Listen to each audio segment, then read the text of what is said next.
like you might leave soon. How much of me do you think it consumes? Easy to accuse you. I'm spun out, drifting on the highway, can't do math. Speeding makes me dizzy, doubling back. No more pretending like my head's straight. These times, drifting up our paradigms in white lies. Words can come so easily, but where am I? Lost inside, inside.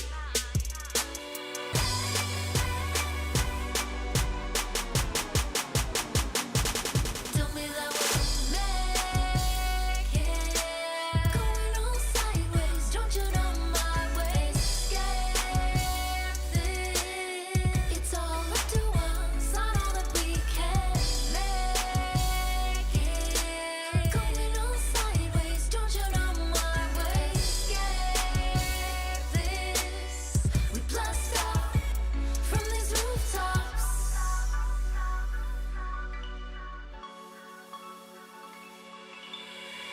Fresh air tastes like I imagine, and you still wear all these reservations, but I don't care.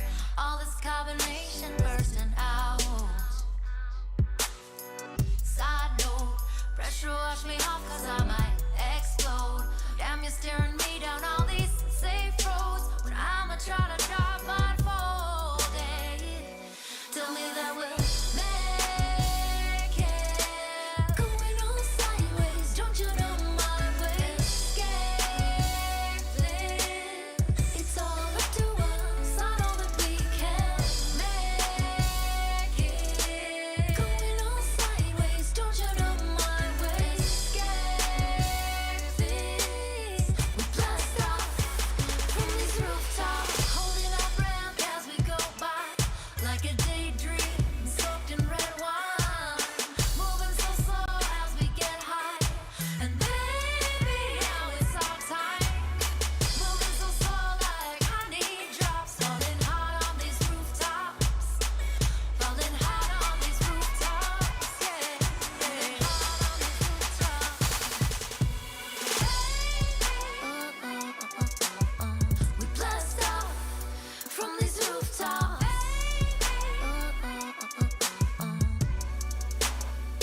From these rooftops. We blast out from these rooftops. From these rooftops.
door, 'cause baby you need it.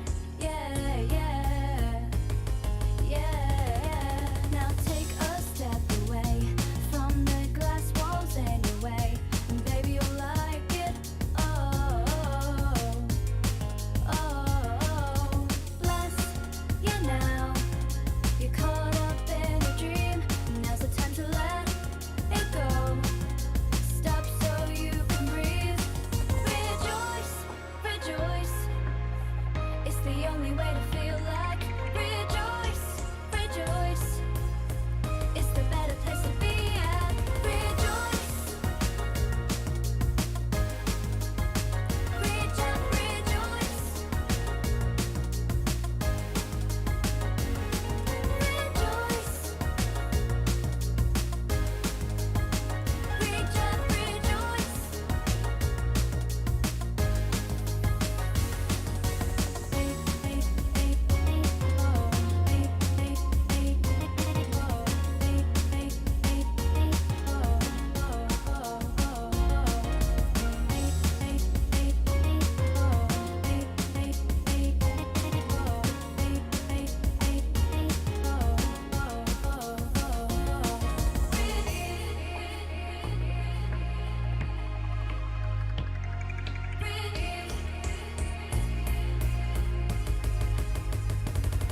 Rejoice.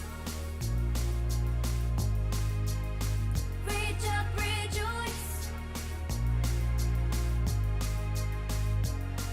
Rejoice.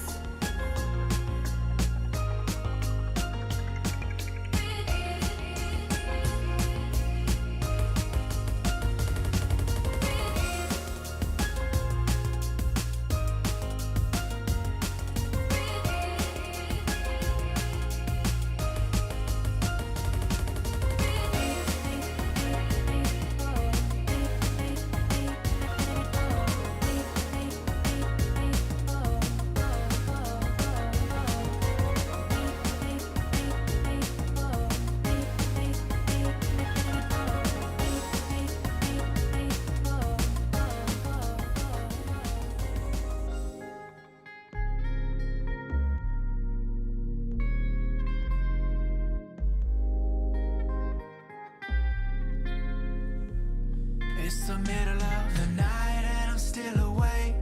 Where to draw the line between now and daybreak? 'Cause we living in disguise, trying to shake it off. Time and time again, I've broken through so many walls. And maybe everything we said and everything we knew has changed, and now it's time to think things through. Everything we name, freeze the frame, pause the game. I'm just waiting for the right move. Look, I wanna switch back, turn around, flip the breakers so we reset. Tap out, turn the game face up just for a second. Just breathe, take it in, 'cause you know, you know I wanna switch back, turn around, flip the breakers so we reset. Tap out and it's all on me. Just put it on me.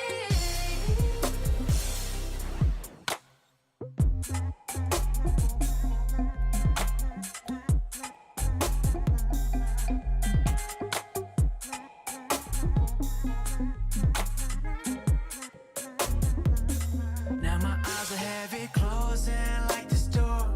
Don't think I'm gonna find sleep anymore. Just keep thinking about these things all left unsaid.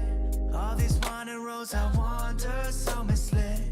And baby, everything we said and everything we knew has changed, and now it's time to think things through. Never be the same, but that's part of the game. I'ma make the right move. Look, I wanna switch back, turn around, flip the breakers so we reset. Tap out, turn the game face up just for a second. Just breathe, take it in, 'cause you know, The LCO lads. Let's go. Lock it in, Danny. Lock it in, Danny. Lock it in, Danny. Get this draft over with. Yeah, I want to play, man. Let's go. Let's go. I'm getting impatient. Marky's got some camps to farm, Danny. If we finish the sub 20, my tweet's true. Oh yeah, baby. Deathly Shelly, 19 baby! minutes! Yeah! Okay! Oh man, I never want to be playing on 60 FPS again, by the way. Alright, we're looking for a bot here. Yeah. They're all mid. Like they're way Yeah, players mid. let's hit bot, let's hit bot, let's hit I'm bot. hitting bot. Careful, Look, Mark. look. We're okay, we're okay. Greg has no Oh. ult. Getting Hey, it. Greg. Greg, Okay. Greg, They're just kill him. looking. They're looking at me. Sim? Baby. I'm hitting. Fleas. Nice. I'm Got looking him. on Victor. Ah, Yeah, nice we're one. gonna- Baby, give me alive, baby! Give me alive! Give me alive! I got you! How am I alive? Marky's got his Supreme shirt on. he literally, he goes to me, I might put my Supreme shirt on before my interview. Awesome. And Praedith, anything else from you before we head off? I guess just remember that when we win today and we play in a few weeks, that you guys can't cancel that game, like you do in practice. So just get that in He's mind. just shitting on Not to him. miss us again. So good luck, man. Dude. Mark. I can Can heal we you. turn here? Can we turn? Yeah, look, No, look, no, look, no, look. no, no, I no, got no, Jinx, I got no. Jinx! We can. Jinx no flash, Jinx no Jinx dead. flash. Ori no. It's fine. Ori no it's fine. flash, Ori no flash, Ori no flash. Babe. Jinx here, by the way. Okay, okay. I'm done, I'm Hey. done. Everyone out. I have stun Get for you. everyone out. Come on. Wait, Look, kill look, this guy, look. kill this guy. Yeah, look. No flash, no flash. Oh, I can't do anything there. So. It's fine, it's fine. He has flash. He has flash. He has flash. Just let him out, let him out. Look for bases, look for bases. We have 4 barons. Everyone, walk it out. Walk it out. Walk it out. I don't like this motherfucker doing what he's doing right now. I don't like you in that camp, Mark, that shit's mine. Help, help. I have nothing, guys, I have nothing. This guy tilted or what? Good. Whatever. I already typed GG, so he's a bit mad.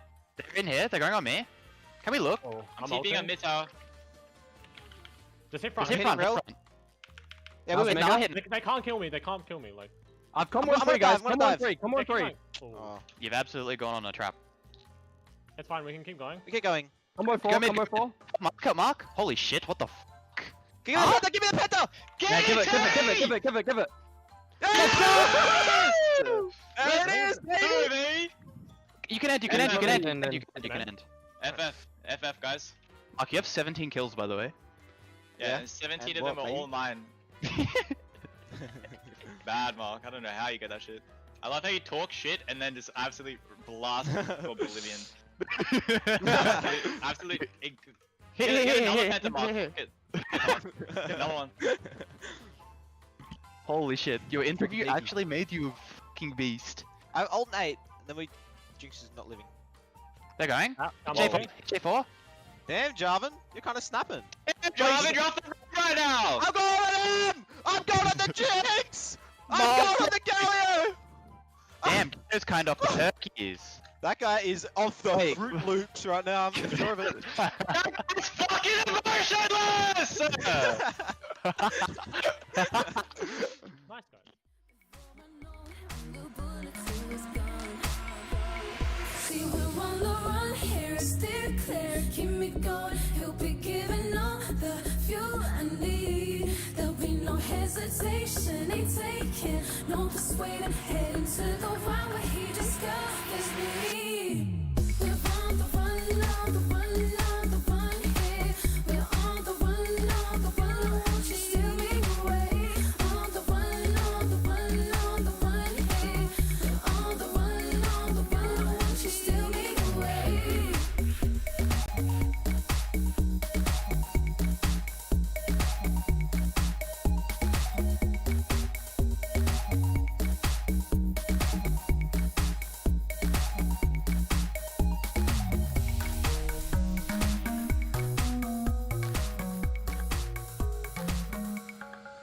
He brings me around, he stays focused.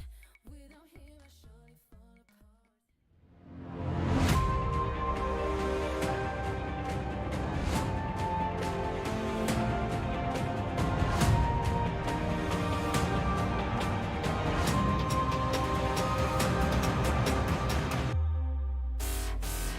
He's out to fight, they have no Ash. Only looking to try and run and gun. Sidesteps the Mystic Shock over the 1v1. That could be the game-winning play just like that. Bot lane is pressured. That's exactly what just happened. All champion on now to the bottom lane's giving. There it is. As you have to stop, but John dead, John gone. Harry with the culling, but it's just not enough damage. He needs to make a play right now. Four, they're all low.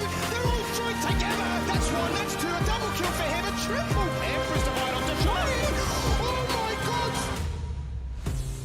Top of the morning, top of the show, and welcome back to everyone again. It's week 3 of the LCO, and it is going to be a banger, kicking things off with the match you've all been waiting for. But before we get into that, last Friday we saw the quickest day of games, everything below 30 minutes. It was absolutely crazy. Let's have a quick look back before we get into today. Their jungle. This is their day. Kevin just does not care. Turret diving. He's a mad lad. He doesn't have ultimate, otherwise that would have been another double kill. He dies before the Galio even can come in to aid him. Praetor picks up the first kill. Killer Instincts into the backline. Looking to try and 1v2. He finds a double kill. Now taking out Jinx. Is it a triple? It certainly is. Make it another and just make it an ace. Why not? Just like that, Rusty. The game was so even. The game was so close. But at 25 minutes in, Pentiment say enough is enough. Baron push or not, we'll just win the game. And oh, hang on. Oh, there's the body slam, the Ever Frosty. Explosive cast, why not? Pixel perfect. The very last minute there goes for his ultimate, put on there by Galio. But that's everything invested to try and keep that one member alive. And Direwolves take the opportunity to try and find two. They'll find a third. They'll take them all down. Shock is just so far accelerated by this point in the game that it really is the double AD carry show. They're the ones to pick up the kills, but it's cool to find to try and jump into this one. The Dragon gets stolen away. It's too little too late. Numbers advantage is not in their favor, but finally the stun comes out. Now into a chokehold. The 3-minute taunt. What was that? That's surely looking like an ace. They're going to try and take out Kiyose. And what a day of games that was, but that brings us to today. And joining me on the desk, on the panel, whatever you want to call it, is of course a very lovely looking elfish guy and Rusty over on my far left. So, boys, how are you feeling today? I appreciate it, Mac. It's a much kinder thing than what Rusty said to me before the show. He said I look like a Persian rug, so I'm not really sure what everyone else at home thinks about that. But at least I have one nice co-commentator today. I can say we look very good, nice though. I just want to point that out. This is the only thing I want to bring up here before we go any further back is there a limit on the LCO broadcast on amount of chest hair visible before we have to button it up? Well, I'll just keep unbuttoning until we find the answer there and I lose my... No, I'll put it back. I don't want to push too far, too early on in the show. You look at the start of the week, we'll progressively lose buttons as we go forward. But look, let's have a quick look at the standings and see where Max stands with the producers after that terrible joke, but also where the players stand after 2 weeks of gameplay. Peace and Pentiment at the top, still undefeated, going head-to-head first thing today. Tied third is Order and Chiefs. 5th there, you got Direwolves still just hanging in there. And then 6th to 8th, you've got Gravitas, Mammoth, and Legacy, who are still hunting to get their first win on the board. Now, Jordan, you were not with us on Friday. Any thoughts on this? Well, I mean, the fact that we've got two teams that are at 5-0 right now, and they're actually going to be playing against each other today, Mac, I think is a pretty big deal. So for me, that's the main one that I'm kind of looking forward to. Obviously, we also want to see Legacy get off the board, get off that 0-5, but they're up against a difficult task today, I think, as well. So starting to see some trends developing when it comes to the standings, starting to see the top dogs really push out in front of everyone else, and then we are also getting that top 5 that is kind of starting to look like that'll be the teams that are going to make it through to the playoffs, unless someone underneath them can start to have a bit more of a solid run towards the end of the season. I think we're getting a bit of a good understanding of who sits where and what we're going to be expected to see come playoffs. What about you, Rusty? Any thoughts on how everything currently stands and what you think that table is going to look like towards the end of today? I mean, we're going to get a couple of points of separation today, obviously, right? First place will be decided outright. And one other thing as well towards the bottom is Gravitas have a chance to put themselves back into the top 5. So looking at both of those games for me personally to see how the standings shake up, because we're 2 games away for each team from having played a full round robin. So it's actually a very interesting point of the split to be observing. And it certainly is an interesting point to be going towards as well, because let's have a look at what games we have for day 1 of week 3. Of course, we are going to be kicking things off with the matchup you have all been waiting for. That is going to be Peace and Pentanet coming up shortly at 6 p.m. Then at 7 p.m. following that, we have Direwolves and Gravitas, which, you know, has some upset potential there. Mammoth and Chiefs at 8 p.m. And at 9 p.m., of course, you got Order and Legacy as well. So there is a lot of potential for upsets across the board today. But everyone should be looking towards this first game of the day. And I can't wait for it. I just can't wait for it. It's a banger. It's a banger. Yeah, I mean, it's definitely going to be an exciting game. The rest of the games today are never going to be in comparison to this first one, but they're still exciting in their own ways, always looking at Legacy to see if they can get themselves that first victory and not run through an entire split without a win, because I don't think that has ever happened before in Oceanic League of Legends. Yeah, that would be a first, as you just mentioned. Now, going forward, I had nothing else on that. Look, I wish I did. I came unprepared today. I had the buttons undone in the wrong spots. I think my shirt looked kind of like this. I don't know if you noticed. And I've also got to do my hair as quickly as I can. So I'll just You keep don't have pushing hair, it. Mac. It's Getting just a little human, bit. You don't need to do anything to it. It's all right. Mate. If I keep doing this, I'll get all the oil in it and it'll look great. Look, it's like a human comb. If I could get Jess on the sidelines with a comb, I could maybe make this look better. I don't know. No, she won't come in time. This will go for about 5 minutes. But look, that brings us towards the patch notes. So, patch notes, of course, this week we are going to be playing on patch 11.5. So, we've taken a step forward, and it seems that we are looking at the honey. Yeah, so a couple of big things that we want to talk about here. First of all, Kog'Maw has a B skin. It's probably the most important thing about this patch. Let's not look at the champion next to Kog'Maw. It's dead to me. Moving on. Serpent's Fang is probably the biggest outright change on this patch. It's probably the only thing in this patch that does stand out above the rest as a big deal, because they've basically turned it into Grievous Wounds or Healing Cut as an anti-shielding item. It's a cheap item. It was already very cost efficient to get in the first place, and now it reduces the amount of shields that people get after you've hit them. So the use for this is now huge. It's actually a very valuable item that we will start to actually see more of. So you think today's games may see some gameplay with that Serpent's Fang? Certainly possible.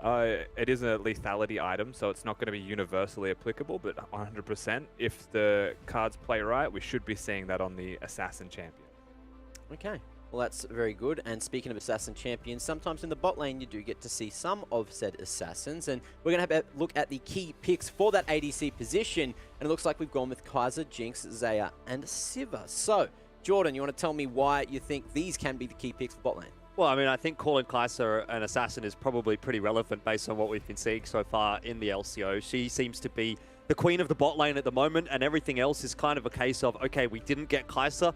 What can we do to either negate the Kaiser or play around the Kaiser, or at least get some kind of value outside of that particular champion? I think Zaya tends to be a pretty good champion pick into the Kaiser. Jinx seems to be pretty solid right now as well. And Siva obviously coming through with some of those new builds. We're liking to see that a little bit as well. Obviously, we've got a reasonable amount of diversity, I feel like, in the AD carry role right now. But obviously, Kaiser still just maintaining that top 1 pick percentile or whatever it may be.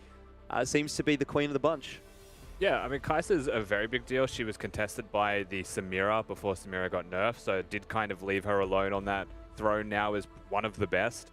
The Kog'Maw that you saw in the last graphic as well is relevant in the same way the Jinx is, because it can outrange the Kaiser and can be relevant in that laning phase. And then you've got Zaya and Siva in this list. The reason they are there and prevalent is because they're self-sufficient champions. So if you've got a support that likes to roam around and leave the lane, that's why you'll see them more often than not. All right. Now, someone that's definitely not an assassin and you shouldn't ever see in the bot lane is Teemo. Now, I think everyone loves Teemo. Is that what you told me, Jordan? You love Teemo? Yeah, I have a Teemo, my friend Teemo right here. This is this is Teemo, right? That's that. I think that's Teemo, and that looks like the statue that we're giving away for #1 LCO fans. So if you are the #1 LCO fan, Jordan is going to personally mail you his own signed Teemo statue, and you could win that. So, you know, prove it on social media. Show us exactly how much you love LCO in any way, shape, or form. Preferably in a hilarious video. If you like insult Jubes at the same time as giving everyone else compliments, and then turn it back into only compliments for Jubes, so he gets really awkward. I'd love to see that. So if you can make that happen for us on the desk, and then, you know, for yourself as well, because that's what matters, you can get yourself a Teemo statue, and that'll be sick. And then you can pull it up on broadcast like Jordan did, flexing on everyone. I will say, you're not going to get my Teemo statue. Just want to put that caveat out there. Although I will sign the Teemo statue if whoever wins it wants that. I'm not sure why you would, but anyway, that is an option, I suppose. That Teemo's been with me nearly 10 years, Mac, so you're going to have to pry it away from my cold, dead hands. It's very important, very special to me. Oh, well, hopefully you don't get cold dead hands anytime soon because I love you and I like you in my life, Jordan. But look, moving forward, someone else I like in my life is the fans at home. And, you know, that brings us into From the Fans. So if you guys have any good questions for the talent this week, please send them in with the hashtag LCO at LCO. Make sure that we see it. We can get it up on broadcast and we can tell you our life story. We can tell you why we're here today, why we didn't all become tradies because, you know, ladies love the tradies. And, of course, Jordan tells me how much he really wanted to be an electrician back in the day. And I told him, well, it's very fortunate you didn't because I feel like you would have got zapped a little bit. And anyway, that brings us back to the point of ask us why Jordan didn't become an electrician at LCO, hashtag LCO, and we'll get that on the show. And he'll answer it for you, but not unless you ask. So do it. Yeah, ask it. I mean, funnily enough, I did actually at one point want to be an electrician. So I don't know where you've pulled that out from, Matt, but you're kind of on the money. You're spoiling the content there, Jordan. You can't actually reveal that. You need to know that. Bit of a tease, we'll call it that. Bit of a tease. Well, let's see if anything changes as we do get towards the show. But that brings us one step closer to the match you've all been waiting for. You know, get Mac off your screen. Get these two handsome fellas cast in the game. It's going to be Pentanet and Peace. And we're going to be talking Peace first. So, ladies and gentlemen, let's have a quick look at Peace and see exactly what they're going to be bringing to the table today. Is it a roster thing? It is. It is here. It is. Okay. No, I didn't actually say that loud enough. That was on me. So if you have a look here, Jordan, you want to quickly take us through the Peace roster? For sure, for sure. I mean, they're some of the best players in their given roles. I don't think there's too much more to really say about it. We did see the other day a little bit of a role swap, or sorry, a roster swap with Lisa being put by the wayside and Kevy coming in for a game. As I understand today, Lisa will be back, which I don't know if that's good for Peace, bad for Peace, but I think both of those junglers actually have performed really, really well for Peace so far in the LCO. And across the board, they've looked like a very, very strong team. I don't think you can find a weak point in this roster, which I'm sure is something that we're going to be saying when we talk about Pentanet as well. And that's great. That's great news. This is the Battle of the Titans, and I'm hoping that we're going to be able to see a really good game out of this one. I really hope that we're not going to get some kind of one-sided matchup that's just going to fall by the wayside and we're going to go, oh, that was a bit disappointing. But I do think Peace is up to the challenge, and I think it's fair to say that they probably do come into this one maybe as the slight underdogs, but they have been showing some very good performances across the board in the past couple of weeks. It seems like they're strong in every role, so they might be the ones that can finally knock Pentanet off that pedestal. Knock a pedestal off that Pentanet, That's right. Of course, that is certainly something important to do. Now, speaking of Pentanet, we had a quick look at Peace, and we've seen so far that, you know, Violet, he's been definitely one of the hardest farmers in the league, but one of the hardest fraggers is, of course, Pradith, who's over here on the Pentanet side of things. So, Rusty, do you want to tell me your thoughts on why Jackson Pavone is so damn good looking?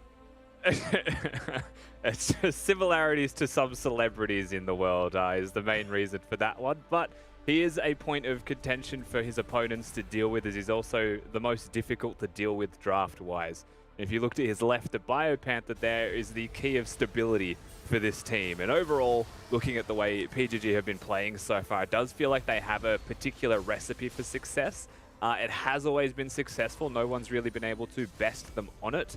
But the one thing that we can say, and we will potentially see in this draft, is when they didn't pick the same style of draft, the one time they did it, they were really challenged by Legacy, who haven't even got a win, and pushed them to their limits. So when they're on their game, they are absolutely unstoppable. Pradith getting 17 kills and 0 deaths in a game as well with a Penta can be the star of the show, but it's the stability around him that I look at that really allows Mr. Markey to shine. And hopefully we get to see him shine today. It's going to be an absolute banger of a match down in that bot lane. But look, you have heard from us here on the desk, the talent. It is time to have a quick check-in with the players and see what their thoughts are going into today's matchup. Find the first kill, they take out Jungle Man, out goes the stun and out goes the trap. As now, we're looking to try and see whatever can happen here. Multiple members bleeding here from the side of Peace, but they just don't fall on down. Too good, too fancy with their mechanics. And Vengeance says it's time to go. He jumps in with the Cataclysm. He dies before the Gallery even can come in to aid him. Prater picks up the first kill. Killer Instincts into the backline, looking to try and 1v2. He finds a double kill. Now taking out Jinx. Is it a triple? It certainly is. Pentanet say enough is enough, Baron push or not, we'll just win the game, and that they do. I think our team is the best role by role. It would be disappointing not to win. Regular season is a whole other beast than playoffs though, so even though I'm 5-0, I'm not complacent at all. I'd say Pentanet, they're a good team. I think their macro is very good. I think their laning is just way worse than our laning, if I'm going to be honest. Like, I think individually our players are just better role for role. I mean, you're going to hear Parbu say that that's not true and stuff, but I think that's the edge we have over them. I'm pretty confident in laning versus Chaz. I laned against him a couple times last year. I mean, he's not bad, but I think I'll come away with the victory in the laning phase. Like, the atmosphere in every scrim that we play and like every comp game we play is super good. Like, this is probably the most fun I've been having on the team in what feels like a long time. So I don't think we've really been thinking too much about peace. Like, I know it's a hype matchup and it's going to be a fun game, and there are like rivals right now, but like coming into games, it's pretty much all about us and what we can do to win. I think laning phase is probably their strength, but if they don't get huge leads outside of that, I think they're going to struggle against us. Like, the plan for us before the season, we're trying to do our best and be the first team, like, stay undefeated before playoffs. That's what we wanted. And it's looking very good right now, so we just want to keep it going. Yeah, I'm definitely worried about Pablo's picks.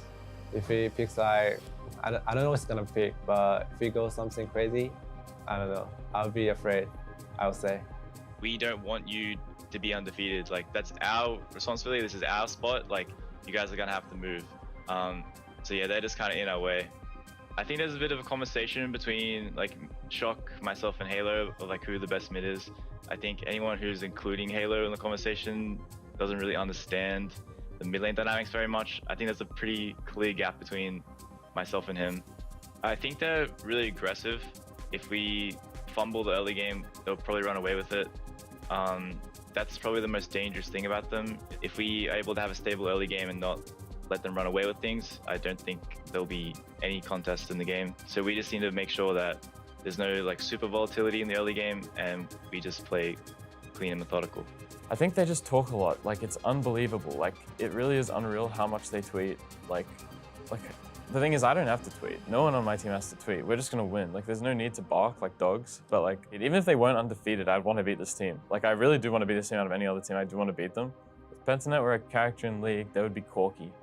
Because the champion is completely useless in the early game, like they're laning, and then he like spikes late game and like carries. So like their early laning phase is just Corky, but their late game is Corky. You know what I mean?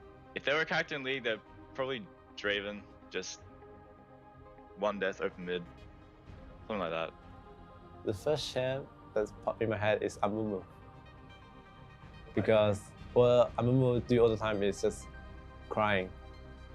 So they're just being a little baby to cry. Peace at Draven, because in solo queue, if they die once, it's GG and open mid. If we win, I'm gonna tweet something. It's just gonna be a little shush. It's gonna be a shush. That's all I'm gonna tweet. I guess the only words I have to say is best of luck. You might have to babysit your mid laner a little bit so he doesn't get too far behind. And if you don't camp your bot, then you're probably gonna lose. Good luck, and the most important thing is Peace is going to Iceland. Any words for the Geyser of Peace Camp? Well, you've been looking real strong against all the weak teams. I guess now you finally get to come up against the big dogs. I guess enjoy your 5-1 start to the split. For the fans, I'm gonna say 我们一定会赢的，加油，冲冲冲 ，Peace yo. You better believe there's something to bark about now. Those boys are really pushing the dog narrative, aren't they? So let's see how this matchup ends up after it's played out. They're both extremely excited to make this one happen and both to come out on top as well. You can see that they realize their win conditions on both sides of the fence, and I'm excited to see exactly how the draft goes.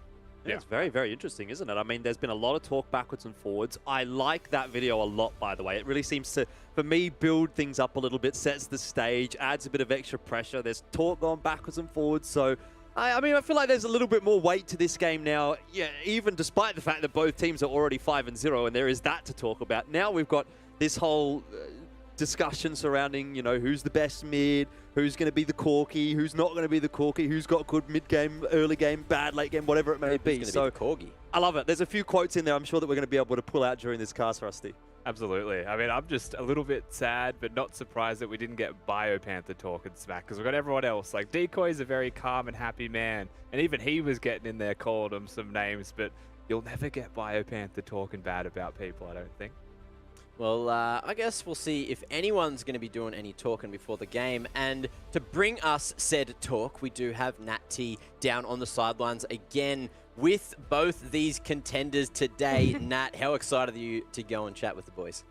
I'm pretty excited to see what they say. I feel like this interview might just write itself with what comes out of their mouths sometimes. Yeah, well, hopefully it's a good one. So who do you have for us for the first matchup? I'm excited to be interviewing Pradith and Violet. Guys, thank you so much for joining me. We saw a little bit of a content piece just before, but I want to ask both of you, starting with you, Violet, how you guys feeling coming into this? You pumped up? What's the feeling over there? Yeah, we're all feeling very excited to play against Pentanet. I feel like whether it be scrims, it's always the most fun playing against Pentanet because they actually fight us, while all the other bot lanes generally tend to just roll over. So it's gonna be a very exciting match. That is so good to hear that, you know, even in scrims there seems to be quite a bit of competition. But what about you, Pradith? How is it over there with Pentanet? Yeah, all jokes aside, I actually really like some of these plays from Peace. I really like versing them. Scrimming and playing against them in solo queue. Like, they're definitely our toughest opponents, like, by far, so it's always just like super exciting and fun, and just like you don't want to underprepare for them or anything. Like, you just, you know, you want to do the right amount of preparation, and it'll just be a fun time. I mean, that is very different talk to what you said about some of the other teams. So then, what sort of prep have you been doing coming into this, and who's going to be probably the biggest threat that you'll come up against? Honestly, biggest threat would definitely be Violet for sure. I think with our preparation and stuff has gone towards him. But I thought my mid lane was bad, but I'm pretty sure theirs is just way worse somehow. You know, last year he got carried to Worlds. I versed him on his debut game, made him go 0-7. He died to some creeps. I don't know. Every important match he played, he lost. Went to Worlds, got back. I heard Peace are making a super team, and then for some reason they got Halo as their mid laner. And then, you know, I look on Twitter and I see he had the audacity to get a picture of Biox, and then that picture's living rent free in my head forever. So I'm gonna make sure I punish him here, make him maybe go 0-10 this game or something like that. So you're just trying to one-up yourself on a previous sort of matchup that you've had with him. Yeah, for sure. I need to punish that guy. Well, then on the other side, Violet, what about you guys? What prep have you been doing, and who's going to be your biggest threat coming into this matchup? Obviously, I think Pradith is also by far the best player on his team. I think he's just the highest impact player. I think Pabu is decent, but like the rest of solo laners, I think they talk too much, especially Chaz. Talks a bit too much smack on Twitter when he loses to WayX and Shock on both sides of the matchup. So I think both the mid laners tend to waffle a bit with the trash talk on Twitter, but yeah, I think it'll be just a more. Hold on. Didn't you get solo killed by like Legacy's bot lane? I don't even know who they are. Okay. And 2v2 killed by Mammoth as well or something. I guess the jungle was there, but I'm pretty sure you guys were 2v2 killed anyways. But yeah, but I agree. mean, He does talk too much for sure though. I agree with that. I think it'll be a very interesting bot lane matchup. But I think of most of the games that I've played bot, I think I've done very well individually, and Pradith is not going to get away with losing lane after 10 minutes against Gunkrab. This time I'll show the rest of the bot laners in the league how to close off the game after winning lane. Oh, that is absolutely amazing. I just love what's going on between you two, so I know bot lane will be the matchup to watch. But before I go, I want to have a very quick question to ask you, quick answer. How long do you guys think it's going to take your team to close out the game, Pradith? Give me an estimation for you guys. I mean, that 80 carry probably just tilt and just keep the game after he starts dying. So, oh, and their mid laner too. Oh my god, they're gonna be chain inting the whole game. So probably like maybe 23 minutes. I think Okay, and Predator Violet, what wanna- about you? I think once Predator does once, he's gonna start chain inting, and they're gonna FF15 or FF20. 15 to 20, you reckon? Yep. Alrighty, guys. We'll be marking those ones down, and we'll be checking in with one of you guys after the games. But good luck. I cannot wait to jump into this match for sure. Thank you. Thank you. I'll see you then. I love the confidence. I'll see you then. I'll see you in the post game. Yeah, that was something. That was a pretty intense interview. I felt that. There is something I can agree with, though. You know, Violet did say Chaz talks too much on Twitter, and I can certainly agree with that. I've been publicly called out a couple of times now, but he's put me in my place, and Chaz, please don't do it again. Look, I'm sorry. I've picked you today in the predictions. I know I've leaked that early, but that's fine. Just don't come after me. I'm over it. I'm really scared. Anyway, he said a moving nice thing forward about you today, didn't he? That was something, wasn't it? Pardon? He said something nice about you today on Twitter, didn't he? Only because I predicted him. He's like, so that's how it works, really. That's all we need to know. Yeah, it's beautiful. Now, something else that's beautiful is what these predictions are going to look like, and see how we've split down the middle with all of our predictions. And, ooh, Jordan changing it up, going for peace here. What's going on with that one? Yeah, look, I mean, someone had to do it, and I feel like there is a pretty reasonable chance. You know, this is like the Mammoth versus Gravitas game, but on the other side of the table, if that makes sense, you know. I would probably go ahead and agree that I would say I think Pentanet are the favorites coming into it, but if a team is going to beat them, it's going to be Peace. So, in a way, I think we've got a potential chance here. I like what Halo said as well, by the way, the fact that in some instances, Pentanet have looked a little bit shaky in the lane phase. Peace have been able to have some pretty good lanes, and I think a lot of what we've seen from Pentanet in the past as well, especially in that Legacy game, has been their good decision-making in the mid and late game, getting them through these matches where they might have struggled in some instances. So if Peace can get off to a good start, and if Peace can play the mid game and the late game out well, then I think they can actually win this matchup. So that's why I've gone. I think it's a bit of a out there kind of a prediction, but I have faith. I have faith in Peace. Although if they do win, I'm going to be taking Rusty's Peace shirt because I feel like that's a little bit unfair. He's got the shirt, but he didn't predict for Peace. I don't know what's going on there. That's rubbish. I'll trade it for your Teemo, mate. I'll trade it for your Teemo. Is that fair? I'm not sure it's worth that much to me. Well, then you're not getting the shirt. We'll see. And look, something that's very important is one of you is going to be beating the other one at the end of this match as well. You'll be 70 for 4, whoever wins. So, you know, good luck, I guess, to both of you. And also, Nat, do you want to give us a quick rundown on what your thought process is and why you picked Pentanet? Sure. I mean, honestly, it was a really tough choice to me. These teams are obviously pretty evenly matched, and it is really hard. I think they are kind of a different sort of caliber in the league right now, so it was so hard.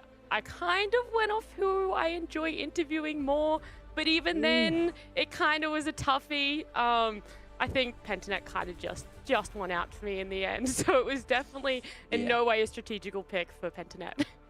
My pick was purely because I don't want Chaz adding me on Twitter anymore. Now, moving forward, we'll send you back down to the sidelines, Nat, and we'll see you after the game because we'll have a winner's interview, and you've already had one banger interview, so hopefully the post-game is going to be just as good. Now, that brings us that little step closer to Champ Select, and this is where the game can not only be won and lost, but it's going to set the tone for this banger match. Yeah. Yeah, I mean, I think the big question for me, Rusty, is do we get to see Pradith on Kaiser again? Ooh, yeah, I mean, a similar thing with Violet, right?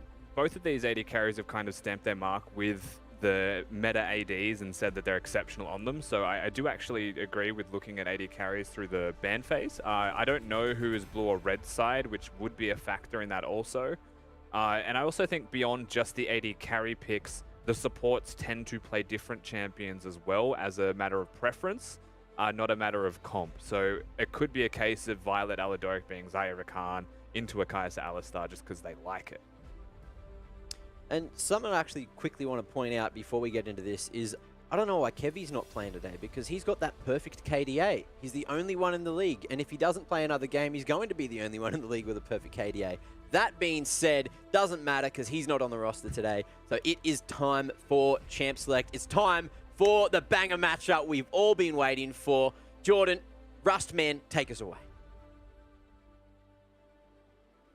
All right, well, let's jump into it. Pentanet and Peace, both 5-0 right now. I'm going to give you a bit of space here, Rusty, because I feel like there's a lot that you're going to want to break down when it comes to these picks and bans. But the one thing to note, so far, only the one ADC ban.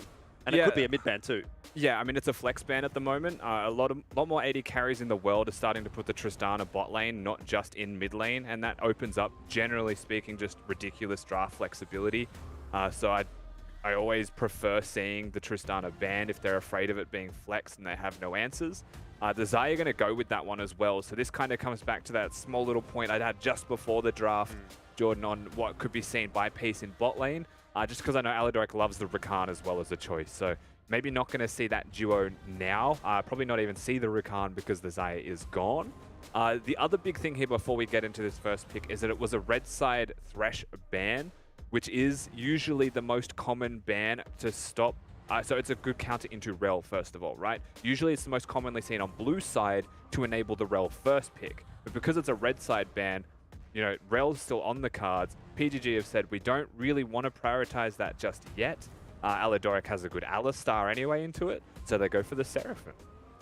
Yeah, a few power picks open and available at the moment. Seraphine being one of them. Obviously, Lilia another. Kai'Sa still part of that discussion. I think one thing that we should mention before we get too deep into this phase is that Viego is not available this week. If you've been keeping up with the news, Viego's globally banned. So that's why you're not seeing the ban yet, and you also won't be seeing Viego picked. So that does take one of the, I feel like, strong champions actually out of the pool for maybe not necessarily these two teams. We haven't seen the Viego too much apart from Pabu in day one, but it's definitely something to consider as we go through the rest of this week as well. Yeah, for sure. I mean, Pabu has played it, and Lisa's also posted some highlights on his social media of the Viego himself, so we know that he is a powerhouse on the champion. But definitely going to be sorely missed, perhaps, for both of these guys. But that's not going to matter. We're straight into the other jungle champions here, because it was a Lilia first rotation from Appy on red side. Pabu responding with the Udyr, so similar clear speeds. Udyr probably always the fastest, however. And very much about helping the rest of the team with ganks. You know, Lilia hits 6, can gank and actually engage. Udyr hits you with a bear stance and then needs follow-up. So that's something that the rest of the team will build around Pabu. Yeah, I mean, you've already kind of got that with Seraphine, right? Seraphine likes to have a good, strong front line, likes to be sitting behind a few of those people that are tanky, able to extend the range of that ultimate. So I'm already liking the composition that I'm getting actually through here from Pentanet at the moment. They've got 3 very, very powerful picks, and Peace are going to have to draft accordingly against that. They've gone for the Gragas again. Could be a bit of a flex here, whether it's top, whether it's support. Also not Mundo. so sure yet. The Mundo ban, because now that I'm looking at it, it does most likely say to me that we will be seeing, it is top Gragas most likely, even though Alidoric can play it, with Appy playing a magic damage jungler. So they're going to ban tanks away from Biopanther, who, 1, very good on tanks, and 2, giving him Mundo into double magic damage topside is basically losing the game through draft. So this is actually very smart banning here, in my opinion, from Peace. Even if there's other priority champions available, they have a clear strategy. They're targeting Bio to try and make his life harder to enable Appy to shine. We'll see what these remaining couple of picks are going to be. Mid lane is still open, of course, and there was a lot of back and forth between Halo and Chaz in the interviews. So, well, not in the interview, I should say in the video, but will be quite a key part of the map, or a key factor on the map, at least as far as the storylines are concerned. And Halo's just going to go for something safe, which I think is not a bad choice, given that he is going to be the one picking first mid laner. Gives Praetor the opportunity here maybe to go for the top laner, to go for the mid laner, see what Pentanet are going to pick up. Biopanther does have some carries in the repertoire if he would like. He does know his matchup. So, you know, again, if I was Bio, I'd be looking at what tanks exist. That list has been skimmed down. You'd be pushing for a Maokai. There might be another one that I'm forgetting, but Gnar is your staple champion that kind of does it all. And does survive decently well. And again, with presumably seeing the Gragas top lane, unless they choose to flex it now, which is possible, as that's what Peace have allowed themselves to do here by picking a mid laner 4th, is they could put something top lane that hard counters it and give the Gragas to Alidoric. You know, Gangplank, when played well, does do a lot of work. Appy is an exceptional Aurelia player, so that could also be considered.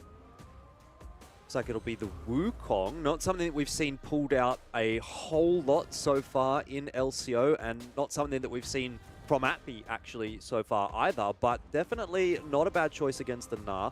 Team compositions are looking a little bit different. I feel like there's a little bit more skirmishing going on in the early game from Pentanet, whereas Peace are looking to get to level 6 and just dump a massive wombo combo on top of Pentanet. You think about the composition that Peace have got right here. You've got Cyclone, you've got Lilia, the Lilting Lullaby, you've got Shockwave, you've got Explosive Cask. You dump all 4 of those ultimates on top of each other, and Violet sitting in the back line on the Aphelios, and you're having a good day. It sounds easy to make that work, but I'm not sure that it will be in reality. Yeah, I think that's actually spot on with what I was thinking here as well, right? They have a lot of R-button champions that do have really influential ultimates that they can throw, but it's not exactly a wombo type of thing that synergizes perfectly. It would just require perfect execution to make that work. You know, Gragas has to be really careful with how he throws his explosive cask, or it disrupts the shockwave. If the shockwave is used after Lilia puts everyone to sleep, you're probably not going to hit them all because they've had 2 seconds to run away. So there's these considerations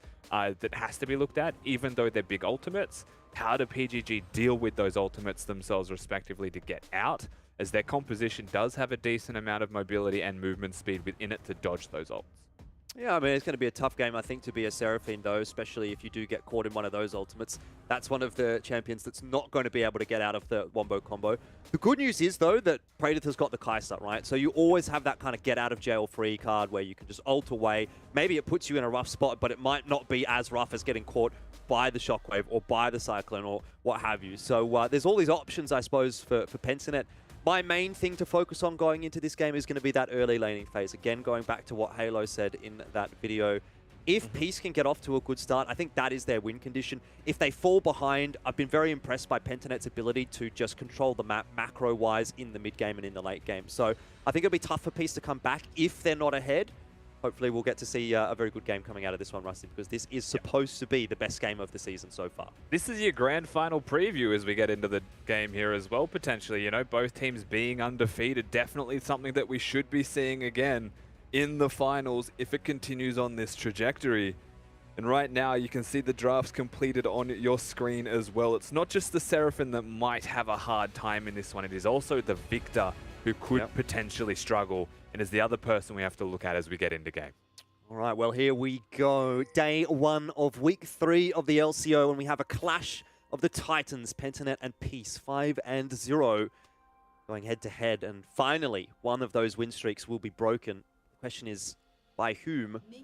And who comes off worse for all of the trash talk in the lead-up as well? So far, nothing too crazy to start with from the outset. Everyone's quite passive, quite happy to just split across the map and watch for the invade. Yeah, just getting a very generic style of 5-point start there. You can see that the top laner is moving for Appy here to leash for Lisa at that red buff. Looking at the other side, both top laners are going to be leashing, and both junglers are going to be pathing from top to bottom as well. So, pretty standard, just opposite sides. Indeed, indeed. A little bit of backwards and forwards in the mid lane. But we're not probably expecting to be seeing a whole lot happening in the first couple of minutes of gameplay here. I guess what's interesting is where those two junglers are going to meet each other. One would think it would be closer towards the bot lane than anything else, which is, I suppose, a little more atypical. Normally, you're going to be seeing things go from bottom to top. So that could change the dynamic a little bit. And, of course, Udyr, when he hits level 3, wants to really start getting in those engagements, whereas I'm not so sure that'll be the case for Lisa. Although, early gank in the mid lane, Chaz should be able to walk out of this one relatively okay.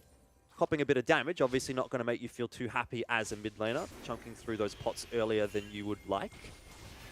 Pabu does have a point in the bear stance here, just worth noting. Not every Udyr will always put a point in bear. They tend to go Phoenix, Tiger, Phoenix, then bear for level 4 clears. But of course sees that the Lilia has gone through mid for a level 2 gank. And it was never about getting a kill on that gank. It was just about applying pressure, trying to help Halo out just that little bit, you know? It's an extra potion used, and that is a significant difference with these prolonged mid lane trades. Does look towards those Raptors, of course, but wasn't really able to get them, and we'll just return to her own side of the jungle. In saying that, the more Raptors you can steal as Lilia, the better, because you don't lose any health at all really taking those camps. where you go to your blue buff and they can start the hurt. It can be a little bit slower in the way that you clear, especially early, as you do have a little bit lacking damage on single targets compared to AoE. Most definitely. We should probably touch on the bot lane here as well, because we might start seeing them get involved in an engagement shortly. Pabu forcing Lisa away. Maybe won't see the contest here. Lisa level 3.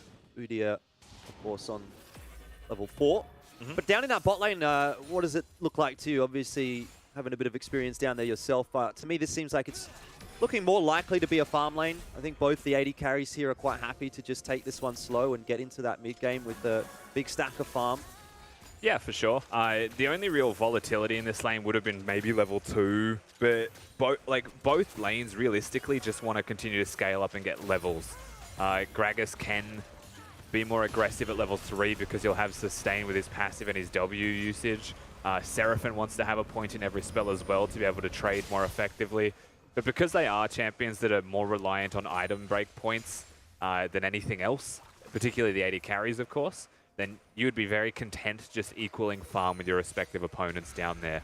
Level 6 probably the first major point of contention there.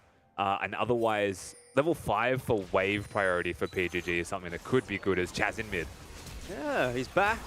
Lisa, oh, this could be a little bit of an overcommitment, but it turns out there's a support coming up from the bot lane as well. First Blood did go the way of Peace, by the way, but it's out of trade. Aladoric goes down as well. I guess you'll take that, though, to be honest, if you are Peace. You get the First Blood. First kill goes over to the Lilia, which can be big news, and gives Appy a bit of time up in the top wave here to just farm up for free, not lose too much HP. Happy with that. Yeah, Wave in a fantastic position for Appy here as well, still having that TP advantage. So overall, you would definitely say that was a slight win for the side of Peace. Still a very good trade from Pensinet.gg, being there quickly, teleporting early. You know, was a significant lead, I should say, for Pabu on this Udyr, but Lisa getting that kill gold basically equalizes the junglers right now as well. So small lead, mainly experience for Halo and Appy is the key takeaway for me. Getting level 6 faster, you know, having those experience levels up first is going to be quite significant. Aladoric also getting his hands in there as well in the cookie jar, making sure he gets himself an assist, but unfortunately for him, just being there to get the assist gets him killed. I mean, I think it's probably the best case scenario, though, when you think about it for Peace. Like, it looked like someone was going to die there regardless from Peace. If it's going to be Aladoric, if it's going to be the support, a player that doesn't necessarily need to be down there farming in the bot lane or in the mid lane farming, then you're probably pretty happy with that, again, overall, if you have to lose someone. So it always sucks to be the support that roams up to mid and then dies, but definitely could be worse. Now, we see an early dragon take here from Lisa, which hasn't actually been spotted out by Pentanet, and that is extremely lucky because Pabu is right down there next to them. Level 6, looking really strong, looking really scary, but he's got no idea. And a free dragon goes over to Peace. So they're continuing to compound these little bits of advantages that they're getting here in the early game. Yeah, a lot of these plays are kind of based on lane pressure, lane priority, and the wave control that they have. So there's a possibility that Praedyth and Decoy could have made it to the fight if it was to happen at the Drake, but there was no mid-priority whatsoever for Chaz. He was stuck under his turret where Halo had free reign of mid lane, and even going to check the dragon is a potential risk there for Pabu. So he may have had an inkling that it was being done, but there's no real value in going to check unless you take the smite chance, right? You try and maybe steal it, but he's a flashless champion into the shockwave, so he could just go with the dragon. Aladoric just trying to provide a little bit of lane pressure here, make life easier for Violet. Pentanet bot lane quite aware that Halo was roaming down, keeping an eye on the river, and obviously getting those comms as well across from Chaz. So they're not putting themselves in too dangerous of a position just yet. Both looking fairly healthy. I'm not sure there's that much kill potential just yet for the Peace bot lane. And if Pentanet.gg plays super passively down here in bot, then the wave is coming towards them. They might miss a minion or two here on the push, but you can see just extra range minions with that cannon. It is going to build a massive wave and it is going to crash under the turret in about a minute from now at most as top. Ooh. Top lane, the Cyclone comes out, so does the Gnar ultimate, but there's one jungler here, not two. Who does it favor? Biopanther just can't quite get himself the kill. A 1-for-1 there would have been really nice, but not quite salvaged this time. So Peace are again happy with the conclusion of that engagement. Lisa with no hesitation to flash in there as well, hit the Q, hit the blooming blows, put him to sleep, and that's a pretty big deal in making sure that trade is successful. Halo going to get chunked out here as well, but nothing doing with the ultimate other than the chunk. That top lane play gets the flash out of pretty much everyone involved in that play as well, but once again, just that little bit extra going the way of Peace. You know, they do get the kill, they don't trade lives, and just being able to sneak the auto attack in there, Appy, before anything goes to the wayside to make sure that he's able to pick that one up is huge for the Wukong in that 1v1. Certainly is. It's also nice for Lilia to be grabbing an assist there as well. Just keeps that money ticking over. Not a lot, but feels like you're involved in the game, which is good. Bot lane, still nothing really to speak to. You see the reset coming out from Peace. You spoke about that wave pushing in, and it did. And so they reset. Nice reset timing for them as well. Or at least Aladoric did. And Violet is going to hang around here, farming up the rest of the creeps. Still looking like it's a bit more of a farm lane down there than anything else. Boots of Lucidity are just so broken, by the way. Like, we're at a point where I would almost want to draft Leona in my team comps just to stop them from going for the Boots of Lucidity and forcing Mercury treads as an item. It's just too cost efficient with what it provides you in the way of ability haste and movement speed, of course, being a super important stat to run around on the Rift and get things done, particularly as a champion like Lilia, who you're seeing here on your screen for Lisa, as we are obviously in a pause, has rushed those Lucidity boots and has been widely influential around the Rift so far. Yeah, it's been a bit of a change-up, hasn't it? Because a lot of the time you used to see mobility boots being picked up a lot more often than not on junglers, especially on supports, but it seems like the Lucidity boots with the ability haste changes versus cooldown reduction have maintained that position now as the Kings, and I think that's fair, you know? We didn't get to see too much from Lucidity boots in the days of old. Anyway, we're back on, so it was quite a short pause. It was just a keyboard issue, and right up next to the Rift Herald, there is a bit of an engagement going on. Lisa has been completely caught out in no man's land. And so that is good news for Pentanet. This is going to result in another further objective for them to swing things back in their favor. Yeah, a free Herald to be taken here. Of course, we look towards the Dragon up in a minute 30, so Peace can still look towards contesting that one. Maybe get themselves the second Drake of the game, as Pabu really struggling to find the eye of the Herald there, but he gets there in the end. And they also saw Aladoric, so it is an opportunity for Praedyth to freely push that bottom lane, knowing there was no Gragas support nearby, even without vision, and he moves up the river towards his support in Decoy to try and get some control, as they will spot the Lilia as a result.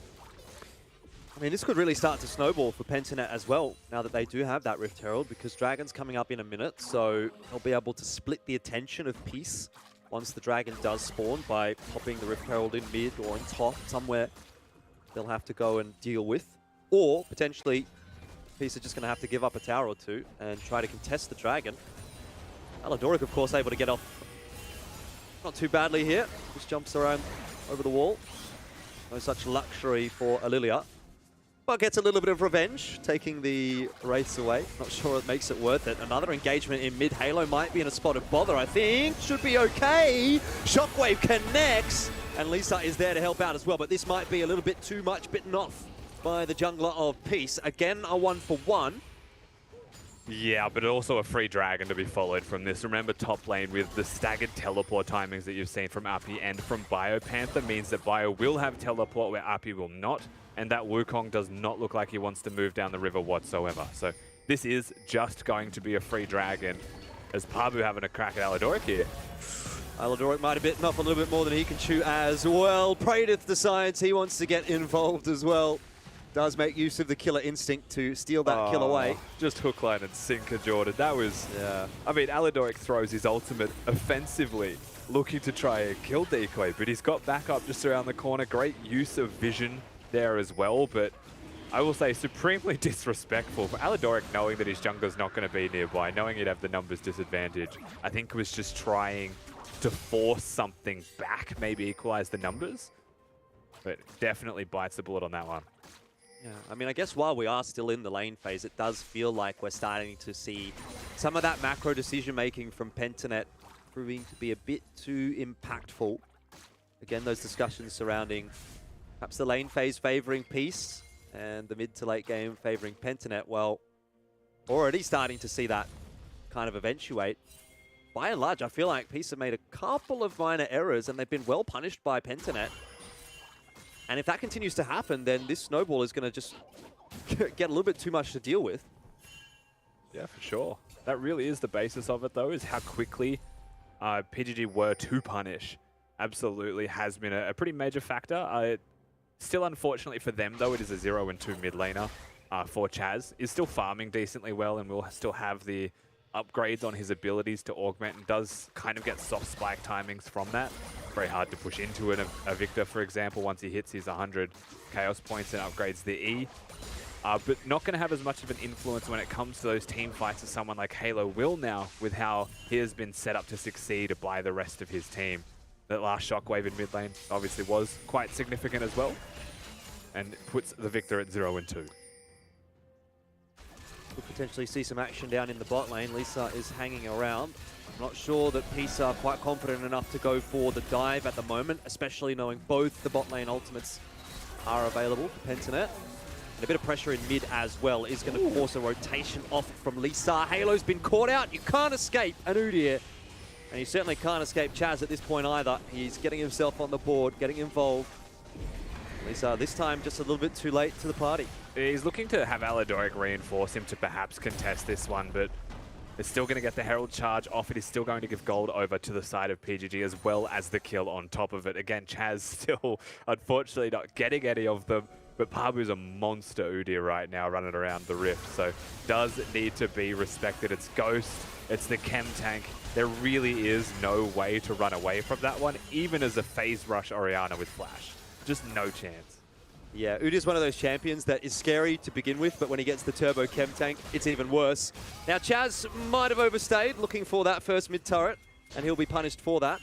So another kill into the back pocket for Halo, but at least he does get the tower down. Well, speaking of down, we go down to the bot lane where Violet is very low, survives just by the skin of his teeth. That was a teleport down from at least Biopanther. Oh yeah, Appy's down here as well.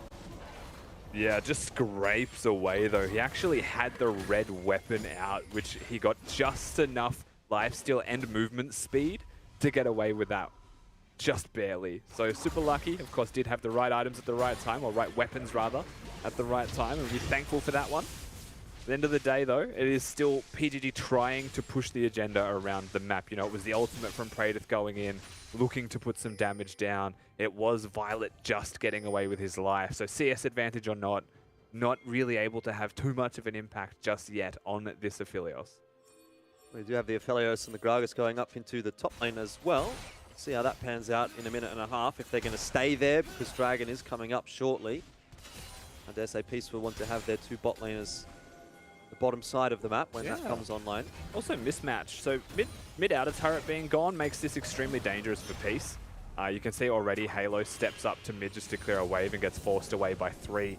That will continue to happen. And now you're Aladoric and you're Violet. You're pushing top lane. It's not safe. So they're walking down the river as well, Rusty. This could be a bad spot to be in, but looks like won't get to see an engagement. Neither the Peace players coming down too far, nor the Pentanet players going up too far. Yep. The advantage of that situation being that it's a mismatch, so Biopanther is 1v2 up there, does give them enough priority to get vision, but you can tell from all the wards they placed, it doesn't feel like they want to return to the Dragon. It feels like they want to return to top lane and look at the second Herald and instead trade objectives. But to do that, they're going to have to try and get that mid lane priority, like we highlight with the tower being gone. You know, it's a completely different ball game if you're unable to get that. And PGG could punish with both. Oh, Appy. I think he might have just gotten caught by a W from Praedyth as he was trying to recall. Can't get out of there even despite investing in the Cyclone. And you talk about free dragons. Well, that's going to be another one for Pentanet. Peace immediately opting to go towards the top side of the map and try to take the Rift Herald instead. It seems every single time there is an objective to play for, someone's getting caught on the side of Peace, and it hasn't been a single person. It has been kind of going around the Rift to all of them at individual moments. This time it was Appy's turn. I think it was a blue trinket. Yeah, it was a blue trinket that kind of reveals just the soft spot of his location, and now 1v2. He knows that the Udyr is nearby because the Dragon's about to spawn. He also knows that his team is on the other side of the map. So just that maybe 2 seconds too long, he stayed in that lane and gets instantly punished. At the very least, Peace do grab something out of that, which was the Rift Herald. Be quite important to see how they can utilize that. I'm not sure they're going to quite get the value that Pentanet were able to by getting the first tower in mid. They don't Gives you place something it to play top. around.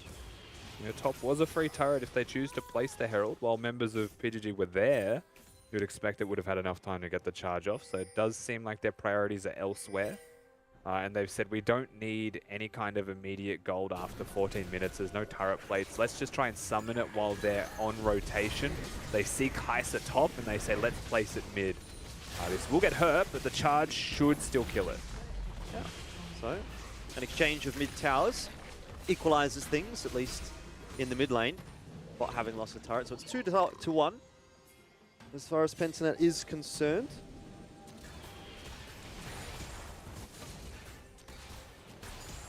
Top lane out are probably the next thing that you'd start looking at here for PGG in terms of priority. But Decoy doing the correct thing and helping to defend Chaz until the wave crashes. While a Victor can instantly clear a minion wave, it's easier said than done when you've got no vision. Aladoric again potentially in a rough spot. Explosive Cask might have been a bit ambitious. It's going to be tough to get the Explosive Cask in a good position against an Udyr who is just so slippery with all of that movement speed. Do you think they kill him though? Like even if that... I don't even think they do, no. Yeah, I agree. So I just think maybe that was a little bit too adventurous there from Aladoric again. Is just liberally throwing the ultimates this game, so maybe something we're getting accustomed to at this point, but definitely not looking at kill threat too much there. Halo does need to be quite careful up in this top lane.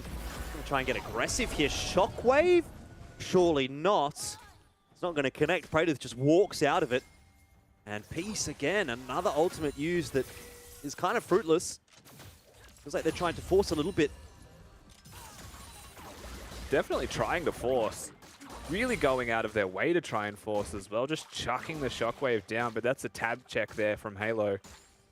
Press tab, see a Gale Force, decide maybe I don't do that again in future. But he learns the hard way by having a longer cooldown on that feeling.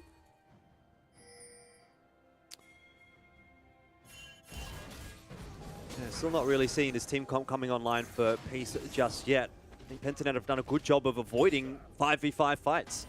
There hasn't been a situation where Peace have really been able to get those ultimates working together, and we even spoke about how difficult it might be to do so when those fights do eventuate, or if those fights do eventuate. So the longer this goes, the better it is for Pentanet. They're starting to increase that gold lead. Yeah, in terms of playstyles, that's definitely the case. Looking at scaling here for both of these teams, Peace scale incredibly well.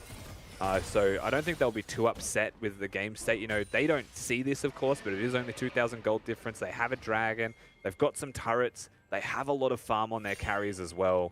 So they're not going to be unhappy with the game state here, Peace. It's just that feeling that we get as viewers where maybe they are just trying to force a little bit too hard is noticeable.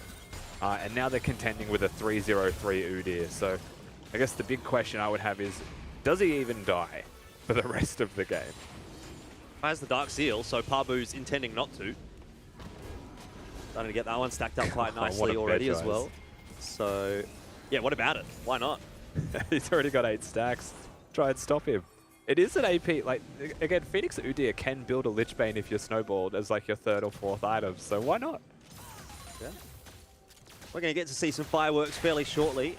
45 seconds until that next dragon, and again, a potential pick. Pabu goes deep, and so does Praetor following suit. That's exactly what you want to see for Pentanet. Appy's in the middle of nowhere. In fact, that was his decoy. Fooled me. But Peace, again, coming off worse, right before the dragon is going to spawn. Oh, that's an The fight's ultimate. going to continue as well. It just doesn't stop, does it? Pabu on the other side of the map this time. Well, there is some response as the Cyclone is invested. Appy should get out of there okay. And Violet able to pick up his first kill for the game, which is going to be quite important for Peace. They definitely want to be getting this Aphelios online as quickly as possible because Praetor is starting to look scary. Yeah, Praetor's with 2 completed items there. I answer my own question, of course. Pabu does, in fact, die, and it's the perfect storm of items and weapons here for Violet as well to help enable that one. Gets the red weapon, is able to have a Last Whisper as his second item of choice here as well. As Praedyth is going to get snowballed. Whoa. He's Just lucky misses. that Lisa wasn't able to connect. Yeah. Might have been enough for Violet to even catch up there. Appy still continuing to cause a bit of a ruckus. But we'll get the reset out here from both sides. That should be an Still- LDR for Aphelios as well, Jordan. So in terms of taking down the front line, taking down the tanks and team fighting, Violet is in actually a fantastic position. That is a huge Aphelios. Well, that's where you want to be. But I think they need to find a way to get Violet into the fights, if that makes sense. Again, everything we've seen so far today really has been Pabu running at someone, getting a cheeky stun. There's a good follow-up quickly from Pentanet, and then they disengage. And there hasn't been the opportunity for Violet to really just wail on the front line of Pentanet because there hasn't needed to be necessarily much of a front line in any of these engagements. Yeah, it has been very disjointed. You start looking at major objectives. So Baron, of course, you know, when you're getting towards the Infernal Soul, which is huge, in 3 minutes and 50 seconds. These are points where PGG will definitely want to be grouping for it to secure it. So these are opportunities for Peace to then start grouping for team fights and try and execute their R button comp. As team fighting is definitely something they will be supremely capable at. Not to say that PGG can't. They've got almost infinite scaling here with their Seraphine. Wants to hit those late game items and do significant work even in the support role. Yeah, Seraphine's ultimate is certainly something. Can feel a little bit interesting when you're on the receiving end of it from downtown. Here comes Aladoric again. Might look for the explosive cask, but that is probably not the one that he wanted. So that's out of the picture again for Peace, and Pentanet are going to be well aware of that. I'm not counting, but that is 0 for 3. Appy. Yeah, Cyclone on top of Chaz. Is it going to work out? Not so sure. He just gets blown up. So again, it's just the same. It feels like it's the same from Peace. They're trying to find picks. They're trying to force the issue, but they're just not on the same page. Not at all. They're trying to do too much individually. 100%. They're not playing like a team whatsoever. Teleports are coming in here. Baron already at half HP. This may just be secured unless Lisa pulls off a miracle. With no flash, Elfish Guy, I don't think we can at all. Yeah, how can you contest that 3 vs 5 knowing that the Seraphine ult in particular is still online, the Gnar ult is still online? There's just too much to stop you from even getting in there to try and get the Smite steal. So everything's working perfectly at the moment for Pentanet. Here's Halo getting picked off in the top lane as well. We must have missed that one. I think we were looking at the Gragas maybe at the same time. And, you know, this is probably the biggest talking point. We've mentioned it a couple of times now, but it basically has been a major factor in deciding the game. Is if an objective is up in a minute or if an objective is being actively looked at by PGG, Peace have kind of thrown the gauntlet and just missed the shot every single time. Here we go again. Aladoric looks like he wants to try and force and engage. Pabu this time might have been the one caught out. The sleep does connect. Damage is just enough there for Peace, even despite Violet not being in the fight. And there's a brief respite for Peace here, but the problem is, while it's a pick before Dragon, it's just a little bit too early, it feels like. There's still a minute and a half for Pentanet to get that respawn up. They'll be able to come back in and try and contest for some of that vision. So it's impactful, but not to the same extent that the Pentanet peaks have been. You're seeing them move now towards the bot lane outer turret. They considered pushing for that one. The wave is still about 20 seconds away, however, so they're going to opt away from it. Instead, they are just going to prioritize the red buff and some vision. So yes, it will not secure the Dragon. It will not prevent the Soul from going the way of PGG. But the vision that it could potentially give them, you know, there's a couple of teleport flanking wards available now in some unusual places down in that Krug camp, for example, that may be able to be utilized. We'll definitely look to keep an eye on that in this next fight. It's going to be a hugely important fight for Peace. Soul on offer for Pentanet. They have the Baron buff, and they will have the Baron buff for this engagement as well. So a small little advantage for them there. They start pushing that mid wave in, looking for the prio so that they can get the vision down. Hurricane also done here for Violet, being an unbelievably big spike. Of course, adds a lot of influence to his green weapon. Going to sleep here. Yeah, just the one player. Lisa investing Lilting Lullaby a little bit too early. No follow-up from the Peace roster. Appy was looking for a Cyclone, but he was too far away. And here comes BioPanther. Halo dodges the ultimate, but still gets caught in the stun. Appy tries to get in the back line and open up some space for his roster, but that is a mid laner dead for Peace, and the rest of them on the retreat. Yeah, big force there by BioPanther. Doesn't even need to use the flash, however, to still be able to lock them down. Bunch of stuns on the Halo, who doesn't get the shockwave off, and they cannot get in at all. Oh, I don't know that Lisa was going to get out. He does actually invest flash, so we'll be okay, but it's very wonky from Peace at the moment, isn't it? They're just not feeling like they're on the same page. They're just not feeling like they all want to commit at the same time. Maybe the communication isn't there.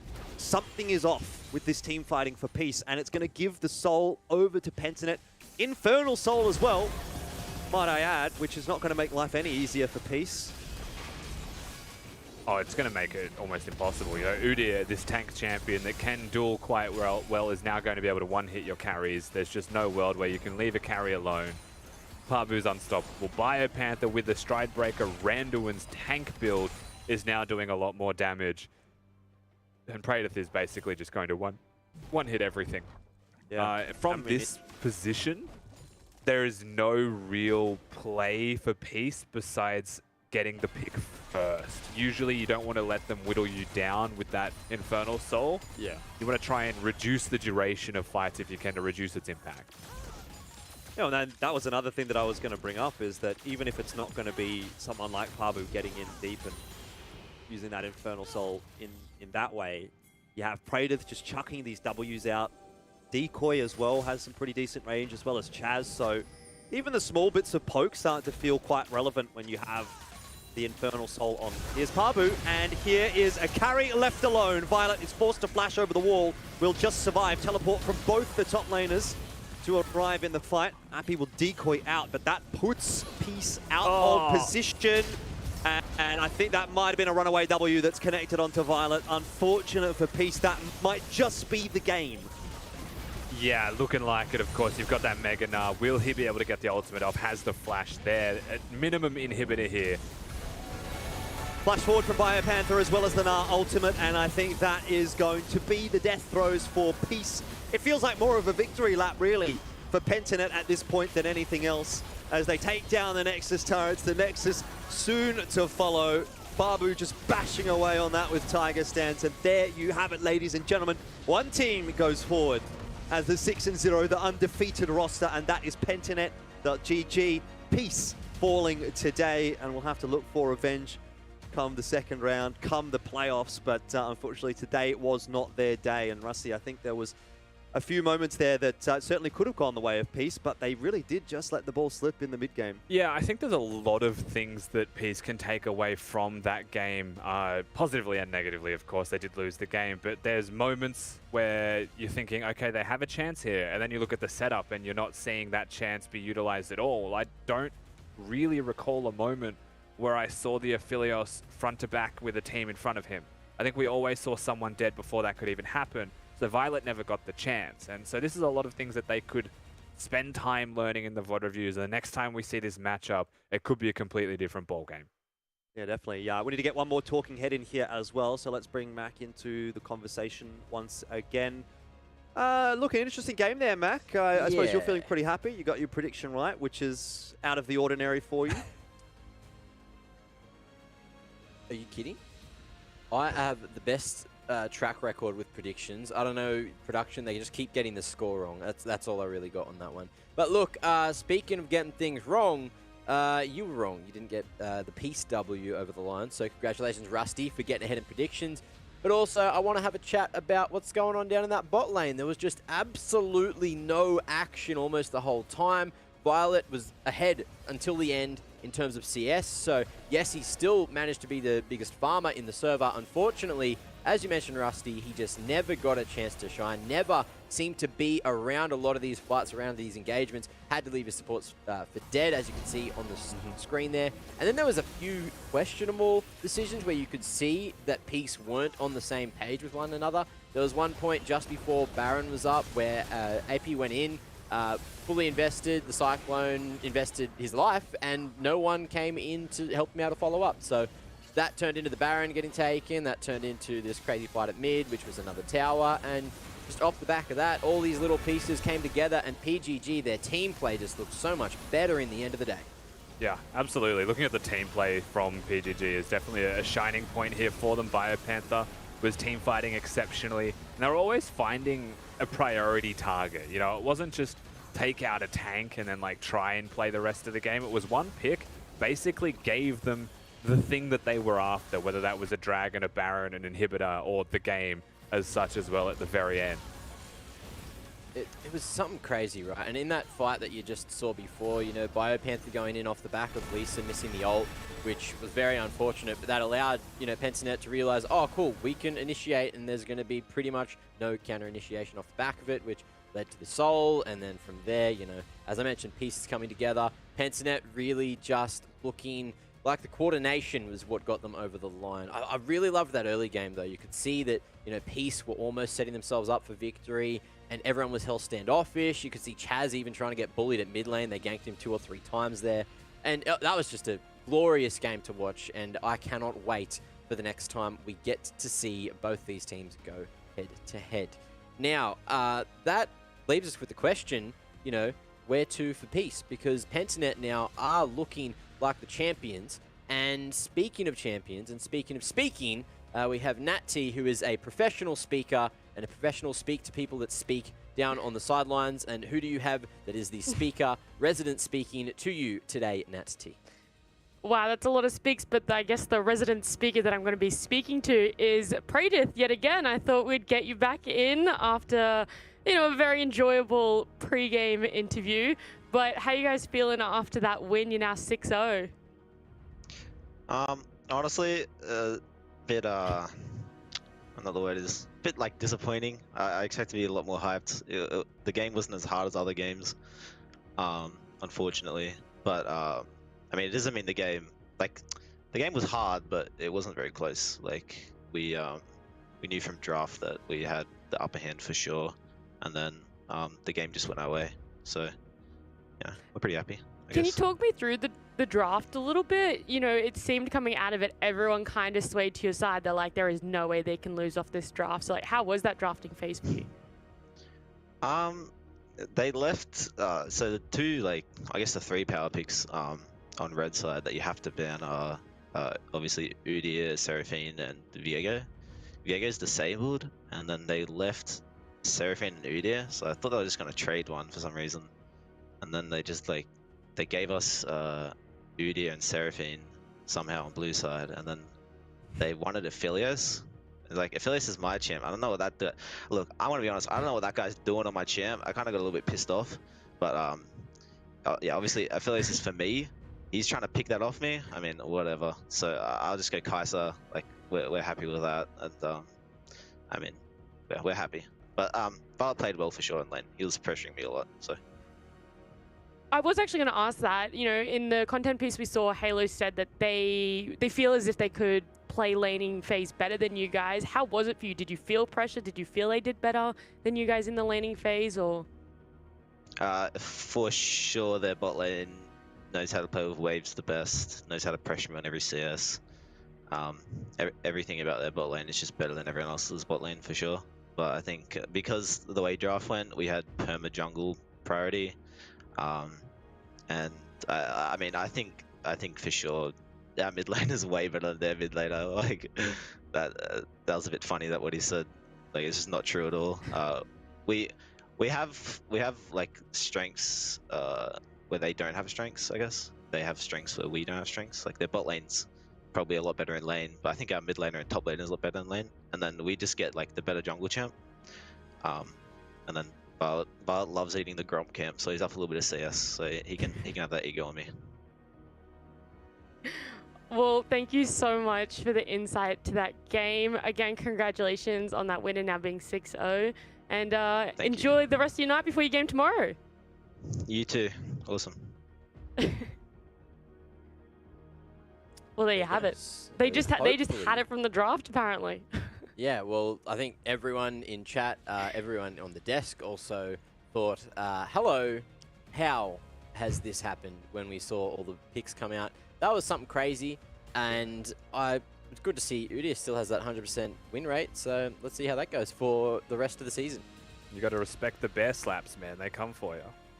I think you are asking for trouble when you let Seraphine, Udia, and Kaiser go through in the first 3 picks for the best team in the region. You know, it's just you're kind of shooting yourself in the foot in a way if you're letting those 3 champions over without really getting some really strong picks on your side.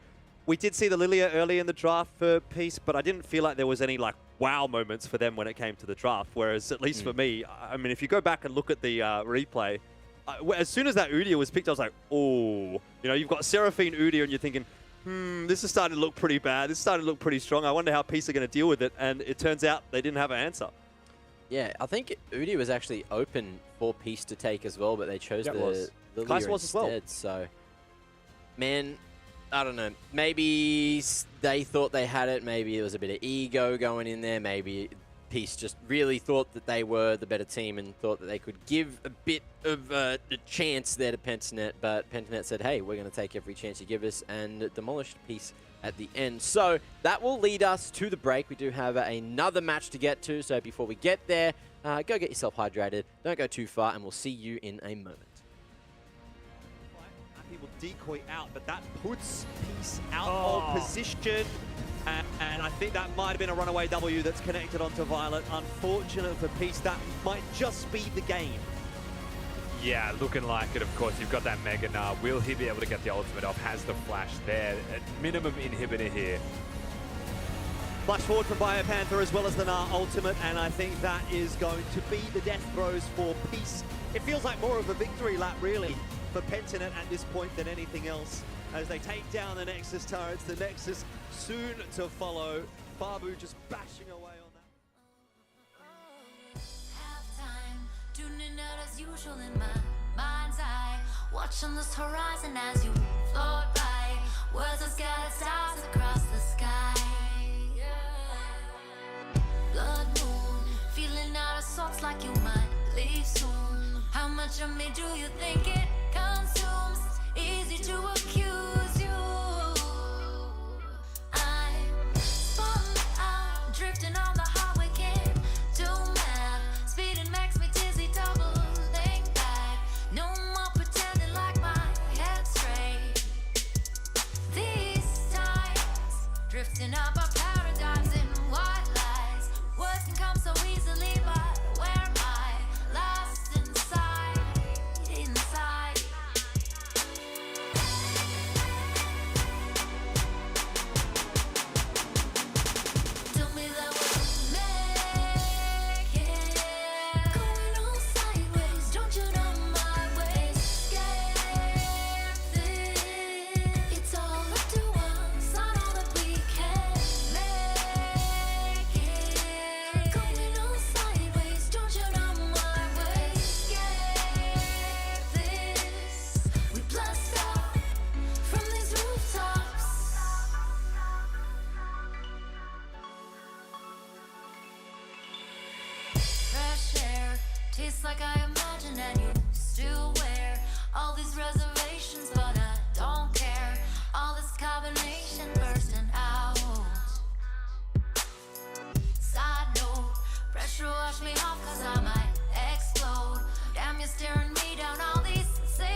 Welcome back, ladies and gentlemen. It is time for match 2 of the LCO. But before we get into things, I want to say thank you all for not only predicting with almost 500,000 points on that previous match. Wow. Ladies and gents, the fact that you've even worked up 500,000 points is something that I'm very excited about because we've only been going for 2 weeks. So, you know, congratulations and thank you very much for watching enough to generate that many points. And looks like, I think that left side is, or the highest amount of single points bet was 30,010 by Mr. Polkisa. So, good on you, mate. Good on you. And I hope you happy with your winnings. As you know, on the other side of the coin there you got Hamdy7 who only bet 30,000. Big deal. And you lost them all. So hopefully you'll have a good time recouping those points. Anyways, let's move on the conversation towards match number 2, which of course is going to be at Direwolves taking on Gravitas. So, initial thoughts on how this one's going to go and what it means for both these teams. Jordan, do you want to have a quick chat about why Direwolves need this win? Yeah, I mean, I think it's pretty important for Direwolves. It's definitely important for Gravitas as well, considering where they are on the scoreboard. But you look at it, and this is actually the 5th place and the 6th place team. Knowing that we get 5 teams through to playoffs, it's a pretty big deal for Direwolves. If they do actually win this, their closest competition also then subsequently gets a loss. Direwolves goes up, Gravitas goes down. And so it's the perfect kind of result for Direwolves if they can win. If they lose, though, well, then that throws everything out the window, and Gravitas are within striking distance of taking that 5th place off of them. I'm sure Mammoth would be quite eager to try and catch up as well. And Rusty, would you say there are some standout players so far from this lineup that have really been trying their hardest, or at least have been doing much better than the rest on paper? Yeah, I wouldn't say trying the hardest has a major difference. Yes. But I would say that Shock has been above and beyond a standout player for the team. Statistically speaking, you know, he's been the most involved in all of the kills that happens. He does the most damage per minute. He doesn't even have the most gold per minute on his team. So statistically, he's been playing out of his mind. You see it in his gameplay actually being reflected as well, as anytime they seem to be doing well, it's on the back of him doing something positive. The other thing that I would take away from Direwolves, while I was looking at the stats of Direwolves, just in case you guys haven't worked that out by now, is that Gunkrab gets a lot of resources. So they really do try and put Gunkrab on the pedestal to succeed and have him carry, but it's Shock doing most of the work so far. Yeah, and he's been doing a really good job. I love that Jinx play the other day with the read, you know, the, was it the Super Mega Death Rocket?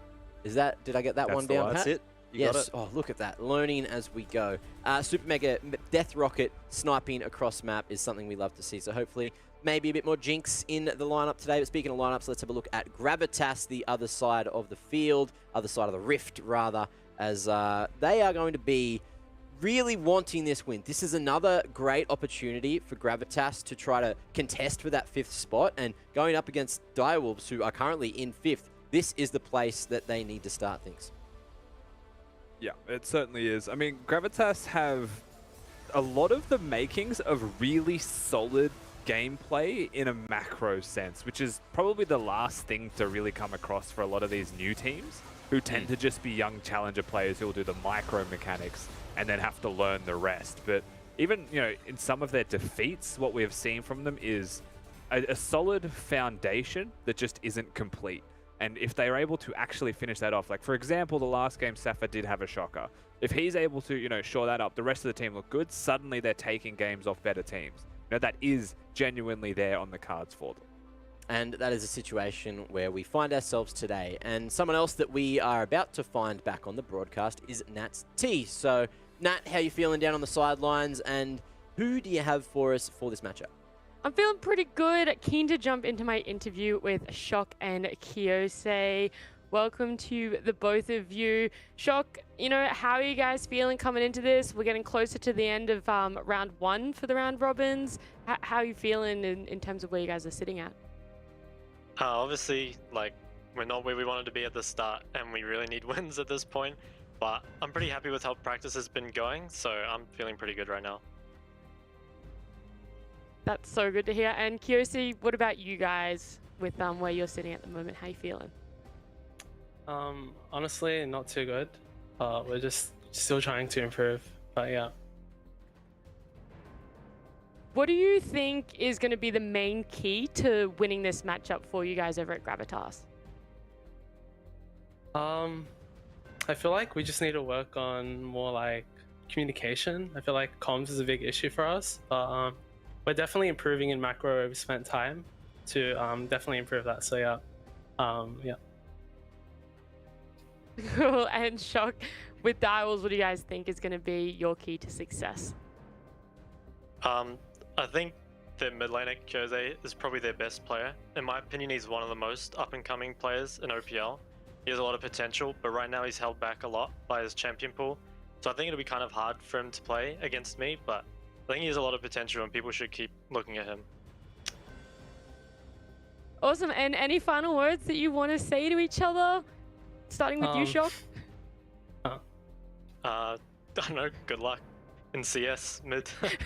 Likewise, I really appreciate what you said, but yeah, thank you. Like, honestly, same to Shock. He's definitely like a really good mid laner. I'll have to say like probably the best, you know? But yeah, just good luck to everyone. Oh, well, thank you guys so much for probably one of the most wholesome interviews I've had so far on LCO, and good luck to both of you. Thank you. Okay, thank you.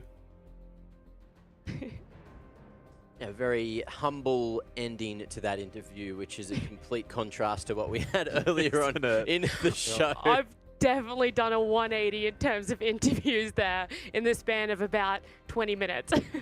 Yeah, and I'm sure we're going to have another flip-flop straight back into the third match of the day. But before we get there, we have predictions to have a look at and see which way we have all leaned going into match 2 of the day. And surprise, surprise, you've all gone for Dire Wolves. Well, I am backing the underdogs this time, the other dogs that aren't the Wolves. It's Gravitas for Mackie Boy. And I think that this is a comfortable choice to try to get back in. Obviously, they're not the favorites by any means, but there is a bit of upset potential. I'm thinking it's like an 80-20%, and I'm willing to put it on the 20%. I feel like you're just being nice, you know. You saw me get a rough prediction. You've thought, okay, well, I'm normally the one that throws my predictions down the toilet, so I'll give Jordan some slack here. Let him predict the favorites, and I'll be the odd man out for this particular game. Look, I don't want to go too hard on Gravitas. I agree. Like, I feel like they've had some pretty good games. I've also been pretty impressed with Kiyose. Love Izari. Sorry, Rusty. But overall, I just don't think they're as good of a team as Direwolves is. So, end of the day, I think Direwolves should win this match. Look, anyone else want to share their thoughts before we jump into a content piece? I'll quickly go before I run off. But I do think Direwolves are coming into their own a lot more this split as well. Like, Gravitas is still quite new, and I think it's just learning no matter what for them. But I think Direwolves just have this insane amount of, like, self-pressure that I think we're going to see maybe a whole new team this week. There you go. Let's see if that is exactly what comes into fruition. But for now, let's have a quick look at the content piece from Gravitas. Whatever it is, the EQ instantly flashing away there from what would have been a pulverized combination and looking for a double kill as a result. But they get a fantastic trade. That's beautiful there from Isaiah as he manages to take down the Kaiser. If he's able, you just can't get a word in right now. There's the flash combo into the Crow Storm, into the all-in right now. Both flashing away, but Alazoric holds on for as long as possible. Pops the stopwatch and forces a full commitment of 4 members of Gravitas towards this bot. Isaiah was able to... Oh, hang on a minute though. Yeah. Lisa is in a whole bunch of trouble. He has no flash. He has flashing away. Might have just been out of range. Actually, no. Popping the paranoid to then TP in as he comes in and looks for Appy. Appy going to go for the explosive castle to try and knock back as many people as possible. Here goes Drowsy. Violet living, kiting, do whatever he can. There's the Crow Storm. They called out one key target. He flashed away just on the line of sight, but gets taken on down. I think there was much in it. Yeah, and overall, a little advantage. Never mind. Down in the bot lane, Thomas Chen, 1v1. Shifted, low, but has to reload. So unfortunate. So you can see on the flank right now, playing goalkeeper, trying to protect and pretend that nothing's He's going just on. Inted. And Swaith's just entered. I'm going to need observers to replay. Jumps, so definitely the ability to squishen and make members easier to take on. Dan, as we jump into a pause here, so we'll have to wait for communication as to what that... I was promised at the end of those, there was going to be the Gravitas. Glory. glory, but it's not there, so I've been lied to. So now I kind of want to change my prediction. Sorry, Gravitas, but I am hurt. Also, shout-outs to doing Swaith like that when he hit the blast cone and jumped into the dragon pit. Unfortunately, inting at that one kill. But look, be it as it may, that was a nice little couple of highlights, and we always love to see the content coming out from the Orcs. I really think that highlight package was actually more of a Juves getting cut off by play-by-play caster highlight package. That happened a lot last week. He was really on the receiving end of it. Every time he tried to get a word in, something would happen. At least he identified it. He'd see, he's like, oh, well, I want a point, but I can see that something's happening, so take it away. And, you know, you or Skimmy would just jump right back in. Anyway, there is unfortunately a couple of delays at the moment, so we're just going to have a quick chit-chat and, you know, chin wag and wag our way down into the game, hopefully, whenever that may be. So, we've said some nice things about Gravitas and what we think of them as a development squad. Direwolves, you heard it from Shock, they need these wins. They realize they haven't got as many wins as they expected going into the season. Do you think that this upward trend is going to continue and they are going to take this win today, maybe put a few more on the board and catch up to the likes of Chiefs and Order sitting at 3rd and 4th there? Oh, I mean, they should win this game, right? Like, everything is going the way of Direwolves when you think about it. When you look at the actual player matchups, they have advantages in every position as well. So any kind of advantages the team's learning macro should be gone. But at the same time, and I'm going to do my best not to throw the player under the bus because I do think he is still a good player, but I think Cupcake has become a bit of a thresh one trick and hasn't won a game on any other champions so far. And in a couple of those games has actually been horrible, to be blunt. So I do look at some of these options as like maybe draft opportunities here for Gravitas, ban the Thresh, suddenly Cupcake's on a champion that we haven't seen him perform well on. There is some chances there. Well, look, Nat, I know that you've had to interview this man a few times now, and he has been only lovely. So let's have a quick look at Only, because this man is a demon in the jungle. Yeah, certainly is. Only is an interesting one for me, though. The way that he's been playing so far with Direwolves, he hasn't really been standing out. There was a couple of highlights with his Lee Sin. You know, he got a 1v2, but they end up going down that game pretty much straight away afterwards. He hasn't really had any massive jungle gap type of games, and if you think back to the old Only, he was definitely a powerhouse that was just coming through and jungle gapping you. Originally, for those who don't know as well, Only was going to retire from being a pro. There was a big old video on it, some tears were shed, but he's back. So it could just be a case of didn't play a whole lot between seasons and now is really finding his feet again, because when he's his best, he is the best jungler in O's. Okay, that's a big compliment you've given him. I'm sure there are a couple of other junglers out there who would like to maybe contest that Pabu statement. will probably at me in the next 3 seconds. Definitely who I was thinking of. But I guess we'll see. Now, before we go to a break, I would just like to ask Nat, because obviously from the fans is this segment, and you guys need to be asking us questions. And I don't know if you've sent any in yet because I haven't been at it. I haven't seen any. So I'm going to kick things off and say, Nat, who has been your favorite player to interview so far? This is really hard, and I feel like I had a little bit of a nightmare if you were to ever ask me this question, because it's really hard. You know, I want to say Mboma because I think he was kind of the first person I roasted, and he gives amazing answers. But then, you know, Draku, you've just got to give the man props for the camera angle. But I think it's hard. I think I have a favorite on every team, but I don't think I have an overall favorite. There's just too many personalities out there to really give it a clear answer. That's some good PR coming out from Nat T there. So congratulations for not playing favorites, and apologies for putting you on the spot. But look, I've been told that we do have some content sent in from the fans, so let's bring them up and have a quick look. You guys have been steady, or at least creating some good memes. Here we go. Davo Erlo updating things. We've got Mac as the pineapple, Elfish Boy as a carpet, and we have Rusty as a towel. So it's clearly a Persian rug. Persian rug. Oh, yeah, okay. I think that's good. I like that one. I gave that one a ha ha ha in the You know, replies. Davo's done this before, and he missed Juves because he couldn't come up with something. So I think he's definitely upped his game today. It's 100% accurate. Very good job so far with these. Hopefully he continues this trend because I really like to see it. Now, we do apparently have a #1 fan submission. And who is this? This is Vision_13. I don't know if I'm the biggest at LCO fan, but I'm surely the biggest at Legacy OS fan. Just ask my good mate, Mr. Tree, who I watch the games with, #1LCO fan. So if you think you're a bigger LCO fan than Vision, please tweet that hashtag as well, and you can win yourself a Teemo statue. Find a bigger tree. And it looks like he's got no competition so far. So Vision, you certainly are in the running. Yeah, he's also finding a way to get outside, which is always a good thing. Probably should try and do that a little bit more myself as well. I reckon if you could watch outside, that'd be a banger, you know? Sit on the back porch. I reckon this is your kind of vibe, Rusty. I've seen some of your Instagram. You know, you love to be outside with your dog, and maybe you just put the LCO on, have a little bit of a watch out on the backyard and hang out with the dog. I mean, what could be better? Yeah, I mean, I do own a border collie, so you try not taking that thing outside and see how you go. You might actually start trying to murder you. So, yep, definitely find me on the beach all the time with the doggo.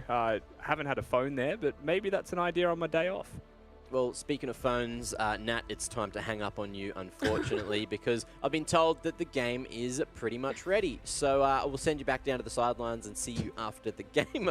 Ooh, It's preemptive. See you later. feels Yeah. really unceremonious, you know? You're just like, goodbye, Nat, and then she slides out, doesn't even really get to say a word. So well, rude. hopefully, at least the mic was turned on so everyone heard it go, oh, goodbye. But look, that brings us to the match. It's Direwolves taking on Gravitas. Time for some sexy old champ select with two handsome individuals. Well, what makes it sexy, Mac? Is it the champ select or is it us? We're going to have to get the answer when you do come back. But we do have Gravitas and Direwolves, so some more pressing even issues to chat about as we do dive into this champ select. Good to jump straight into the game as well, Rusty, not having to, you know, wait around for it. Love that. Can't complain. Straight away, we got the Seraphine ban, so it seems Direwolves won't be making the same mistakes as Peace did last game. I think we've seen a couple of Seraphins total, maybe two, and they've both been doing exceptionally well. So it is one of those champions where teams have been saying here and there, maybe we can afford to give that one away, prioritize another ban. They've all been punished for it, so I wouldn't be shocked to just see more Seraphine red side bans pretty much immediately and always.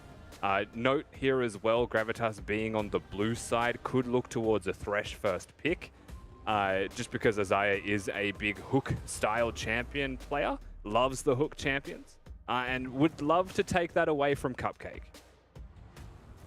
We'll see if that does get pulled out here. What's the final ban going to be for Gravitas? I suppose you are really looking for that Thresh ban, aren't you? Just on the Seraphine point, I think she's been quite strong in the support role, but when we've seen her been picked in mid and been picked in bot, that's where she hasn't really quite been able to have the impact. So perhaps there's something there as well, and we do indeed get the Thresh ban, so you may get your wish or perhaps your nightmare based on the discussion that we had just going into this game. It is going to force Cupcake onto something else. Yeah, it depends how much you're a fan of the Direwolves or if it's a dream or a nightmare. We'll see what he chooses to go for. Right now, with that Nocturne being the third ban, getting rid of the Fiddles Nocturne combo, it's a Gravitas only ban. They still have the options of like a Kai'Sa if they wanted to as that first rotation. Kai'Sa's not invincible. I just want to really put that out there as well. You can pick things into Kai'Sa and be fine, but it just seems like it's one of those easy all-encapsulating champions that can just be picked first. You could also go for the Rel, or in this case, you could go for the Rakan and threaten the Xayah and you're 2-3 with a jungler. I mean, she does actually only have a 50% win rate, so it's not like an insta-lock, we win this if we get Kai'Sa kind of a situation, which it kind of feels like a little bit more with Udyr, or did feel like a little bit more so with Udyr. So I don't know that it's necessarily worth going for the first pick. Rakan, though, obviously does throw a bit of a spanner in the works here for Direwolves as to what they might want to opt for. Again, I'm going to be quite interested to see what we get from Claire, particularly in that top lane, because he's been playing a fairly large variety of champions. Got the Tristana, so again, a flex pick. Yeah, could be Shock, could be Gunkrab. Wouldn't be surprised to just see Gunkrab playing it. I was watching Solo Q last night and he was playing the Tristana, so just a small hint for everyone watching as well. Not that Gravitas can hear us. Tristana is going to most likely be with that Lilia. Again, you're picking this flexible mid lane AD champion, so you do want to have a magic damage jungler, or you're almost revealing your hand before you've even shown the flex. Okay, not a bad couple of first picks then from Direwolves, but the response from Gravitas might open the field a little bit more. I almost feel like the first few picks are the ones where we don't get anything too kind of crazy, too kind of out there. It's down into picks 4 and 5 where things start to get a little bit wacky. We get the Hecarim to counter out and respond to the Lilia, which we've seen a few times so far. This is probably, I feel like, the most prevalent jungle matchup that we've seen so far in the LCO. Can kind of go either way, and Xayah locked in alongside the Rakan. So Gravitas still not really revealing too much, I don't think, about what their intentions are. Yeah, it's just team fighting right now, right? Like they haven't shown if they want to have Saffron some kind of split pushing threat, which they could very easily flex into like a Camille Twisted Fate composition through mid-top lane champions. They have left both solo laners, of course, as you can see, as their options. Direwolves, on the other hand, are going to go for a top lane champion with a flex pick from mid and AD carry to open up the bans for Safa to make his life really difficult. Now, I have mentioned this a couple times. He was the one being attacked last time we saw Gravitas play. So definitely a viable strategy here from Direwolves. Pick a top laner, ban away the counters, and then try and play towards winning that side of the map. Mid laners are getting taken away. The Azir removed from Shock. He hasn't actually played too much Azir this season, just the one game so far. But certainly not a shabby band to put together with the composition that Direwolves do have. Could be quite the difficult one to deal with. Do you ban the Ahri? You know, he is a one-trick. Yeah. He's definitely a one-trick. So, cool. I mean, I guess that depends on Shock, right? What does Shock feel like about that matchup? Does he think he can handle the Ahri, sort of shut it down? Because ultimately, he's going to be the one that has to deal with it for the majority of this game. Obviously, come mid-game, come team fights, there is a discussion there. But it seems like Direwolves aren't too threatened by the Ahri, so the option is there for Gravitas and for Kyose to pick that one up. Still keeping on with the potential flex for this Tristana. We haven't had the ADC or the mid locked in. It's another support. The Direwolves get the Alistar. Yeah, 2 carry champions being removed from top lane as well. 2 soft counters to the Gnar. If you wanted to pick another champion that could compete up there, I would pick Yasuo, but that's just me. I wouldn't do it in a competitive game. Top lane champions are harder to come by that do just outright hard counter him. Gangplank is the one outstanding one right now. And looking at the composition Gravitas they have engaged from Rakan, they have follow-up from a Hecarim, they also now have a Sylas who can engage easily. And this is picked into an Alistar, so is a monster.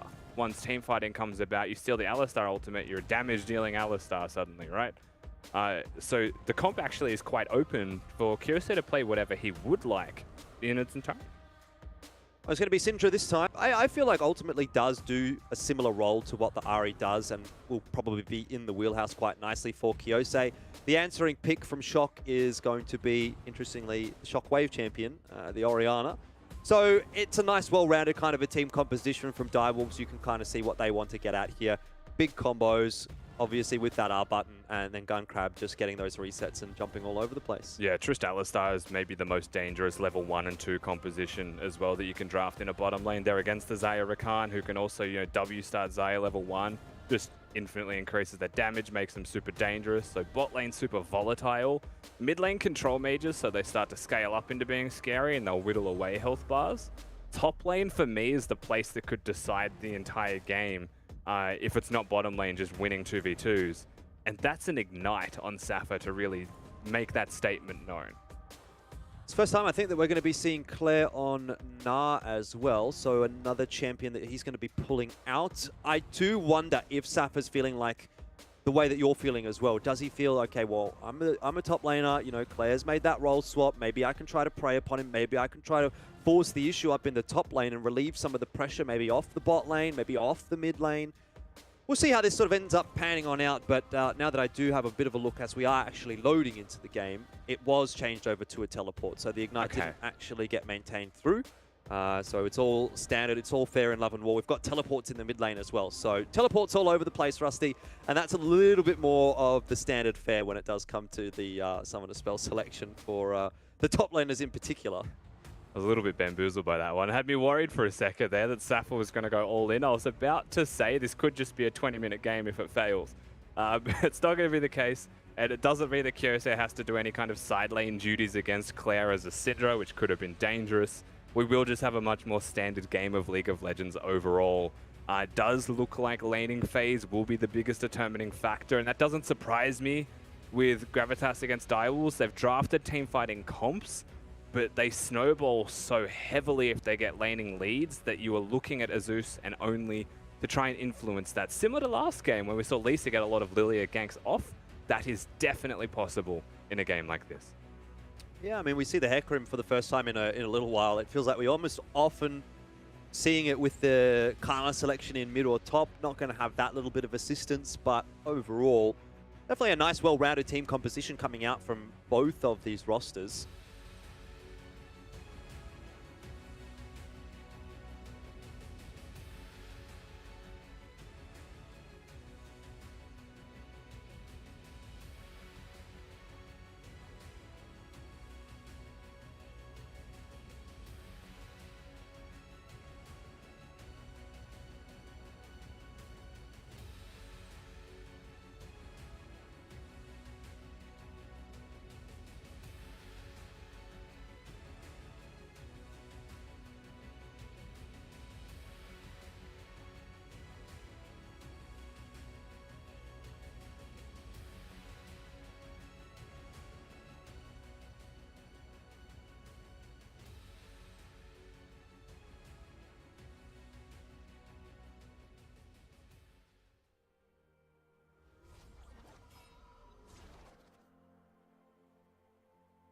With an engagement actually up in the top lane right now, Rusty, as we do see Safa and Claire going at it, tagging each other backwards and forwards. And perhaps getting the better of that engagement. Always in the level 1, it's a bit interesting, isn't it? With the with an That engagement does happen. You're a man seeing the future right now. Oh, I am. Okay. So we'll right. come back to what's happening on live at the moment. Look, it didn't eventuate into too much. I'll say that much, so it's fine. Well, we'll see how it eventuates in person this way as well. Claire and Safa level 1. Nah doesn't want to trade beyond hitting a single boomerang anyway. Realistically just wants a grasp proc and will get one, and Safa missed the chain. So you're not wrong.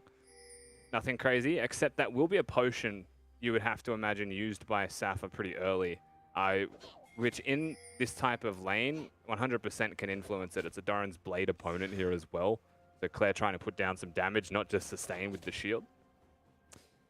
Yeah, definitely. And we do also need to jump into a coach interview. Velixus available to have a little chat to here, the coach of Gravitas. Now, things have been going reasonably interestingly, I'll say, for Gravitas over the course of this split. How are you guys feeling as a team at the moment? I mean, are you feeling like things are going the way that you have wanted them to, or are you not quite hitting the mark yet? Look, I'll be lying if I said that this is what we expected, because we did not expect to lose to Mammoth at all.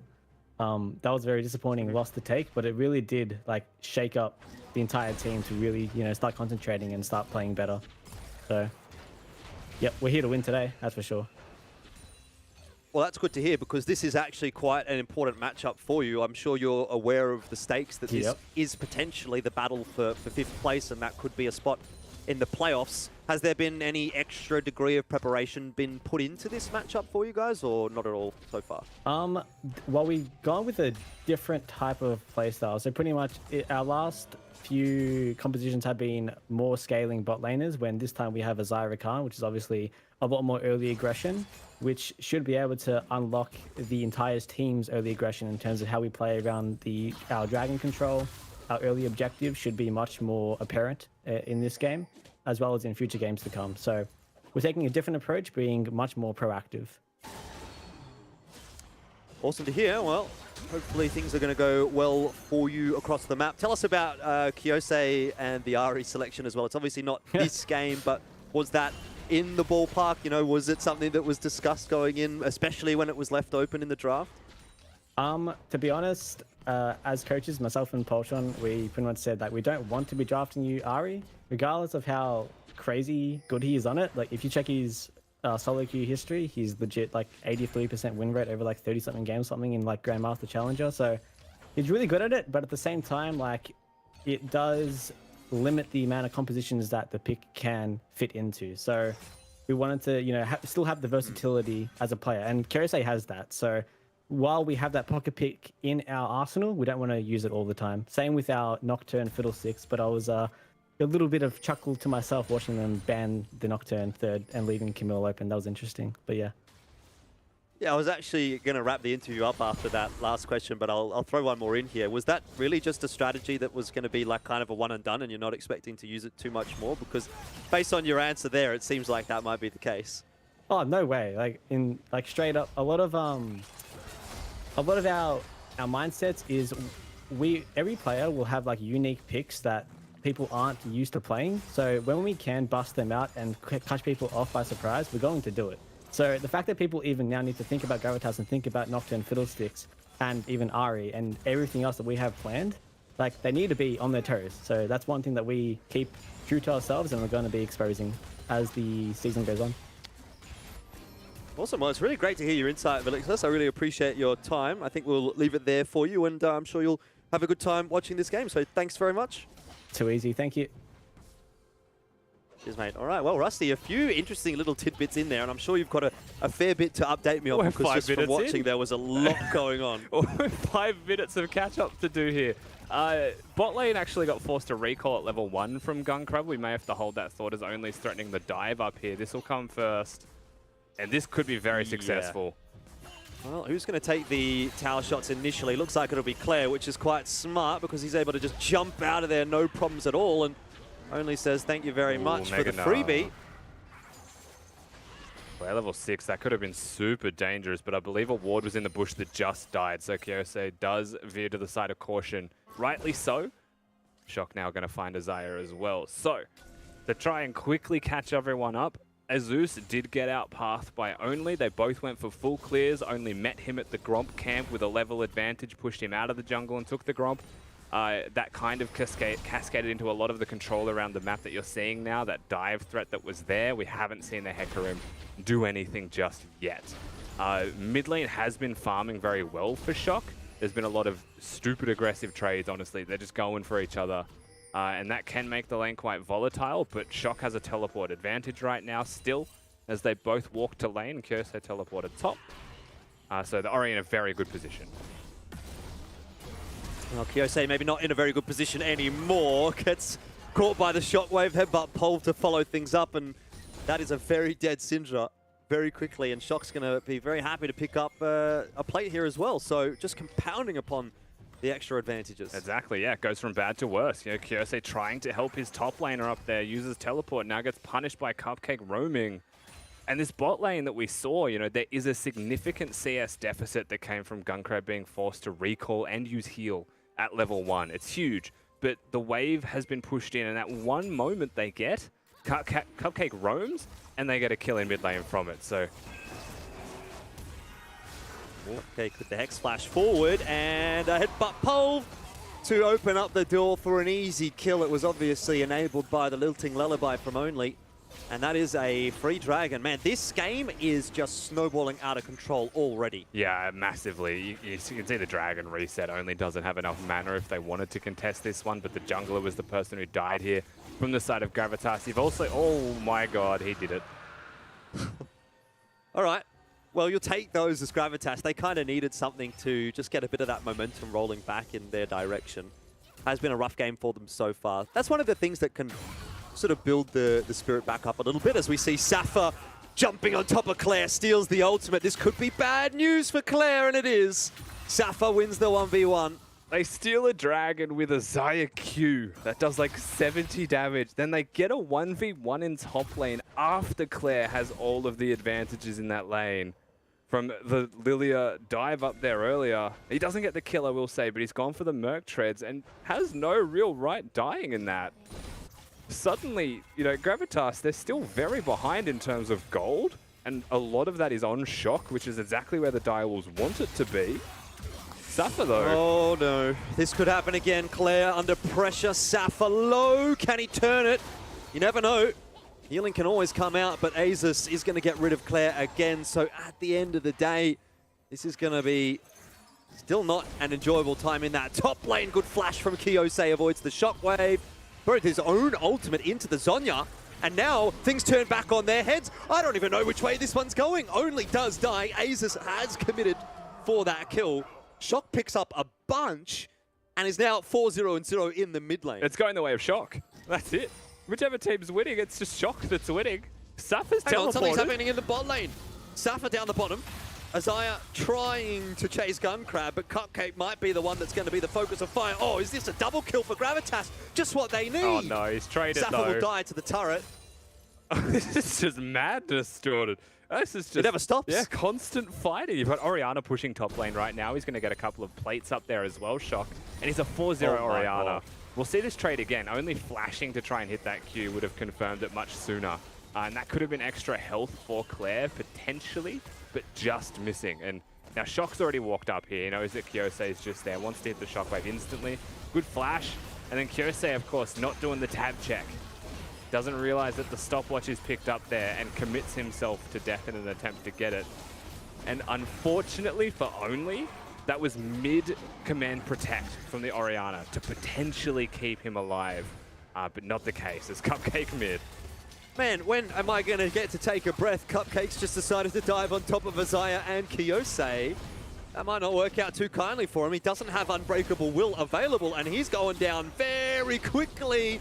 Does dodge one of the Qs from the Syndra and survives. Oh, how has he gotten out of that one for so long? Eventually, Safa arrives. Safa's just become a roaming champion. He's not a top laner anymore. We've got Piglet up there, just farming 1v1 against Claire. What's going on? Gun Crab now. He's going to live. He's fine. It's okay. Everyone take a breath. What's he doing Calm down. there? What's everyone doing everywhere? I don't understand. It's just, this is not even solo queue. This is like if solo queue had a solo queue. That's what this feels like right now. Just constantly looking for picks and fighting. Actually, this is what it was like when I played solo queue on the Ionia server in China. Just constantly picking battles wherever possible. Yeah, I think everyone just needs to take a chill pill here. Oh, we missed something. We did miss something, which is no surprise at this point. So, nice work from Claire to get in there with the Gnar ulti. Azus ticks away.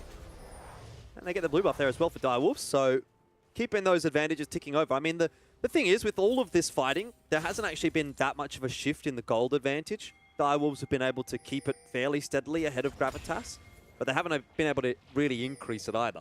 No, there's just been constant trades, which, again, it comes down to a product of setup versus execution. There's not any setup, right? There's definitely still solid execution to get the kills in the first place. That's also being seen from the Gravitas side in response to their opponents. But it's not a 5-man set play where it's a 1-for-0 or anything like that. Objectives are kind of, at the moment, the scraps that'll be available on the side of these picks that we're seeing. And there's been a lot of active movement overall around the Rift, but ultimately, it is a 4-0 mid laner with a 20 to 30 CS advantage. It is a 3-1 Lilia jungle who not only had the stopwatch rush, but of course went for the Zonias first. So can team fight incredibly well. And really, this is still favoring Direwolves significantly, except for Claire being 0-2. But then look at his opponent, right? And it's not that big of a deal. The Xayah is the only place that I think stands out to me as like Piglet legit can win team fights now if he plays it well. I think it's quite hard to be too negative about what's happening here for Claire because he has been really quite bullied by the Gravitas roster. They've sent a lot of resources to try and shut him down, and I mean, ultimately it seems to have worked. But overall, it's not entirely his fault, you know. I guess he did lose the one-on-one, but aside from that, it's just been Azus up in the top lane, and even there you saw he was sort of down in the bot lane, kind of keeping an eye on things. This could be a sleep. This could be bad for Kyosei, but he's going to be fine. Isaiah, with the zoning pressure, is able to keep his mid laner alive.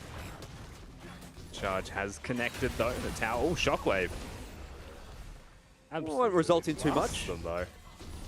I mean, it doesn't result in a kill, no, but that will result in the turret. It's health-wise, it has pushed them all away completely. Cupcake will hang around, and with a demolish proc as well, if that's needed above all else, they will secure it. And just to make a quick note here as well, that is Shock before he finishes a mythic item. He's gone for an accumulation of a bunch of small pieces and components, but because he's 4-0, they'll start to get accelerated. You know, the worst case scenario is you get stuck on this for 10 minutes because you've just constantly built your variety bucket. But instead, it has the full Leandries at 14 minutes with everything else on top of that. So it's a massive Orianna. Party mix can always be a little bit fun depending on what you pull out. And Shocks has pulled out the Leandri's Torment, which is certainly going to help him out here. He was at one point a level above everyone else in the game, but now Claire and Only starting to catch up. So a fairly significant experience advantage for Direwolves as well, not just to mention the gold advantage now, which is going to make life even bigger of a threat for Gravitas.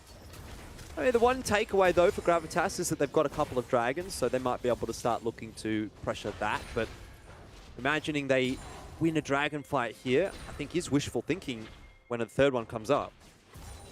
Yeah, I agree with that for sure. Looking at the way that Gravitas will play this one, you'd have to look at item spikes first for when that objective is up.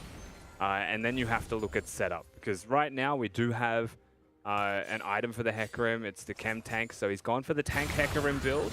Claire and Safa again, just constantly fighting down there. Every time Safa has the Mega Gnar that he steals, it's a kill on Claire. That's a kill that isn't really okay, unfortunately, for Direwolves top laner.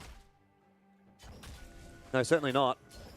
Not really the end of the world, though, for Direwolves. Obviously, there's no major objective coming up in the next couple of minutes. So I suppose if you're going to lose a pick, now is probably not a bad time to do it. Only thinking about pressing that R button, but recognizes that it is a Rakan who's going to be able to quite easily escape before the sleep does proc. Very true. It does mean, though, that they will have control of the blue side quadrant of Gravitas's half of the map. Blue buff stolen away, given a shock level 11 on that Ori as well. Shockwave will one-hit Piglet up there in a 1v1. But it's Azaya with an ultimate and a Gale Force as well as summoners. They're easier said than done in terms of actually getting a kill in a 1v1 duel. Right now the game will mostly revolve around mid and top side until the Herald is secured, and then it'll fully flip, and that's where Gravitas will have their chance. Well, Gravitas aren't going to have much of a chance of contesting this Rift Herald. They'll just give it up. Might try to make a cross-map play happen down here. You can see Azus is there in the bot lane, Safa as well, but Claire showing a fairly large degree of respect and just backing away, deciding not to give up his life this time. Claire was being smarter this time, of course. Gravitas knew that the Herald was being done on Vision, and they're about to find Azus. There is a bush there, by the way, that Claire is in. I know it doesn't really look like it on the broadcast right now, but it is an Ocean Drake, so he was hiding inside of a bush. This will be okay in the end. No collapse for Direwolves. Tower to fall, however, with no local gold, so a bit of gold gone to waste there, unfortunately pushed away by Direwolves. And now you can see the Herald secured in the hands of Only. The map completely flipped. We spoke about maybe that's a chance for Gravitas. As you know, the resets come in, they have to walk from base into the area of the river. Hasn't been seen just yet, but they are looking.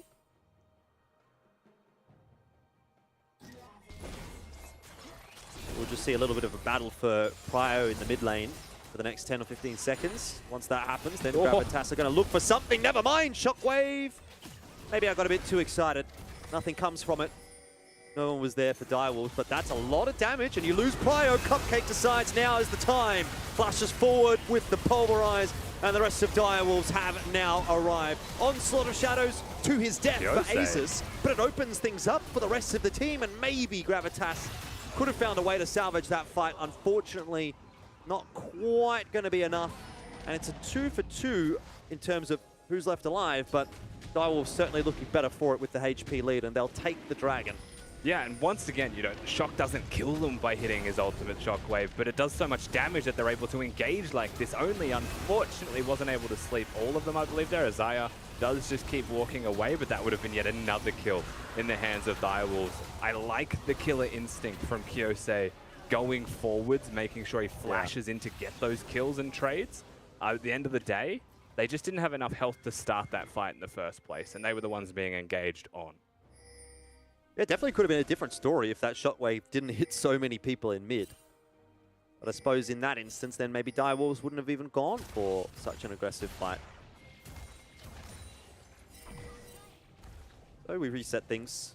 Crab looking to just farm up a little bit now. Got a red buff there available as well. Bit going on down in the bot lane. The turret was picked up by Claire. Safa not able to defend it, and you can see Only starting to work his way down, out of vision. This could be bad news for Safa. The damage starting to come through as well, but Safa looks to turn it. Only should have Zhonya's available. No, used it in the last fight. Has to force the Lullaby out to survive, and does. Bit too close for comfort. Yeah, that was a fantastic CC chain actually from Safa using that Mega Gnar as a Zeus onto Shock. Yeah, cross-map play from Gravitas. Good news. It's going to work out. Aza's tanking the tower means Kyose will be relatively healthy. And Cupcake looks like he wants to get in there, but no real kill chance there with no threats behind him. And whatever the reason may be, whether there was no one there to protect Shock or Shock had just stayed a little bit too far forward there to try and hold a wave, they'd acknowledged already that Only was on the opposite side of the map. And so they saw the opportunity for themselves, Gravitas, and they seized it. And that was 800 gold going into the pockets of a Zeus on this Hecarim as well. No small sum goes their way from that shutdown. And not only that, it was a Medjai's on Orianna. So that's a big mistake coming out of Direwolves overall, to give that money and remove the Medjai stacks. All important. Can swing the game back on its head. Not sure it'll be enough just yet. We'll need to see some more from Gravitas as they pop the Rift Herald down. Not sure that's going to get a whole lot of value. Nah. Gravitas are just waiting. It was going to time ready out. to get rid of it. Yeah. They're forced back to base after that pick in bottom lane was something that was going to be a factor there. Only just chooses to summon it. If they're lucky, it would have got a charge off, but everyone from Gravitas is here. Rightly so, of course. They've grouped up as well. And just to quickly reiterate a fact that we mentioned earlier here, Elfish, is that the bot difference right now between these AD carries is monstrous. Yeah, Gunkrab not really being able to get the ball rolling quite so much as Piglet thus far. The kill helping out as well, that's for sure. But a CS differential of about 50 could become a factor. It just means that they have money on carries, right? Like, you can see it reflected through the overall gold. Pretty much everywhere is behind. Even Azus getting the shutdown gold is still significantly behind Only. But they have a place that's 1,000 gold ahead. And that place is a carry. So they can work around a carry, right? They give themselves a potential win condition. They have Safa, who I think now should start stealing Alistar ultimates more if he's going to be grouping for these team fights. And then he's unkillable. And that gives like 6 seconds of time for Isaiah to try and be putting damage down. That just opens and creates space for them. And it gives them chances to maybe win team fights even when they're this far behind. One of the big issues I'm seeing right now for Gravitas is agency in terms of playing this game the way they want to. I mean, Direwolves are choosing all of these engagements. They've got full control of the vision on the blue side, and Cupcake with a turbo chem tank is looking for another engage. Won't quite be able to catch up to the Gravitas players and lets them run away down into the bot side of the map. But it feels like Gravitas is having to react a lot to what Direwolves is throwing at them. And look at that jungle. I mean, you've got 2 pinks and a ward there as well. It's just not going to be fun for Gravitas to move out of their base. And that's why you're seeing Direwolves being able to grab so many free objectives. The top tower just went down as well, we didn't mention. So starting to snowball a little bit for Direwolves. 5k gold lead is looking fairly substantial. Dragon coming up in 40 seconds is going to be the next key fight. And pretty much feels like a must-win for Gravitas at this point in the game. I mean, it definitely is, right? While it isn't going to be a Dragon Soul point by any means, in fact, there's a significant amount of time until then. For one, you would like to have the Soul point threatened for yourself for a legitimate team-based win condition. But for two, the way that this gold is playing, the way that the map is playing, you want to try and get some kind of advantage back gold-wise to be able to play around it. And as it stands, you know, the threat of a shockwave from the bush is too great. And that exists for all 5 players on Direwolves. The threat of just control they have is too great. Gravitas can't do anything. Well, Safa has stolen the Alistar ultimate for this next fight, and we'll see how much of an impact that is going to have. Cupcake trying to make you eat your words. Rusty engages the fight for Direwolves this time, but will it work out? The backline is collapsed upon. Onslaught of shadows from Azus, and Safa there as well. Actually nets the first kill for Gravitas. It will be traded back. No, maybe it won't. Direwolves, they're not quite being able to confirm these kills just yet. Piglet still surviving. Gunkrab dives in. Finally, things have turned over in the favor of Direwolves. It felt like it should be their fight win from the outset, but it took a lot longer than I thought that it would. But they do get the win and they will get the Dragon. Yeah, I mean, it wasn't perfectly executed by Dials, but the engage was solid. We already spoke about the risk of engaging, however, into a Sylas with an Alistar ultimate. He's just so tanky and buys so much time. And the Hecarim being a tank Hecarim as well was the exact same, but eventually they start to whittle down, they start to fall. And then eventually Claire finds his in on the Mega Gnar, and that really is the difference maker there for them. So good team fighting in the end by Direwolves. So it was a little bit dicey for a moment there, and Gravitas really did push them. And you'll see that again here. Cupcake gets a good engage. You know, finds two people, gets the ultimate off. Safa now creates space with Azeus, and Isaiah also engaging the Shockwave, only hitting tanks, right? So the carries have an opportunity to survive for a bit longer. But Claire, just the ominous presence that he has, the threat, of course, as everyone gets close to the red buff wall, they just get taken down, and the combo is too strong with Gunkrab. Yeah, such a sick ultimate from Claire. Really turns that fight around. Piglet full HP for the majority of it. And at that point, you're starting to think, wait, maybe Gravitas can turn this fight around. Maybe they can actually turn this game around. But as soon as Piglet is out of the picture, there goes all the damage for Gravitas. Everyone else was low to begin with. Yeah. The Direwolves continue to put in good work. It's not a death sentence just yet, though, for Gravitas. They have some avenues to come back into this game. It was also pretty much a winnable fight as well. You know, that's the scary thing. Yeah. Piglet had ultimate for the Gnar ult and just didn't get the chance to use it in time. Maybe that fight goes the other way or completely shifts and it's a more even trade for Gravitas if he's able to get that one off. But because they find the priority target, it does end up being Direwolves' favored. Lullaby available for only at the moment. Piglet did just eat an orb. But Direwolves not too interested in trying to chase a kill that far. They're going to opt towards the Baron pick. Gravitas should be aware. They don't see anyone on the map. They think, what's going on here? Quick. It is definitely. Gunkrab is just pumping out that damage at the moment. And the Lilia also pretty good at slaying the Baron. Cupcake in the middle of nowhere should be a free pick. Pops the unbreakable Will and will survive. But does go down, and Claire again with an R ultimate, comboed with the Shock ultimate, the Shock wave indeed. Oh, dearie me, Gravitas, for a moment I thought there was some hope, but the Wombo combo is just too good, and Shock, I wonder if he's chosen that name for a reason. I mean, he's playing out of his mind 100% with these shockwaves. More than enough for Direwolves to break the inhibitor and look for the Nexus. They have 20 seconds on any damage-dealing champions, 10 on Isaiah on this Rakan. But they can effectively ignore this Rakan and try and push towards ending the game right now. One team fight, one Baron should just be it for Direwolves. I think that is. I'm pretty sure that's done. I'm not sure that Isaiah is going to be able to do anything about that. As the Nexus starts to fall well below HP, Direwolves picking up the victory today. 27 minutes on the clock, and they made it look pretty comfortable.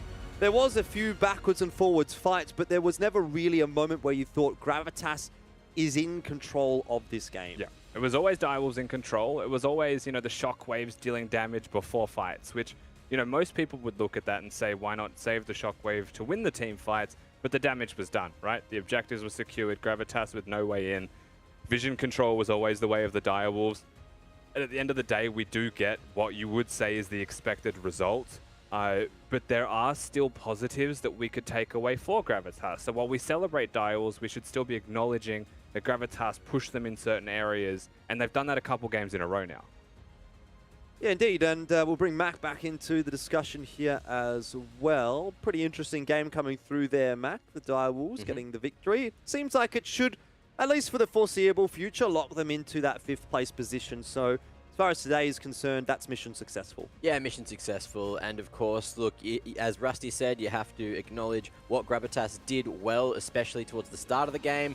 You'd say that they were leading in terms of macro, which is a bit of a surprise considering Direwolves, their macro over the previous weeks has been their strong point. And as the game went on, obviously they got back in the driver's seat and managed to keep things under control. And of course, I guess surprisingly, closed that game out towards the end after they had the Baron buff, just pushing into the base. Of course, it was way too easy. But again, it was just action aplenty. At the 10 minutes 30 mark, I think there was 4 14 kills by that point, which is completely ridiculous and the most amount of kills we've seen in an early game so far. So it was a very entertaining and chaotic matchup between these two teams. It definitely felt like it. It was any time we tried to get a word in about what was actually happening in the game, there was something else happening in the game. It was like Juves, you know, Rusty copped the Juves treatment there. So every time we went to say something, Jordan's like, oh, well, hold that thought, you know, there's more action. And look, even a couple of these fights, this one in particular, there was so many points where it could have swung either way, even though all the Gravitas players were so low. But again, that charge from Cupcake really just sealing the deal towards the end. And Gun Crab is insane on the Tristana as well. So you have to remember that. He started to get a little bit of a lead towards the end and just managed to dish out enough damage. So very well played by Direwolves to secure this third win. Yeah. Third, right? Yeah, third. They're on the third now because Gravitas have the one. So, yeah, 3 wins now and still a chance to catch back up to the other teams if they can get themselves sorted and really have a good chance going up against some of the higher teams on the leaderboard. Look, we have Nat back with us as well. She was sitting down on the sidelines. Do you want to give us a field report quickly before we jump into the post-game? Absolutely not. Okay, well, just jump into the post-game. I'm just so ready to get in and interview Cupcake, who I'm so lucky to have. Congratulations on the back-to-back win. How are you guys feeling?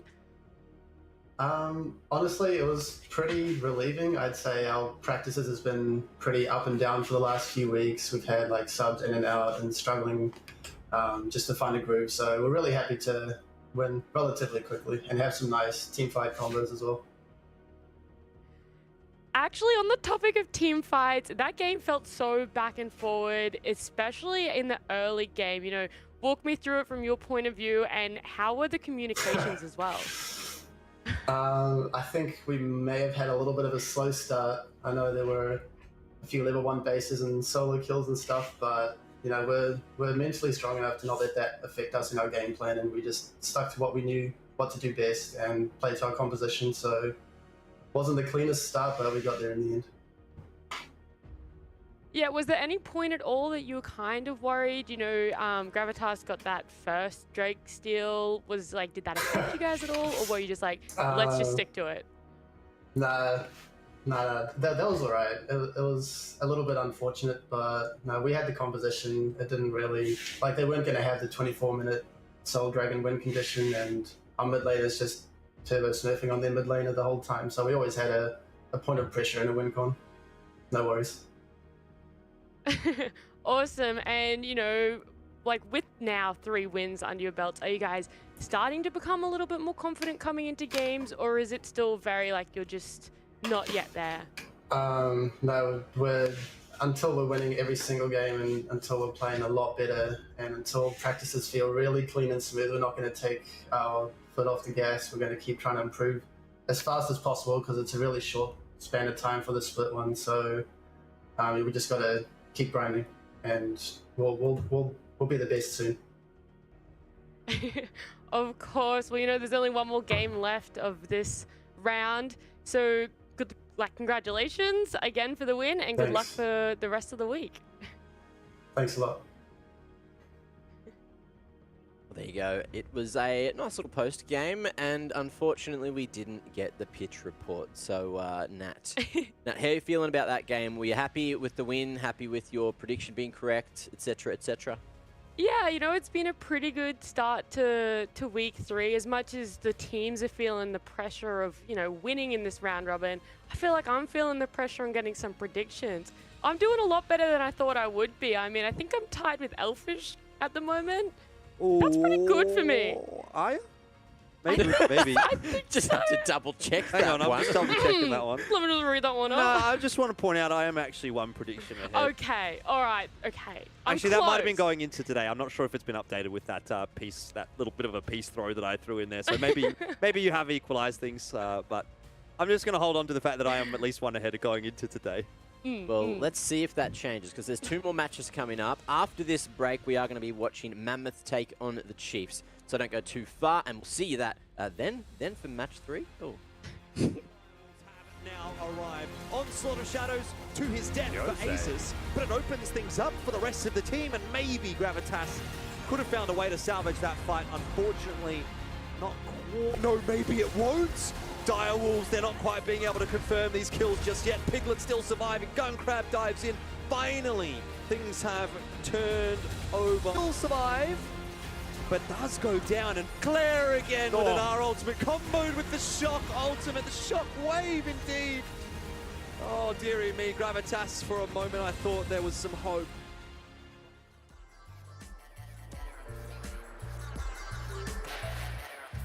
She was headed north. She said to me, California girls have all the fun.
Hold on, ain't you speaking too fast for what you know about?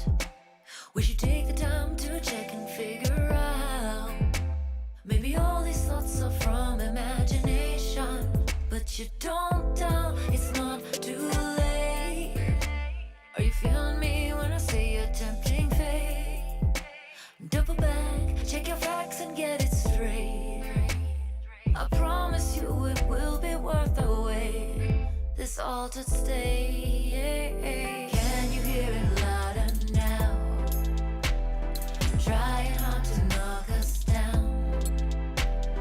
Noise is getting louder now, but nothing gonna take us out. We in this altered state, it's all blurry. Don't matter when we gonna wait. I ain't worried. Stay with me in this altered state. We all blurry, and I don't wanna wait. I don't wanna wait. Just stop. Aren't you tired of always waiting for the drop? 'Cause there's more to life than all the things you got. Hold you hostage 'cause you think you need a lot. You got one shot to start fresh. Working on the part that's not just blood and flesh. Find the quiet place where you can start to play.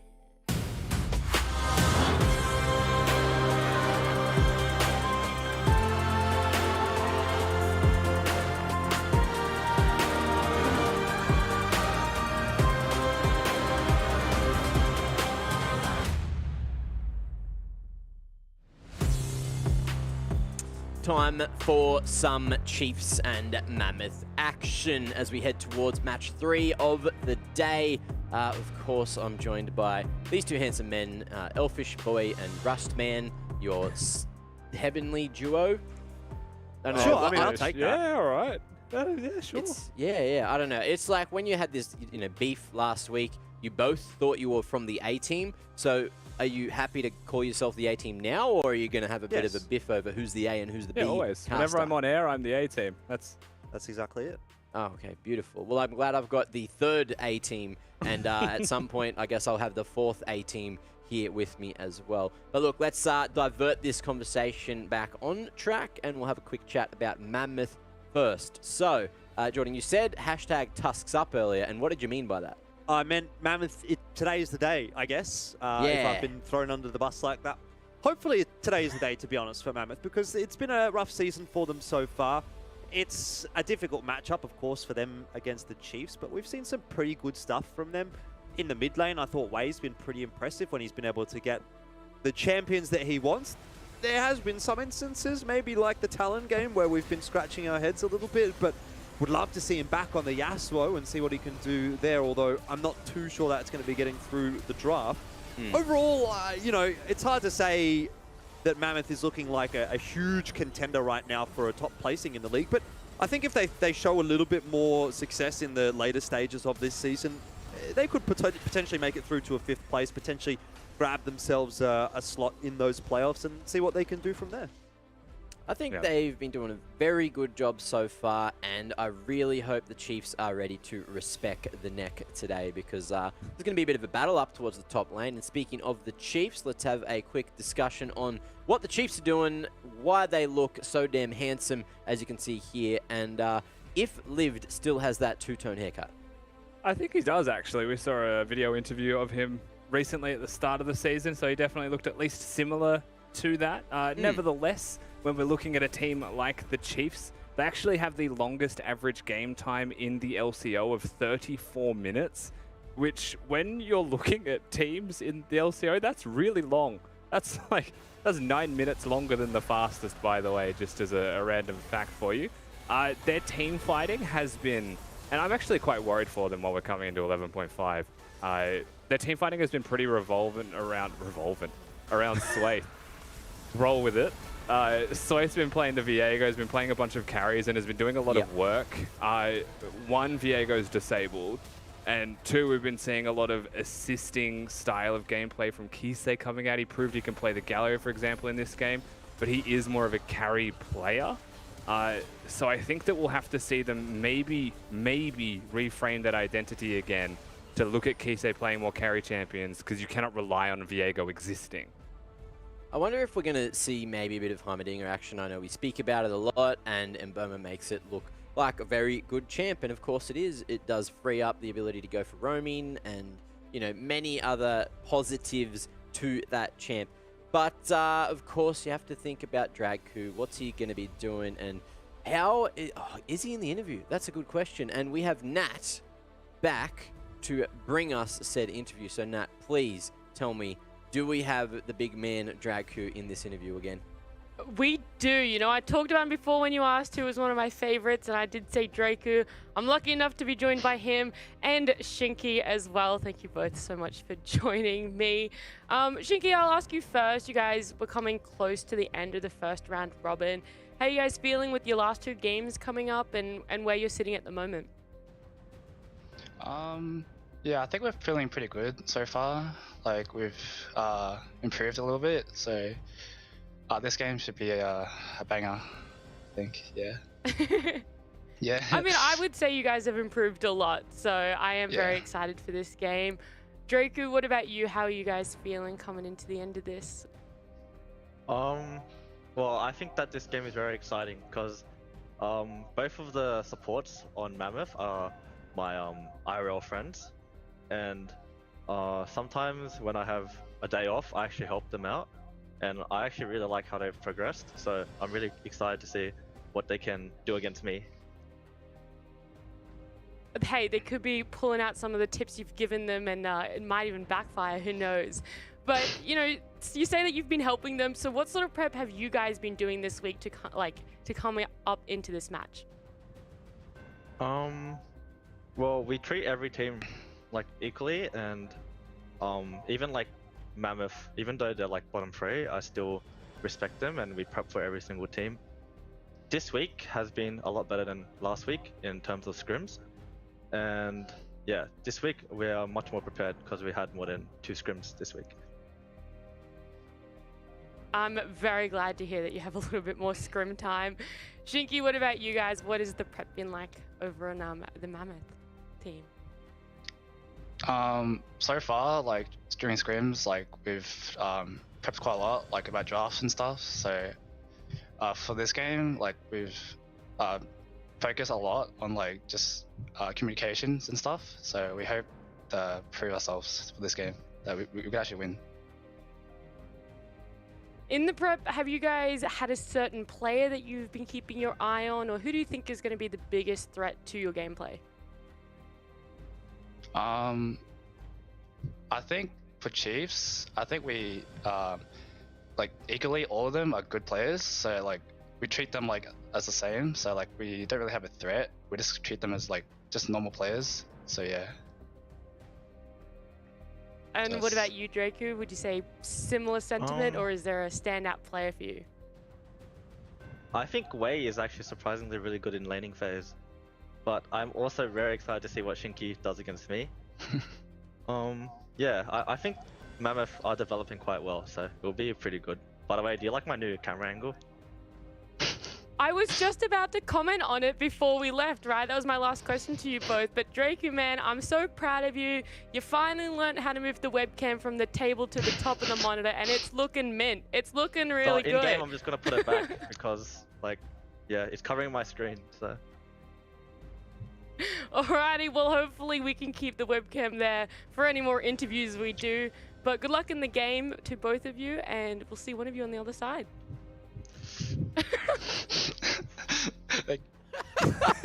Man, I think Shinky measures up there on the size of Draku. That was pretty close. You know, Shinky's really been putting in the hard yards there, as you could see. I would say it's a much more flattering interview angle, Draku, but you look so much more mighty when it's that lower angle coming at you as well. So, you know, I reckon chop and change, you know, have the other one every now and then, but it was really good. And another great interview as well, Nat. But let's see how great your predictions are, because we have the predictions ready. And as you mentioned, you and Jordan were neck and neck, and you still are. And no matter what, you're still going to be after this match.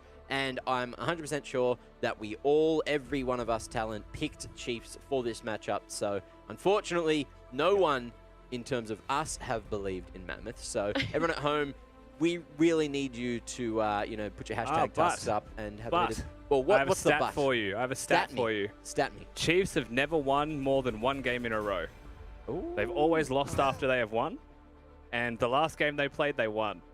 Okay. Ooh. So we could all lose out here is what you're saying. So we sure you don't want to lose. change your prediction, Nat? I mean, it could be a good prediction today. Look, That's all I'm saying. You know, it's hard. It's not too late. Look, I was the only one that believed in him the one time they went up against Gravitas, and I kind of... You're a dorm like this. Oh, sorry, no, yeah, Rusty was as well, except you weren't on broadcast that day. Okay, That's right. Yeah, so you don't count. Are we raising That's hands to Rusty. talk now? Is that what we're doing? We're going full Google Meets mode at this point. Anyway, it is what it is, and I'll tell you something else that is content, and that's what we got from Mammoth as well. More bloody content. Have a look at this one.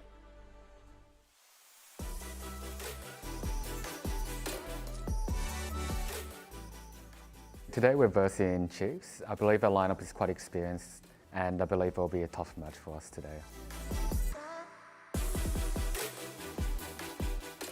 Kise is probably one of the best mechanical mids. I'm going to have a bit of a challenge versing him. The main person that sticks out to me is Swave, who has been a player for quite a long time, and I do look forward to versing him today. The bot side's pretty weak just because Draku hasn't had as much time as playing support as a lot of others. I think he's just maybe for-funning a bit. The team will be quite difficult for us to manage around, but I believe with the right decision making, we should be able to come out on top.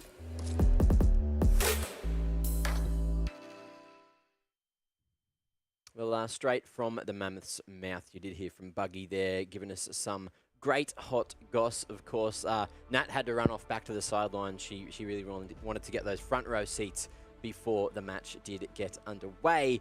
But look, if you guys want to figure out how quickly you can get to your seats, you know, test your reaction time, test your speed, etc., please run on over to Esports Assessment Labs, and you can not only track your progress, but also just test yourself, put yourselves up against the best or the worst. You know, there's some questionable gamers on that site as well. I think Elfish Guys tried to test himself, so that should be a pretty easy one for you all to beat, or at least, you know, assess yourself and see how equivalent you are with this man. Check yourself before you wreck yourself, Mac. I reckon I would beat you in any given test on EAL. So, you know, if you want to have a throwdown, I'm here anytime. You want to throw down? Yeah, on EAL. Can you on lift me? tests. Because I know I can certainly lift you.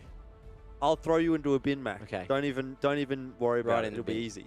Beautiful. Yeah. I love being in the bin. It's my home. So good luck getting me there. I'll probably assist you by jumping straight in. Anyway, we're going towards Champ Select, and before we get there, do you think we're going to see any curious picks, creative choices in terms of the Champ Select, Rusty? For me, it's mid lane, maybe. Like, it depends what you mean by creative. Wei can play a lot of assassin mid laners. That, to me, is abstract to the normal. He's got a Yasuo game, he's got a Talon game, and 2 Zoe games in his last 4. So I would like to see him go back to the assassins. I would like to see him challenge Kisei, who, again, is another younger player in mid lane. Try and play comfort and take him out that way. Well, let's have a quick chat about the mid lane, but let's have a quick look at the top lane as well. Both these players head-to-head have, I guess, impressed us in the past. You know, Nectar, respect the neck there, straight up against Lived, who's been doing a very good job up in that top lane for Chiefs. So any words about these two, Jordan? Well, Nectar certainly seems to be a fan favorite. I've seen in the Twitch chat every time he's playing, there's a bit of spam going on. So hopefully he's going to be able to have a good performance in this game in particular. Just having a quick look at the stats, I think you get a little bit more value out of Lived, even despite the fact that the gold share is pretty even. 68% kill participation from him versus 49% from Nectar. You know, you're seeing a few more wards plays, that kind of thing. Damage share is even, though, to be fair, so I suppose there is that to sort of think about, and that's almost a good way of categorizing things, I suppose. But end of the day, it does look like, at least statistically speaking, Lived has been performing a little bit better of these two top laners, but question then becomes how much of that is because Chiefs is just a stronger team and is having better games, and therefore he's being assisted by that, versus is he that much of a better player than Nectar? I guess I'm not necessarily the ideal person to answer that, and this matchup probably tells us a little bit as to how that is going to play out. When we do see them go head-to-head, is there going to be a solo kill? Is someone going to be able to top gap? We'll have to find out. Yeah, it certainly looked like Lived was more prone to going into those team fights and at least succeeding, you know, getting more of those assists. Of course, Mammoth have had a bit of a rough ride so far and haven't managed to win a whole lot of team fights and have sort of gone up against some pretty heavy opposition. And Chiefs, you could call them some pretty heavy opposition going into today's matchup as well. You could. It depends on which type of Chiefs show up as well, and which iteration, right? And again, to contrast this, because Chiefs have the longest game time, Mammoth have the shortest game time, there's a chance in a world here where the way Chiefs play, because it always goes so late, could be indicative of the fact that they don't punish enough early. And Mammoth are the type of team that are kind of all in on that early game, right? Even in their win, it was a 24-minute victory. So I'm looking toward the early game specifically more than anything else to see, you know, can the Chiefs keep up with them? Is it just a jungle gap team that the Chiefs are? And like if Mammoth play to win lanes, how do they react to that? And what does it look like for Mammoth to try and get leads against the Chiefs? Because I'd love to see something creative in bottom lane, like a Blitzcrank to threaten Dragku, you know, as they are mates down there. I would honestly like to see a bit of ego battle down there. Okay. Well, hopefully that works out. You know, we have seen a lot of these underdog teams get the early leads before the more experienced players manage to fight their way back into the game. But it looks like we've managed to be sent some more from the fans. We do have a #1 Dire Wolves fan tuning in. That's James Coward Marshall. Why are you a coward, son? It's all right. You know, you'll get the confidence one day. But at Dire Wolves, at LCO, always a fan of the hashtag Wolfpack, hashtag one LCO fans. So he is now also in contention for the Teemo statue. Any words on this one, gents? Keep swimming. Yeah, I was actually obsessed with that as well. I was like, that's hand-drawn. Well done. Oh, up on the top. Right, I had no idea what you were talking about. I was like, what? Just keep on the swimming. hunt for merch, and then we ended up seeing that instead. Beautiful. Got the hat on, though. Oh, he's got a... Is that the Pokemon trading card game? That's a Pokemon... Mat? By the way, I actually have that exact same strat. It's not the same mat, but I do use a Pokemon trading card game mat as a mouse pad, and it works phenomenally. Oh, there you All go. you have to have is a flat desk. But how... You know, you do need that. That's a caveat, but it's a nice surface. It's really good. How good... Who doesn't have a flat desk? That's... What? Well, that... No, some people play with, like, you know, like there's a crack in the desk or something, but because the play mats are very thin. Yeah. You can't really go over that crack very nicely as you would normally with a thicker mouse pad. like so you do need to have a very flat desk. A little bit of gamer age, sometimes is a factor. Happens to the best of which us. Jordan Mays knows lots about. I've heard him rage in his solo queue games. It's like, why is he wanted that? And you're just like, whoa, come on, Jordan, settle down. Yeah. If you duoed with me, I'd surely carry you out of this death rank. I'm very good at League of Legends.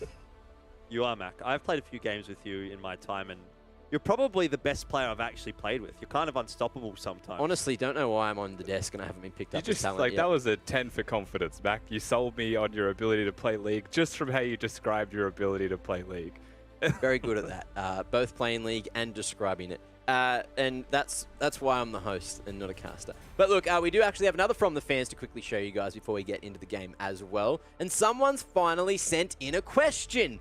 And the question is from Davo Erlo, our fan favourite, with the bit of an elfish grin in chat there as well. Spam your elfish grins if anyone out there has them. No one's got any of those back, unfortunately. I might. I think I may. Anyway, at LCO, at MacMate, so me in particular, what are the chances if a caster gets their prediction wrong, they have to do an amount of push-ups equal to the deaths of the losing team? So I actually replied to this and said, this is a good one for Elfish Guy to reply to, because you vetoed push-ups from me in particular.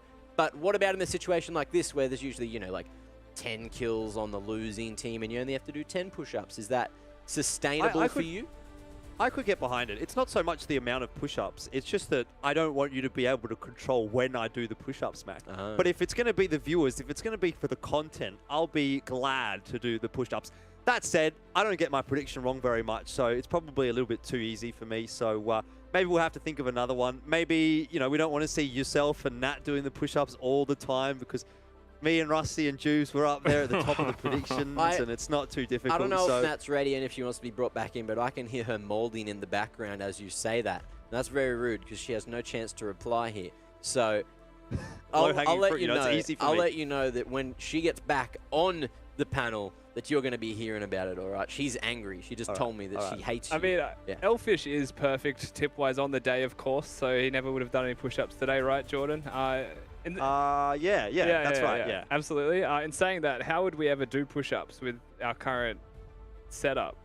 We might just have to bank them for when we do eventually get to the studio, by the way, Russ. No, it's a pretty big studio. saying we're going to bank them? I'm just saying, you bank them, and then we film ourselves doing them, and as proof, we can use that on the broadcast and be like, look, here's the push-ups for the week, and everyone just slaves over their push-ups or whatever. But yeah, why not? Let's bring Nat back in, because she is just tapping at the door, knocking, saying, let me in! I want my go at Elfish Guy. So, Nat, have the floor. I'm just going to say, when I'm on the broadcast with you guys, I feel like I don't really talk a lot. But we are tied, Elfish Guy. I think really? I'm a little hurt. We've gotten the same amount of predictions right and wrong, especially today. I got the Pentanet prediction, so I wouldn't have to do any push-ups yet today. So Not yet. But what I will say, I'm an early game.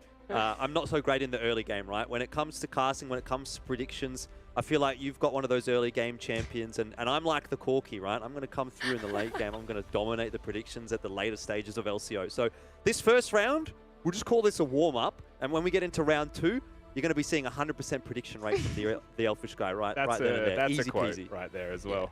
definitely holding that one accountable. And just like a corgi, all bark, no bite. So, good luck with that one, Jordan. I'm certainly going to be making sure you do every single push-up. So, shout outs to Davo Erlo, because we're definitely going to be doing that now. Even though I am probably going to be doing the most push-ups, I'm fine with that. Just all of the I would day's like work. to preface, I can't actually do a push-up. Well, that's going to be difficult then, isn't it? That's going to change by the end of the We season. can do variations on push-ups if you want. You can do inclines, you can do there them is on no walls. variation of a push-up that I can do. That's a lie. Knees? Good. I've never done one. What, even just like holding the pose, like a plank on your hands? That always I builds could do that. strength as well. Yeah, I could do that. You can go down, and you can... Anyway, look, this is another conversation that Rusty and I can talk about for days. Talking about strength, etc. But look, speaking of strength, we're going from strength to strength and allowing you all to savor your strength because we are going to a break. We'll be right back with some more info.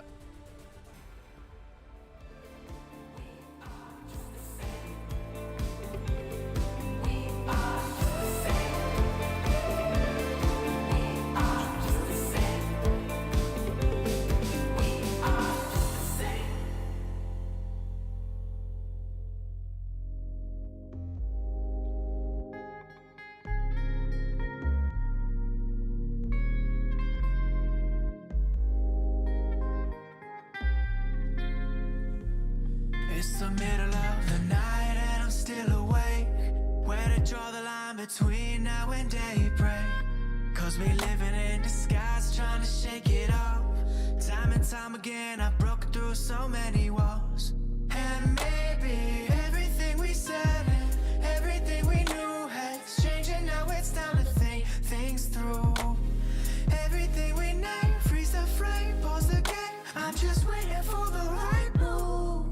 Look, I wanna switch back, turn around, flip the breakers so we reset. Down, through the game, face up just for a second. Just breathe, take it in, cause you know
Welcome back, ladies and gentlemen. It is us again, the three merry men on the desk, looking to bring you a game. That game is Mammoth and the Chiefs. We've had a chinwag about it, and we're still just waiting to see if the game is going to be going ahead. Hopefully it does, but that answer will be answered very shortly indeed. So, look, had a quick 5 minutes there. I stayed hydrated and caffeinated. What did you guys do with your little break? Watched cat Ran around the living room, trying to get the dog out of my room. Actually, by the way, on the Is he other there? side of the camera, he's gone. He's he finally left. Is Nox in arm's reach? No. What if you say his Unfortunately name? The door's closed now. Luckily, I have a girlfriend who tends to help me try to wrangle the dog when I'm on a broadcast, because he does like to just run into this room for no reason. As soon as I open the door, he runs in, sits down on the floor, I guess because he hasn't seen me in like 2 or 3 hours, and will not move. Even if I'm trying to get him out, he just stays there. Well, yeah, sometimes we get to the point where I'm casting, there's a dog and a girl running around in my room just chasing each other, and it's always a good time trying to stay serious when that's happening. Well, there you go. All right, before I ask any more questions about puppers and puppets, we have had the unfortunate information that Mammoth have had to forfeit due to, I think, players being unable to connect. So some kind of technical difficulties today, but that is it. It looks like Chiefs are going to be the victor and take the W. So we still got our predictions right, even though the circumstances are unfortunate. And look, Chiefs are now another win on the board. Mammoth still on that single win, but at least they're still doing better than Legacy. So let's just go with that. Yeah, sure. I mean, they are doing better than Legacy. I mean, this is not something that you ever want to see, right? Like, you never want to have a forfeit game. You never want to have a game to not exist. You want to actually see it all left out on the field. So this really is a shame, and there's not a lot of positives that you can take away from it. If it's a technical issue, that's life, I suppose. But hopefully that doesn't happen ever again to any team in any league.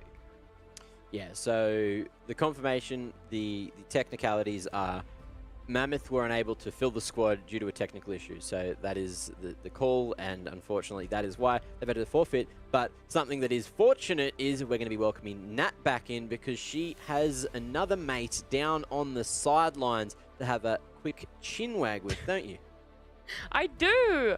You know, even though we didn't actually get a game, which is quite unfortunate, I still managed to rope in Boma. I'm so lucky. I get, 2 amazing Chiefs players that I get to interview today. How are you guys feeling, unfortunately? Well, how about, let me rephrase it. How you guys feeling after yet another win?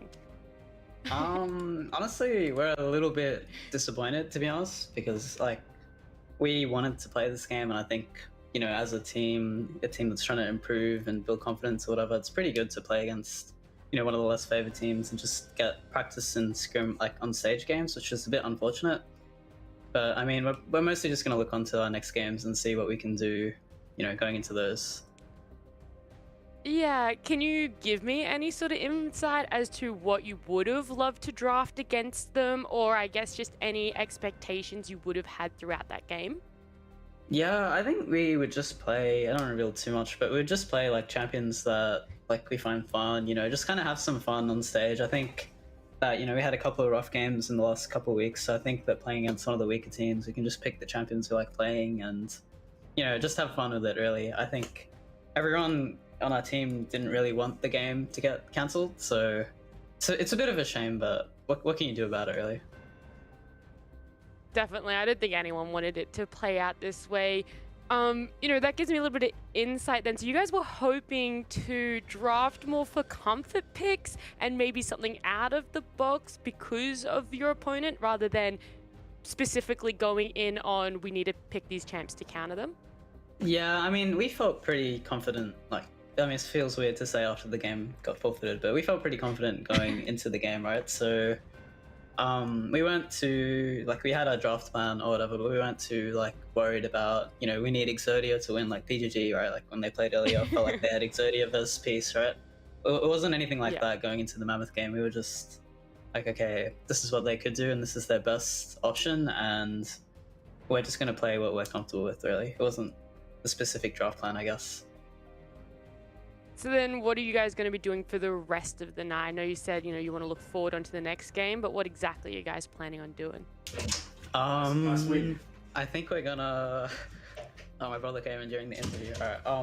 I think we're gonna probably queue up for solo queue tonight. We're gonna talk about tomorrow's game against Isles, which is like probably our biggest game this week. I think we're gonna talk about that a little bit, and I don't know, we're just gonna chill out, focus on the next games. I think practice has been pretty good this week. Like, it's been very productive, and I hope that our team in particular, something that people should watch out for is that we're more of like a, would say rookie but less experienced team. So we're trying to get, learn the ropes of competitive, and not all of our players have been in the OPL for a long time. So I think that just playing the games and building up and ramping up for playoffs is a big thing for us, because I think if we build confidence and stuff going into playoffs, I think we're going to do pretty well, like, in my opinion.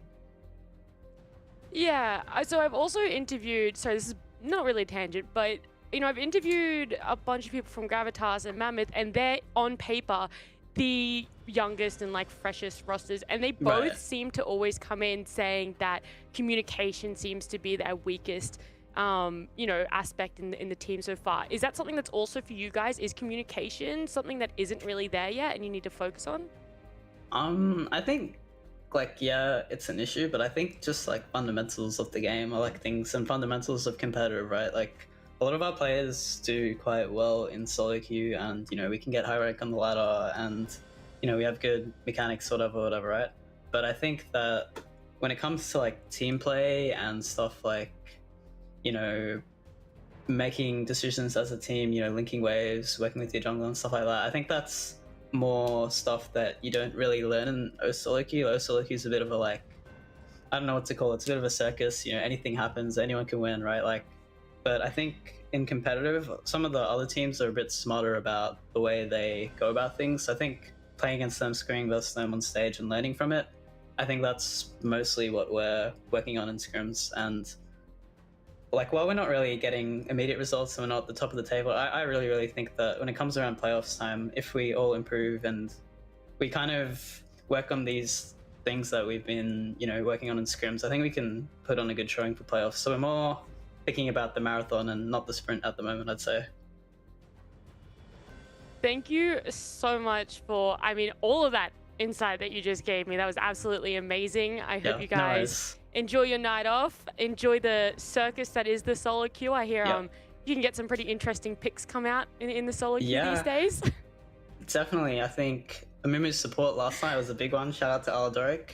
My man locked it in for a follow. That guy will do anything for a follow. He's a bit of a simp, but I think that I learned a lot from okay, she's dead. But yeah, I think I feel like solo queue is more like just a test of like your mechanics and like how good, like, it's like flexing on your opponent more so than OS. It's not so much about like, I feel like you have to really think critically if you want to improve playing OS solo queue. I don't think it's necessarily the environment where you can like become the best player in the world or something. Like, it's more of a, like, you become good, and then I think with scrims and stuff you refine it more. So that's something I'm working on personally with the coaching staff and with my team to sort of improve at. And I feel like we're pretty good at identifying our weaknesses and talking about it. So yeah, going into tomorrow's game, I hope we think about that kind of stuff, and yeah, we pulled through against Star Wars. That's the main game we've been focusing on this week, to be honest. Well, that is, again, I'm just gonna say, it's such amazing things to hear from you. I really appreciate it through and through, everything that you've given me tonight. Good luck, like I said, with all the prep and the solo queues, and I might see you tomorrow. Yeah, I hope I see you tomorrow. Thanks. Good luck with the rest of the interviews and the rest of the cast. Thank you so much. Well, Look, before Okay. we get anywhere else, right? Sorry, I just need to really jump in here. I think the Amumu support thing might have thrown a little people off. What happened was we're in Aladoric's Twitch stream last night, and he was asking me what he had to do for a follow back on Twitter, and I said to him, if you play Amumu support in solo queue, I'd give you a follow back. And the legend absolutely went through with it. And then he ended up winning as well. Yeah. And another conversation kind of spiraled from that one. And Rusty and I came to an agreement of our own that if anyone were to play Amumu in a proper game of the LCO this split, Rusty would get Amumu tattooed on his arm. courtesy of me. Yeah, as Really? in you're paying for it, not Yeah, doing the tattoo. Yeah, I'll pay for it. We're Completely gonna get different someone to bet. do it. So if anyone wants to take that gamble out there in the LCO teams, That's I think that's worth. I don't know. I That's think going it down is. in history, you know? It's one game of LCO, but you could go down in history as having been the player Mhm. to force Rusty to get an Amumu tattoo. Which would be funny and Let's be real, unforgettable. Amumu can work. It's not, I mean, it's kind of a troll pick, but it's not. It's not like you're going to throw your whole game. Maybe you build a team comp around Amumu. Yeah, Aladoric won on support last night. Rusty That was also so won on low-key. jungler. Support Amumu Same claps, thing. man. It's so good. You just hit the bandage toss, GG, easy. Look, speaking of and then you just cry next to them. I mean, I don't know what else you want. yeah, you just continually cry and whinge the whole time that it's not working, but somehow get kills by crying. It's a crazy thing. Speaking of crazy out of position junglers, we do have Order and Legacy coming up shortly, and I did see Order. They were practicing in Clash the other day, and they were going with Lilia mid. So, what are your thoughts on that one? No. Who do you Didn't want work. to break that down back? Pick a target. Rusty, I want your professional, in-depth analysis on that choice. Bad luck, Rusty. It depends on your lane opponent, Mac, because if it's a ranged champion, you just get stomped. But if you're against a melee champion mid lane, you get stomped. That's it. Yeah, it didn't really work. But what if, what if yes, you're against a Mumu mid? Ooh. What about that? In that theoretical world, I feel like Then you're jungling, right? In Yeah. mid lane, so it's fine. it's We're just, just it's just a whole spitballing lot of here, you know? roaming. I think Lilia could be played top. Like, there's probably top matchups where it'd be fine. I think mid's a bit. She was. Is a bit much. When You she know? when she just got released, everyone was playing her top. I remember they were trying to figure out where she was supposed to go. It was top or jungle. Obviously, she seems to have settled in the jungle now, but yeah, definitely seems like something that could work. Yeah, all right. Well, if you guys want to see Lilia played mid and top, please go follow Elfish Guy's stream because he said he's going to be doing that all the time now. Man, I don't even play mid. You do now. I don't care. You do now, Mr. Support Main. Anyway, this is a show not for support mains. It's for hard carries and ADCs and such. But Nat, we're going to have to send you down to the sideline to go and get your next interview ready before we jump into the next match. So we will have to say goodbye. Bye. Bye for now. Goodbye for now, but it is not farewell. And we will see Nat again shortly for all of you Nat fans in the chat, which we've seen there's plenty of today. So, you know, enjoy your stay and she'll be back on your screen shortly. But for now, you have to deal with us, three merry men, as I put earlier. And that brings us to the next game. So an unfortunate non-match and essentially a talk show for the last hour. But we're jumping into some more League of Legends action, and that's going to be Legacy and Order. So, gentlemen, let's have a quick chat about this one. Do you want to talk Legacy or Order first, Jordan? I want to talk about Legacy first. Well, feel free. Take the reins. Okay. Well, look, Mac, I do just want to say one thing. I think we've been pretty good at getting the talk shows going lately. It seems like a recurring thing. Maybe it's our fault. Anyways, look, talking about Legacy, I feel like if I'm going to stay hip and cool with the kids these days, I would say this is a team right now that is down bad. Unfortunately, they can't find a way to win a game. They've been in so many positions where they've looked like they were going to win, and then they didn't. So maybe if they can sort of just get that mid-game, late-game, and those decision-making sort of situations worked a little bit better, they might actually be able to get a win here today. I think it is a potential chance for them against Order. Obviously, a team that has been pretty good so far this season, so it's not the easiest game for them, but you know, we've seen them take it to Pentanet, and to be fair, they didn't win that game, but it looked like at one point they might be able to win. One thing to touch on as well before we go too much further is that just based on that graphic there, which I'm told should be up to date for each match. Never mind, the graphic was wrong. So I was going to jump in. I thought you'd be Yeah. told. Yeah. I wasn't told. I was going to make the point about why not being in the game today, but it is Incursio back. So, look, I don't know if that's good news or bad news. Either way, just wanted to make sure everyone was aware that it is Incursio playing in mid today and not why not. So that's an important factor. And I thought he's been... I feel like Incursio's been a bit of a hot and cold kind of player. He has some really good moments, but he also has some really giga-int moments where you just look at that and go, man, that was not good. So if he can be on today, definitely think that Legacy can actually win this match. I actually had the pleasure of watching Jubes playing Curzio the other day, and Jubes was molding, saying, "This man does not respect the game. He doesn't play it correctly," and just went on this big tangent, and it was great content. So go shout out for Jubes. What, just because he plays Katarina? Is that? That's No, not it's not because of the Katarina. It's because of the play style. So I'm not going to speak for Jubes. Yeah. But the thing that I believe he's trying to say is along the lines of it's unconventional. Like you could argue stupid League of Legends, right? But it works and it beats solo queue every single time. And for the wrinkly brain that is Jubes, that would just aggravate him endlessly because it's not standard. Yeah, and look, it's the same if we jump to, Counter-Strike and we see these crazy plays happening that we don't think should be happening, then we mold and go, what is he doing? It's exactly the same thing. And it all comes with experience, and Jubes is a very experienced individual, also very handsome, and he's probably in chat as well, so please let Jubes know how handsome he is because he really loves compliments. And look, we've had a chat about Legacy, now let's chat about Order. So, Rusty, thoughts on Order, their lineup, their champ pool, and just how Maximize is still just killing it over there on the left.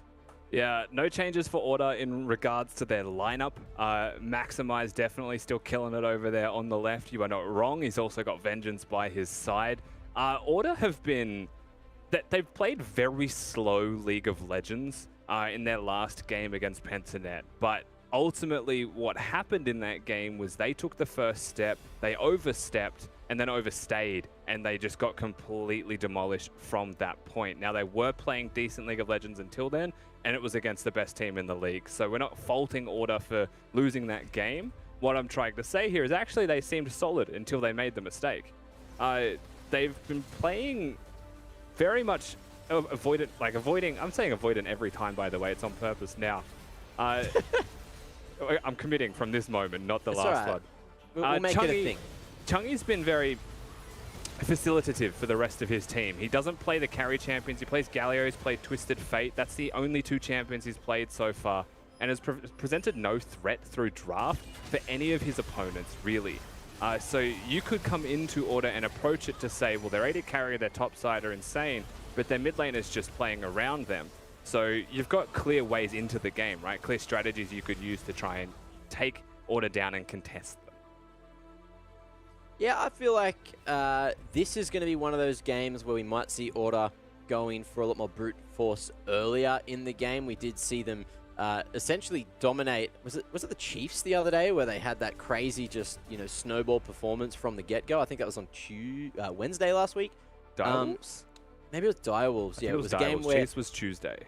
Yeah, and we thought it was going to be a much closer matchup, but it was just a whitewash, and we were all sort of surprised by that. But it goes to show that Order know how to play when they do have the lead, and if they do get an early lead on Legacy, that's where it's going to get scary. But on the other side of the coin, we do like to see Legacy going for some crazy one-on-one plays early on due to higher skill ceiling players in that team. So it's going to be an entertaining match. I reckon this is going to be a banger, and we could be in for an upset. What are your thoughts on this one, Jordan? I actually think this is going to be quite a fun match. I agree. You've got players on both sides that want to sort of try to 1v1 their lane opponent and kind of ego on them. And I feel like we're going to be seeing a bit of that going on. It's going to be quite the exciting match from the outset, I do feel like. But I definitely lean a little bit towards Order just based on what we've seen so far. The thing is, though, like Legacy kind of feels like a bit of a wildcard team to me where they could literally just pull something out and we're just going to go, oh, yeah, okay. I mean, I guess that worked. And then all of a sudden, Order's donezo. So, I don't know. We'll see what we get from Legacy. I really don't know what to say about this matchup outside of it's going to be a good one. Make sure you're watching those lane matchups and hope for the best from at least the early game from Legacy. Yeah, I'm interested to see if we get some target bans there as well. Maybe, obviously, targeting Curzio, the Cat, the Yone, get him out of there because they're his two best champs. And then he's almost nullified in that mid lane. But speaking of lanes, let's have a look at bot head-to-head. Styled and Puma, both very skilled in their own respective lanes, even though Styled only has two most picked champs, which he's been going for the Seraphine and the Senna over there. Yeah, very different in regards to play styles, however. So while we're matching these guys up head-to-head, there is a supportive style, AD carry and style. There is a carry-centric player in Puma, over there for Order. You can see it reflected through even the KDAs where, you've got Style going for the assists more. The thing that stands out to me, however, is if you're playing supportive champions, a kill participation that is much lower than Puma is just indicative of how the games have been going overall more than anything else. And of course, the rest of the stats do just make sense. And ultimately, we are just looking at a team that has no wins against a team that has 3 wins and trying to compare the AD carries, where the biggest difference is just style. Yeah, I see where you're going with it. If anything, I love watching Puma on Vayne, which we did fortunately get to see the other day, and I wouldn't be against seeing that again because he did play Vayne to a T, and you don't get to see it too often, which you guys were telling me about. It's not necessarily a meta champion in competitive League of Legends. Speaking of champions, we have someone at home, from the fans, who's managed to actually submit a question on who our favorite champs are. And it looks like that is Seraphine? Sarah _ fan _ at LCO. Question for the talent. What are your favorite champs to play with the hashtag LCO? So I think, Jordan, do you know this lady? Might have seen her around a couple times. Okay. Yeah, once or twice.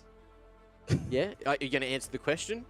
Oh, you want me to answer the question I would first? love you to answer the question. Well, see, the thing is, I think Sarah already knows what champions I like to play, so maybe it's a redundant answer, but obviously I'm a support main, so I like to... I used to like Thresh quite a lot. Haven't been playing him as much recently, but ever since Senna got released, she's pretty much been my main. I really like that kind of poke, almost 80 carry kind of playstyle from the support role, and you also feel like you can, in some instances, when you do get kills, actually hard carry the game, whereas if you get some kills on some other supports, you just feel like, well, I'm taking away some pretty relevant gold from the rest of my teammates, and at the very least, if those kills do come onto you on Senna, then at least, you feel like, oh, I can buy some items, I can do some damage, I can be the carry here. So she's got a bit of everything. I also like the sustain gameplay in the bot lane. I'm a bit more of an enchanter kind of player rather than an all-in kind of player, so that sort of leans in that direction as well. So yeah, Senna's probably my main at the moment and probably my favorite these days. There you go. I swear I've seen you play a whole lot of Brand. Maybe that's more of a historical thing for you. Nah, that was in normals when I was trying to carry the boys. Okay. Well, so there was a reason for it. Anyway, yeah. So Kiana over there for you, Rusty, or do you have something else in stock? Yumi. I think Yumi's his main. Yumi. I thought you hate Yumi. There's 2 parts to this. If you want to know what my least favorite champs are to play, submit another whole question, because I'm not here to talk about Yumi. My favorite champion is not Kiana, but if I was playing mid lane, there was like a month period where I only played her, so you're actually not far off in that respect. My favorite champion is Bard. I have a tattoo of Bard. If you can, I'll move. So I think very clearly is on my body is my favorite champion. Rotate that arm a little bit. You want to see the fidget spinner? No. Just show me your arm. I think he wants you to flex. Now rotate it towards. Yeah. Oh, see that blank space? That's where a Amumu's going. That's all I'm saying. So have a look now. There's going to be an Amumu there at the end of the season because someone's going to see the bet that you two have with one another, and there's going to be an Amumu picked. Wait, does Nat get to choose where the Amumu goes, or does Rusty get to choose? I'm choosing the size and location. Yeah, I mean, you could make some real good go on with the bandage toss. Anyway, don't worry. Well, look, and my favorite champ is probably Yi because he's just so much fun to play and really annoys everyone. This is an opportunity for everyone in the chat to guess exactly which elo Mac resides in. I think it's publicly known because I've tweeted it multiple times. So if you want to follow me, go at MacMate_ on Twitter, and you can see where I am elo-wise. But that's not what we're here to talk about. We're here to talk about Legacy and Order, and Legacy have actually submitted some POG content for you guys at home. Hey guys, I'm MLG. I'm the support for Legacy Esports. For our first game this week, we played against Internet. It was rough, definitely. After the game, we were pretty gutted because we got off to such a strong start. Again, we were making a lot of mistakes in the mid to late game, just throwing our lead away randomly, but we're hoping to try and fix that. When we got that bot lane River Wombo combo, it was pretty hype. I think our team golems were going kind of crazy. Tried to stay composed, but yeah, it was unfortunate that that game ended in a loss after such a sick play, but regardless, I think it was definitely one of the highlights so far this year. The day after Pensionet, we played against Peace. Again, got off to a strong start. We managed to get an aggressive punish on Eladoric in the bot lane, which was definitely surprising considering how much we respect their bot lane. And like personally, I think they're one of the best bot lanes in the league. And unfortunately, did lose that game as well, which was also equally gutting. But I think the fact that we managed to get strong starts against both Internet and Peace definitely shows promise for the rest of this season. And some people saying that LGC backwards is CLG. First of all, I mean, I'm no English expert, but I think that's incorrect. Sorry, Mboma. Might learn how to spell that. But there is some truth to that. I mean, we have been throwing away a lot of our leads that we're generating early. But I genuinely do believe that once we clean up these mistakes and are able to close our games better, I think we'll definitely be a strong contender in the league. Thanks, guys. I hope you'll support us at our next game. So there you have it. There was MLG, formerly known as MLG, apparently. Rusty, do you want to inform me what you just told me? We were always under the impression it was MLG, and he just called himself MLG, so I'm taking the liberties here of saying it both ways, however I see fit. It could be a troll, by the way. I've had these kinds of instances in other titles, Rusty, where we've been dead set on a player having a name, and they've never said anything about it, and then they've done a video or an interview, and they've said something else, and you've just gone, hang on, have we been saying it wrong for the last 4 years? And you go back to clarify to them, and they say, no, you guys were right, I was just trolling. True, and that could happen if it was maximized. But I think MLG's too sincere, you know? If we can hear this one from the horse's mouth, or at least from one of his teammates, we have Nat T down on the sidelines, who I'm going to bring in, but I'm also going to backtrack quickly, because I feel like you really wanted that question asked, which was what is your favorite champ? So not only answer that, but also take us into the interview.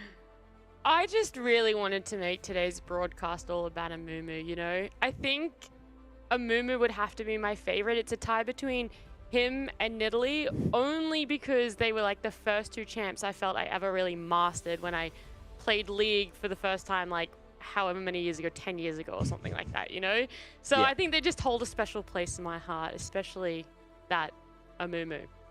There you go. Yep. So who do you have down there? And could you please ask MLG's legacy brethren if it's MLG or MLG, so we can put a bloody knife in the bag? We'll do that. We'll put that on that. Yeah, good idea, mate. Yeah. I'll do that.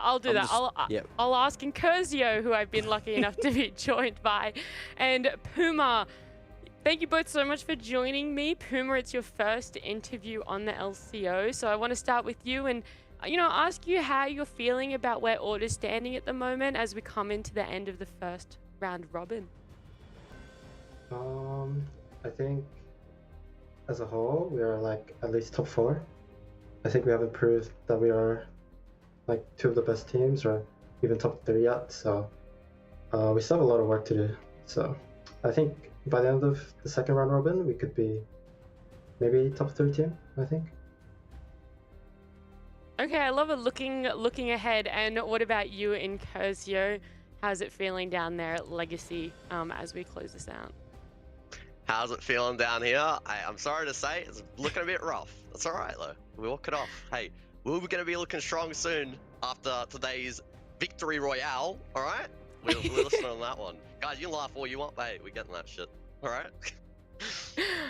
I love the confidence, it's not easy to be where you guys are and to still, have high spirits. So good work on that. It's something not everyone has. You're so confident about the win, though. What is the prep that Legacy has been doing coming into this matchup? Well, lately, obviously, Legacy was formed pretty late, I'd say, but we've been practicing a lot more recently from, we realized really early on that we weren't practicing enough, so we decided to get more work done to try prepare ourselves. And yeah, we've been talking a lot about what we're going to be playing, etc. Yeah, it's the main reason, I think. Awesome. And then over at Order, how have you guys been preparing to come up against Legacy? I don't think we've prepared to verse Legacy. We sort of just take practice as it is, and we learn from each game, scrims. I do think that Legacy have pretty good early games, so we're not going in here thinking it's like an easy win because we will probably lose if that happens. So I'm taking this game like we're versing the best team. Yeah.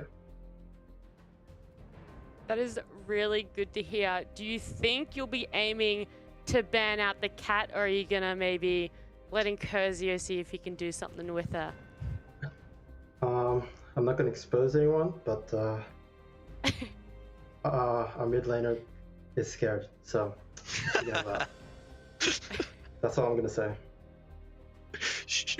Would you say that there's potentially a certain player on the Legacy roster that you guys are maybe a little bit intimidated or threatened by?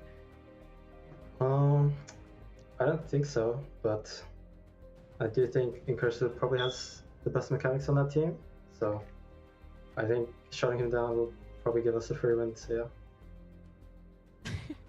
Awesome. And then Curzio, what about you? Is there anyone on Order's team that you're like, man, we've got to watch out for him?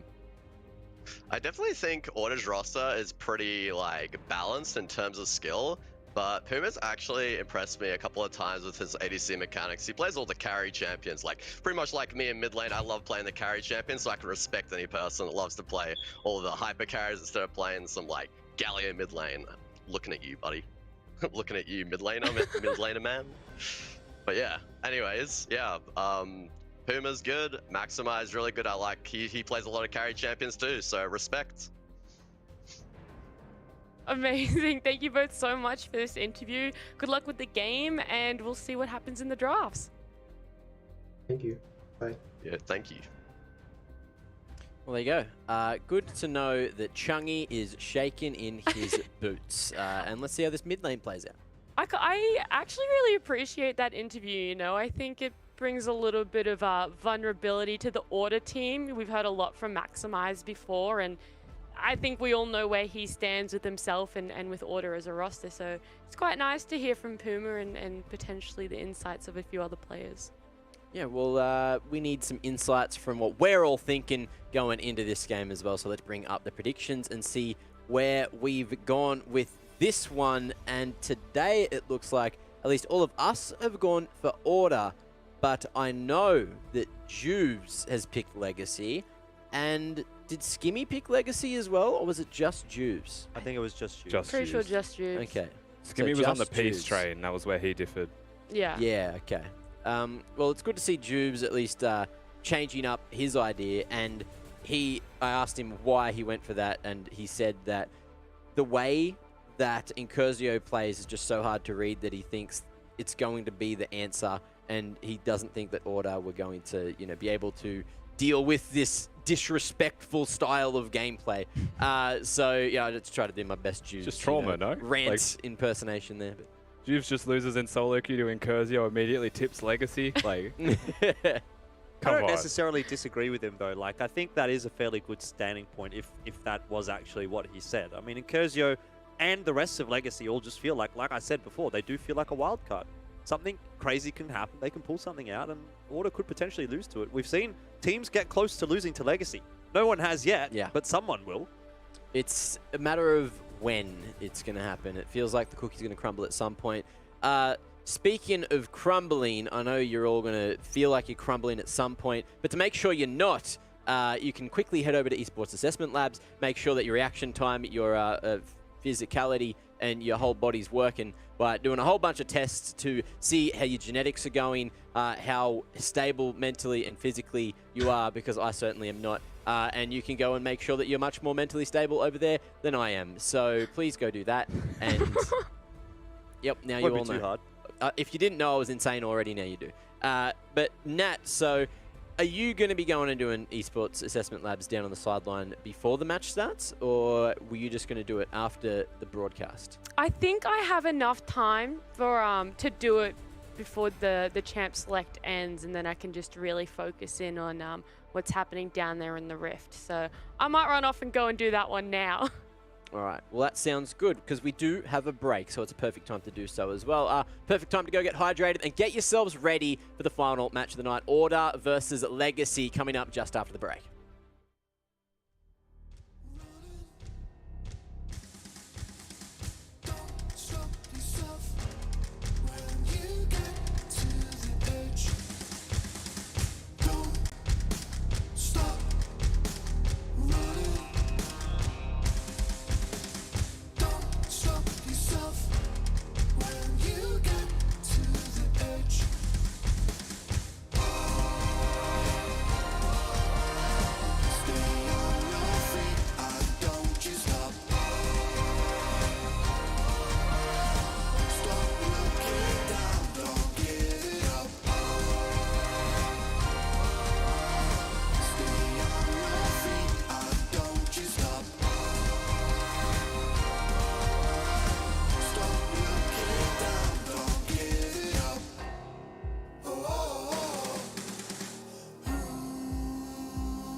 you don't doubt it's not too late. Are you feeling me when I say you're tempting fate? Double back, check your facts and get it straight. I promise you it will be worth the wait. This altered state. Can you hear it louder now? Trying hard to knock us down. Noise is getting louder now, but nothing gonna take us out. We in this altered state, it's all blurry. Don't matter when we gonna wait. I ain't worried. Stay with me in this altered state. We all blurry, and I don't wanna wait. I don't wanna wait. Just stop. Aren't you tired of always waiting for the drop? 'Cause there's more to life than all the things you got. Hold you hostage 'cause you think you need a lot. You got one shot to start fresh. Working on the part that's not just blood and flesh. Find the quiet place where you can start to bless. Maybe all these thoughts are from imagination. And don't stress, we'll find this altered state. It's all blurry. Don't matter when we gonna wait. I ain't worried. Stay with me in this altered state. We all blurry, and I don't wanna wait. I don't wanna wait. This altered state. Don't matter when we gonna wait. Stay with me in this altered state.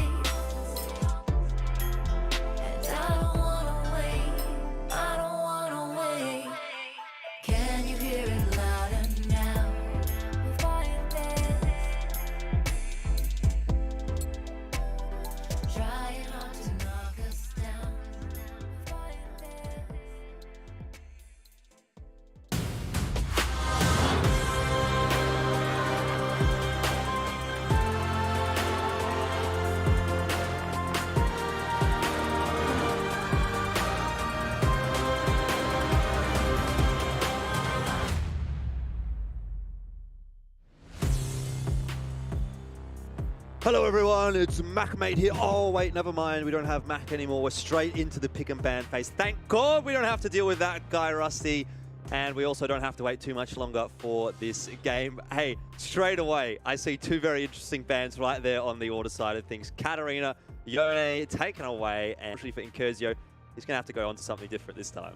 And Azir taken away from the top laner who's been playing and hasn't won a game with it yet, and has often been about 0-4 in regards to that pick. So maybe he's been putting in the hard yards. You know, maybe Winter has suddenly in solo queue traumatized them a little bit with some Azir performances, but nevertheless, this leaves open all of your standard OP picks, right? Hecarim banned by Legacy means the Lilia pick gets more value, as we've pretty much only seen Hecarim as the main response. You've got the Camille taken away from Max, which makes sense. Udi is just an OP champion. And they've given over, I was going to mention Thresh as well, the option of the Seraphine as a first pick. Yeah, we didn't actually get to find out, by the way, because Nat forgot to ask the question what ML/MLG would like to be called. But either way, he will be on the Thresh, and we do also get that Lilia locked in, as you've said. Seraphine, I do always get a little bit scared when I see the Seraphine available, and I'm a bit concerned for Legacy as a result of that. The one thing I will say is that based on what we've seen so far, I would probably be preferring to see Seraphine in support role as opposed to mid or AD carry, or I suppose in that instance, bot lane. But yeah, I mean, it just seems like it doesn't get as much value out of the mid lane or the carry roles, because you're just not bringing as much maybe damage to the table, which traditionally is what's required from those roles.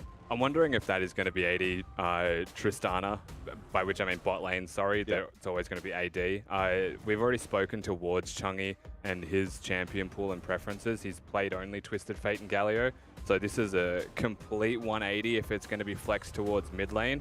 The response is a Lucian, who again, you can see in the AD carry position. I know Styled has played it in the past, but also could be a mid laner, depending on how Order choose to flex this. Now, Legacy are on the red side, so to me, this was a clear strategy to say, we'll match your flex, we'll see how you go, and we'll be able to counter that Tristana lane wherever it chooses to be.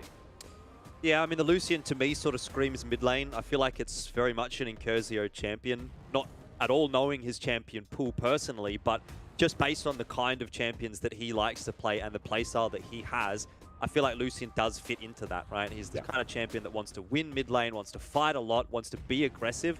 And we also haven't really been seeing it very much in the ADC role, so I have to imagine that's going to be going into mid. Obviously, these next couple of picks are going to give us a bit of a better idea. And the fact that Order has banned away Kai'Sa as well probably means that they're assuming the same as well. So Aphelios, the hover, in fact, the lock for Legacy, and now we are going to pretty much get confirmation that that is going to be a Lucio in mid. Yeah, you're not wrong. It was the expectation was, of course, that we would be seeing the Lucian mid, just knowing Incursio. And Aphelios Thresh, something we've highlighted as well, just a very good combination in that bottom lane. Realistically, we're waiting to see where the Tristana will end up. While primarily mid, we have seen in recent weeks it's been moving down the rift more to the bot lane role. With the Seraphine as well, there is some kill threat there around level 2. You hit the double E as Seraphine knocks someone down, Tristana jumps on their head, and you can run Ignite as Seraphine suddenly in that lane and have legitimate kill threat. As Order have been listening to the broadcast, I think that's fair to say.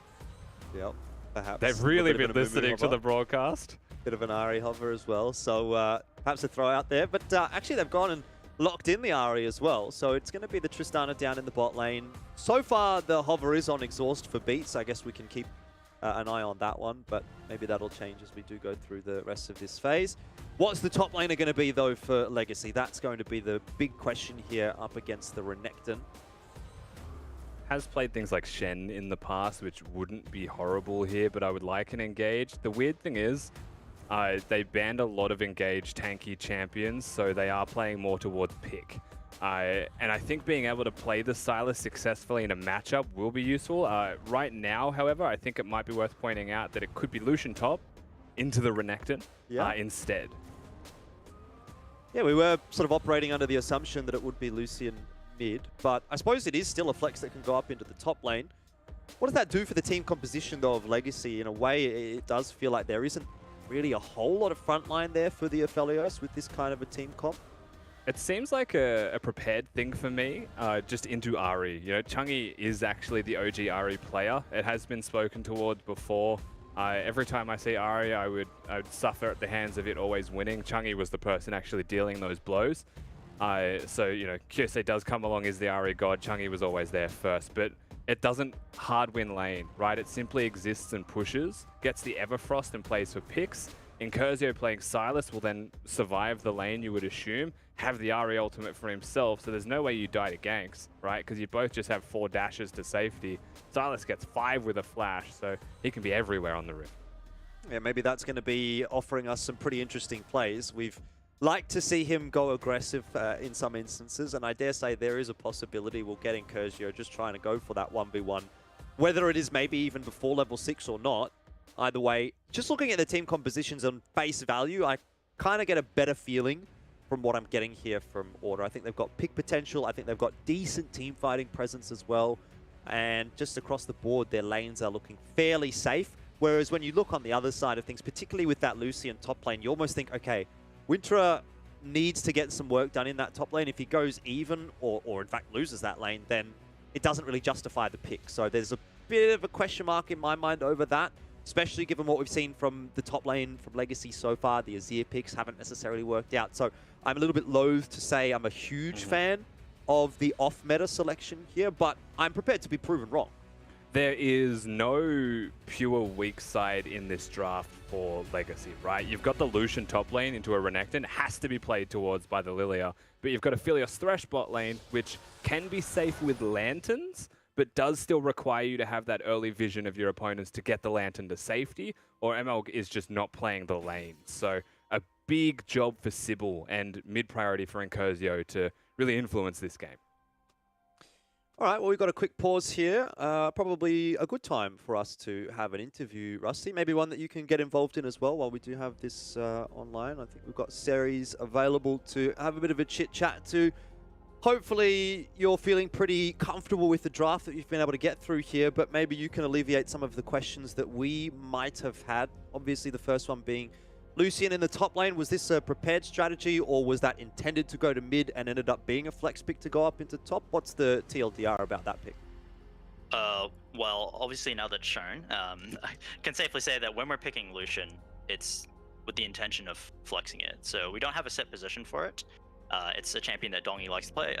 Winter likes to play, and he's really, really good on it as well. So I'm very confident in his ability to perform on the champion. Awesome. I'll just quickly jump in here as well, just to get a question, given that we have time.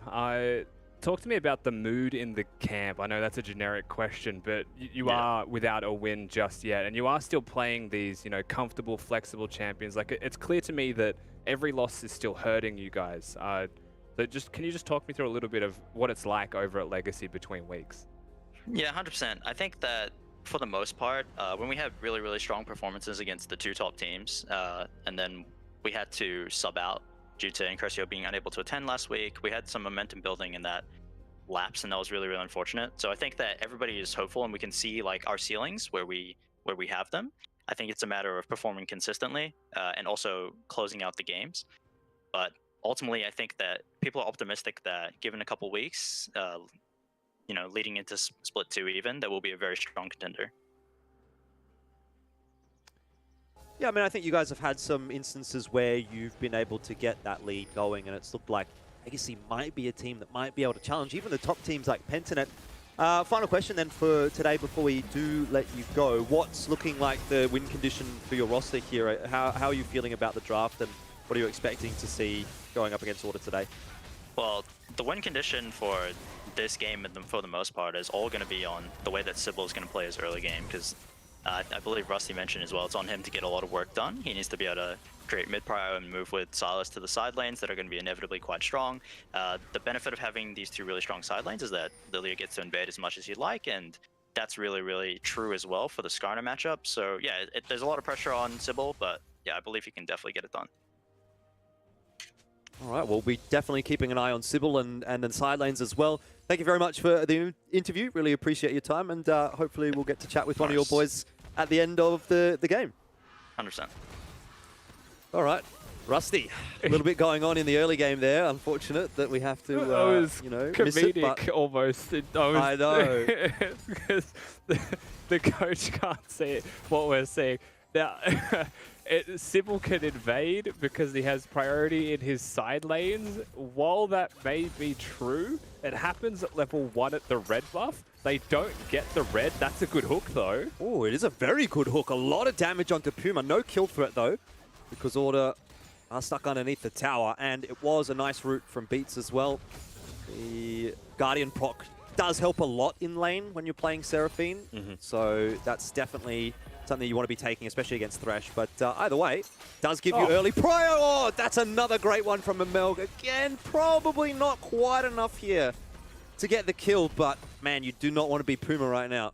Yeah, before we look at this bottom lane any further, Amelg's popping off, so credit where it's due, but we got the red buff secured by Vengeance, we got the First Blood secured by Chungi, and when we actually take stock of the summoner spells that we used, there was a boatload of flashes, 3 on the side of Legacy, and 2, I believe, on the side of Order, with some, of course, secondary summoner spells used in there as well, teleports, heals, and exhausts. This is pretty deadly for the side of Legacy to be dealing with a Skarner that starts with a level lead. It can now get a lot of freedom to move around the Rift and make plays happen. And to the point of series, again, unfortunately timed for him, is if Sybil has no control over a Skarner because he got the advantage perhaps in the jungle, or Ahri has the advantage from the First Blood, then he can't play to the side lanes or has to pick 1 instead of 2. So Order open up a win condition from just level 1. Well, Vengeance already up to level 4 and tracking along quite nicely. So that's good news for Order. But up in the top side of the map, you see Winterer has a little bit more control of that lane than Maximize does. Certainly down in the bot side of the map for Puma and Beats having to reset so early. You lose so much as a bot lane by having to do that now they're in a really rough spot as well. Lane's going to be pushing back in their direction. ML has the freedom to just go roaming a little bit, see what's happening around the place. Styled is feeling quite confident and comfortable. and there's a pretty substantial CS lead. It doesn't show on the scoreboard, but considering Style still has this whole wave to farm, it's going to start to build up a little bit. Yeah, right now the only gap is realistically in jungle. You can see some differences, of course, reflected in gold. Is he human? This guy. He has got some pretty nutty hooks so far tonight. Long extended trade, though, might end up actually favoring the bot lane of Order a little bit more so with the Guardian proc helping out.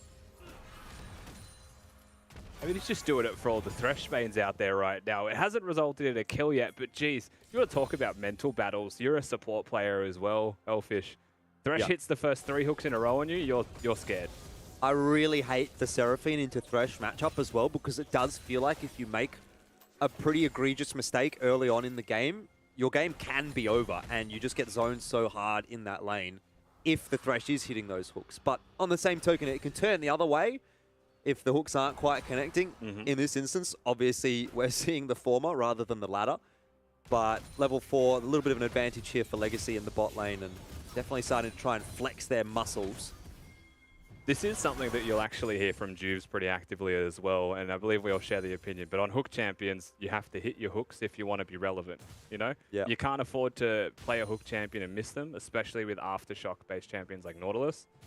Thresh with a little bit more leeway, of course, being able to have the Flay and the Lantern. A little bit less all-in than the others, but still a similar vein. And to your point on that bot lane matchup, because there was no heal and exhaust for Beats and Puma, it was doomed if a single hook connected. So laning advantage down there. Credit to ML for just being able to hit those spells. And Order elsewhere, still looking good. Well, I was wondering if Virgins was close to 6. Seems like it doesn't matter. Maximize is going to go hard. Winterer does try to keep himself alive. How is he still alive? Oh, never mind, because Chungi has arrived and Sybil is going to do his best to try and chase Vengeance down, but he just won't be able to catch him. Chungi with a fantastically timed roam, and Incursio left farming the mid lane and watching from the sidelines. Now, Incursio does have teleport, so there was a world where he chooses to teleport to that skirmish. He would have had to be very early, and I mean, ultimately Winterer did as much work as he could to survive, so it's a bit of a miss if you ask me. And I'd have to watch the VOD to confirm that, but I feel like he could have teleported, but he's coming bottom instead. He's going to try and make something happen on the other side of the map. Vengeance, though, I think is reading this play well. He's headed in that direction. Seraphine ult stolen, but missed, and Incursio, well, he will escape with his life after Maximize teleports down. Vengeance just a little bit too slow on that Skarner still to arrive in time. And it works out for Legacy. Kill for Incursio, a decent start in the mid lane, but here's the replay for you, Rusty. Yeah, we'll see what happens again in top lane. It was a flash stun from Maximize and, you know, flash follow-up there from Vengeance. Now, Winterer managing to live as long as he does basically gives the opportunity of a trade back. So when you look at this, like, just put yourself in the mind of Incursio for a second. You think Lucian's just dead. You know, had 10% HP in half a second, but survives that extra second, you'd be kicking yourself for not teleporting. But we credit the proactivity of him to go bot side. He was level 7 to a level 4 Seraphine. So they pick the correct target, they dive successfully, and they're able to trade back. Fancy footwork on the Rift Herald here from Sybil. Gonna drag it out of the pit and try to get that one rolling along nicely. It would be a nice pickup for Legacy at this point in the game. Curzio needs to be a bit careful here, but does have the presence of ML as well if push comes to shove. Does look like that Rift Herald is going to be rather uncontested. Yeah, just so he's going to be able to have the free priority of top lane, even though the death was there. Maximize not going to be able to do too much against the Lucian just yet. No reinforcements really coming, even though Chungi's doing a lot of work. You can see that freedom from ML to go towards mid lane does skew that influence. As we're coming back top, actually. Well, ML doesn't, Winter, I should say, doesn't have the flash. Vengeance is going to have the easiest gank of his life. Does not even need to invest the ultimate. Yeah, that's just deadly. The fact that he doesn't use the ultimate means that the game is basically decided in top lane for Winterer until that flash is back. You can't afford to pay your taxes this early as a 0-2 Lucian, so you just become a hotspot for Scorpions to come up there and just pick you apart, and now that's a huge Renekton. Now it's also, remember, it's a 2-0 mid lane Ahri, so while Incursio did fine, it's not like he's got a lead in mid lane from it. Oh, God. Here we go again. Vengeance this time is going to invest the ultimate, and I think that might be Incursio this time deciding to come up to the top lane. What a difference it does seem to make, but the burn cops onto Winterer. A kill. Either way, it is going to be a little bit of revenge for Incursio this time, and a very nice little stun from him. Chungy might not quite be able to trade down onto Sybil. Wow, that teleport makes a big difference. Yeah, I mean, that teleport was fantastic and was what was needed. They were choosing to dive Winterer. Basically what we were saying, right? He's 0-2, Skarner didn't use ult. Why would you not stay Hex Flash the wall and take him down?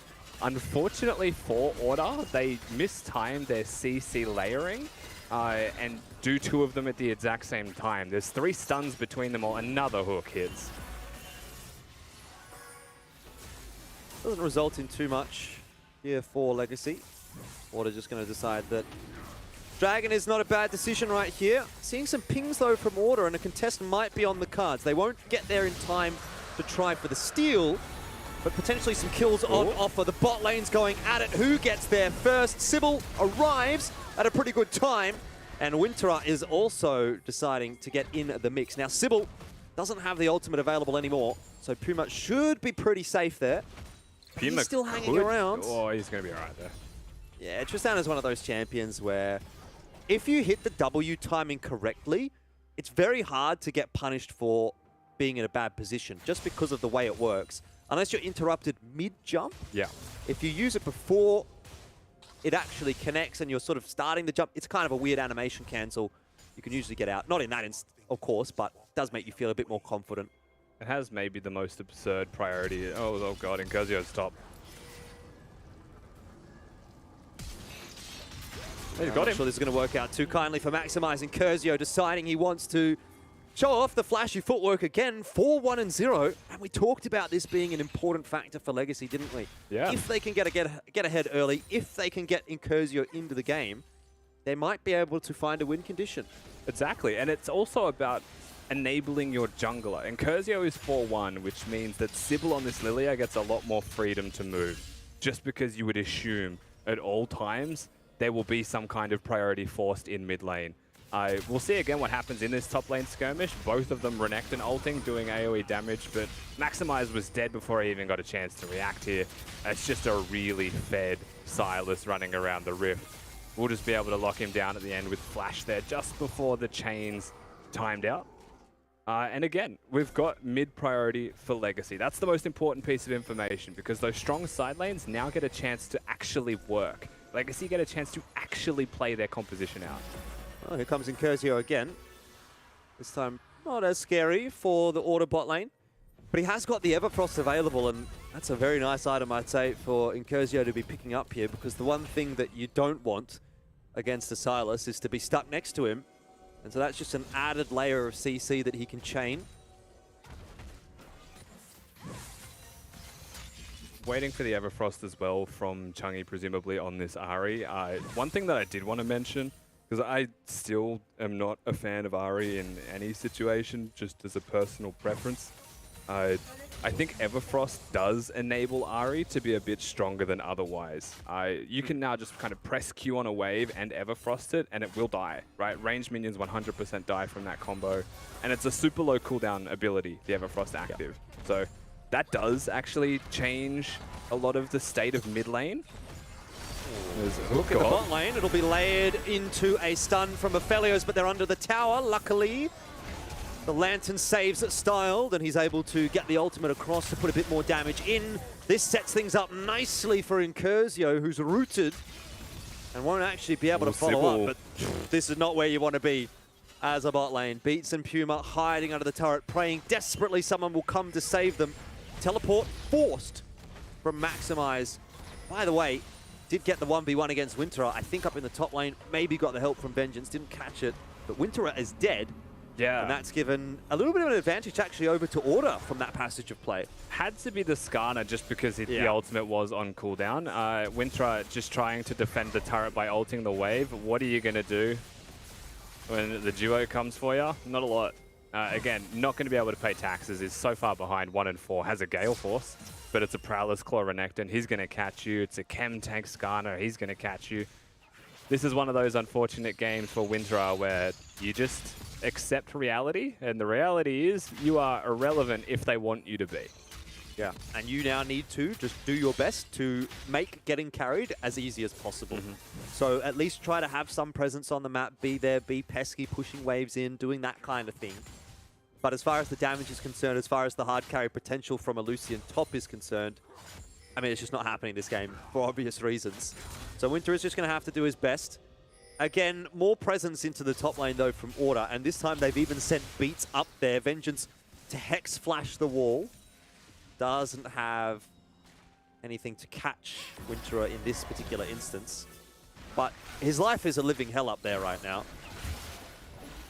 Absolutely, and it doesn't get too much better for a little while. Maybe when towers drop and lanes start to open up a little bit more, he'll find more freedom. But that doesn't necessarily mean he'll find more usefulness in assisting the rest of his squad. If we look elsewhere on the map, though, we've acknowledged that Winter is just having it rough and will continue to be targeted. The presence does give a Rift Herald basically for free. Sybil's acknowledged this and will be going to the bottom side of the map where he has strengths. They've got a very strong Aphelios, and that's even in comparison to Puma, who, while he hasn't died, is 40 CS down, because ML's just an absolute monster this game and has really kept Puma down. Yeah, full control of the bot side of the map for Legacy, and again, it looks like they want to be going for a dive. ML, if he can hit the hook, maybe it doesn't matter. Everfrost is good enough, and this time, the jump from Tristana, a little bit too little too late. Another freebie for Mr. Incursio, 5-1 and 0, really stacking on the kill. There's the Hex Flash indeed, you spoke about it, but that's not gone well for Vengeance at all. Oh my word. Stuck under tower, and that's the problem when you're up against an AD carry that can actually root you. Feels a little bit unfair sometimes, but that's 200 years of experience for you. Yeah, Style just sitting there with the purple cannon able to take him down. Chungy's going to do his best to clear this wave. If that pick was successful for Order, there was a Herald being able to be summoned in mid lane straight away, right? That's mid broken. But it gets turned around instantly here from the side of Legacy. Confident gameplay coming out of them so far. And they are starting to really put themselves in the driver's seat to command the entire map. Yeah, Juves might be feeling pretty confident about his prediction at the moment. That said, I don't know how confident you can feel if you've predicted Legacy and they've started to get ahead, because, well, how many times have we seen that this season? And it hasn't eventuated into a win so far. All facts. Definitely not the most reliable team so far, of course, because they do not have that victory. But this is one of those games, you know, like I do feel a little bit more confident in what they've picked for themselves. My concern, I think it's once we actually start getting those fights for objectives, not trades, that I think the risk really opens up for them. Lots of looking for some more cheeky death sentences. Won't get it. Always worth a look. The second charge shouldn't go off. I think Order have to play for the pick still. It works well with, like, again, they've got your Prowler's Claw and your Renekton, then you've got a lot of distance that you can close. Vengeance, when he has the flash, probably won't be inting under turret in the same circumstances. That's all going to be available as well, so my eyes are set firmly on the next objective, and it could be that they don't choose to fight for it because it's just a Cloud Drake. But when they choose to fight, the game will be decided more around that.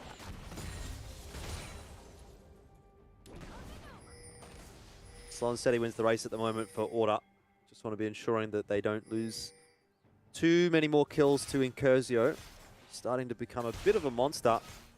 The same can be said with Styled as well, having that CS lead, having now got himself a kill. He's got the Kraken Slayer online. Starting to build towards 2 items, and I think once you get to 2 items on Aphelios, that's where he really starts to unlock. Yeah, I think Hurricane Spike kind of unlocks the other half of your weapons, in a sense.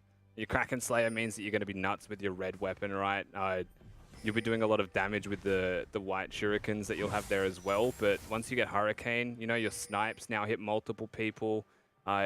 Your Gravitum cannon as well will be hitting 3 people that you can root in 1 auto, so it opens up the game for you significantly. As Incursio wants to have a crack at Chungy, but isn't Everfrost wonderful? Yeah, good item. I used to play a little bit of Everfrost Shaco support. I don't know what your thoughts on that are, Rusty. I think You can tell Everfrost me is after. OP, regardless of champion, so not bad. Yeah. I'll give you that one.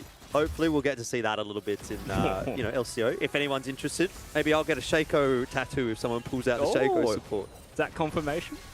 Oh, look, I don't know if I'll go that far. I've not got any tattoos. It would be a bit of a stretch for me. I will say that, but we'll consider it. Let's say that much. We'll consider it.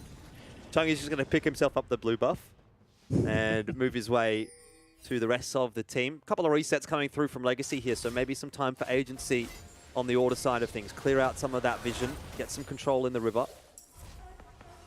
All happening topside as well. Note that Dragon being up in 30 seconds, but both teams playing towards topside with a lot of their vision does kind of demonstrate the game state. Priority going towards this Drake may just be an added bonus, may just be an excuse for a fight for these guys as well. With the 2 item spikes coming across, we have to take a quick stock of the taxes being paid here by Legacy. There is only 2 QSSs on the team, but there is a zone use on Incursio. He also has the W, so they need to kill him quick. My eyes are set firmly on Styled more than anyone else. He's built Cleanse, or chose Cleanse rather as a summoner spell, so QSS always feels awkward, right, for doubling down on those anti-CC items and abilities, but it's a Skarner, so you have to. Yep, pretty much. See what ML can do here to start this fight. He's looking for a death sentence. You can tell he's kind of thirsty, clearing out some of that vision. It will allow Order to push the mid-wave in, but in doing so, Order will allow Legacy to take a free dragon. It was a Cloud Dragon, so not a huge concern for Order. And if they can trade it for the turret, they might be happy with that. Ooh. Here comes the Seraphine ulti. Sybil dodging it with the Zonya, and now a very nice death sentence onto Chungy, but not followed up upon, and oh my word, Incursio just got blasted out of the server. And all of a sudden, Order not looking too shabby now. Yeah, looking fantastic after that one. That's the Skarner getting the picks that you're after as well. Finding the target, the priority target, no doubt, giving 900 gold over as well. So you'll be chuffed about that one if you are Order. Not only do you get some pressure down. Now, the sacrifice was, of course, the Cloud Drake, but like mentioned, its priority is quite low. It's the second Drake for both teams if they were to go for that one, so more than happy to give one away. And if the price of the Dragon was 900 gold, it makes you wonder if Legacy even consider that worth it. Probably not. Not at this point. That's a fair swing in the tempo for Order. Who actually picked up that kill, by the way? Did you see? I didn't catch it. Because that would be pretty important. Maybe we can get a replay through. I'm not sure. I believe it would be Vengeance or Maximize. I know Chungy had 3 kills. Yeah. So would have liked to have seen it really over onto Puma, wouldn't we? Because he's just been farming away, trying to get to that late game Tristana situation. But that kill certainly would have helped. Obviously didn't. Still on the 0 kills. I feel like we haven't seen a Tristana do well in lane today. Gunkrab played it, and even though they won the game, I believe they also were down 40-odd CS in laning phase. I've seen this in previous days as well of the LCO, where the Tristana does just seem to fall behind in laning phase. I mean, it goes without saying, of course, more range every level you get, Tristana scales incredibly well. But we have to see one start strong, where Trist is a very good level 2 champion that can snowball.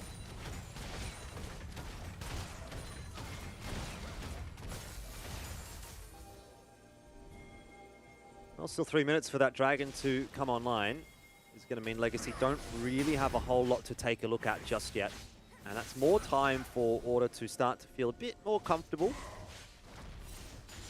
Get this Seraphine chunking through some items. Tristana looking for them as well. What's ML going to do here? Nothing. Just backing away. Waves are starting to push in the side lane, so Order need to make something happen. Styled gets away okay. That's a bad feeling as a Seraphine. Nah, he didn't press tab. It was a QSS picked up by Styled on his last reset. It was, we're still going. They might have overcommitted a little bit here. Legacy, they felt confident. Styled does just get out once again.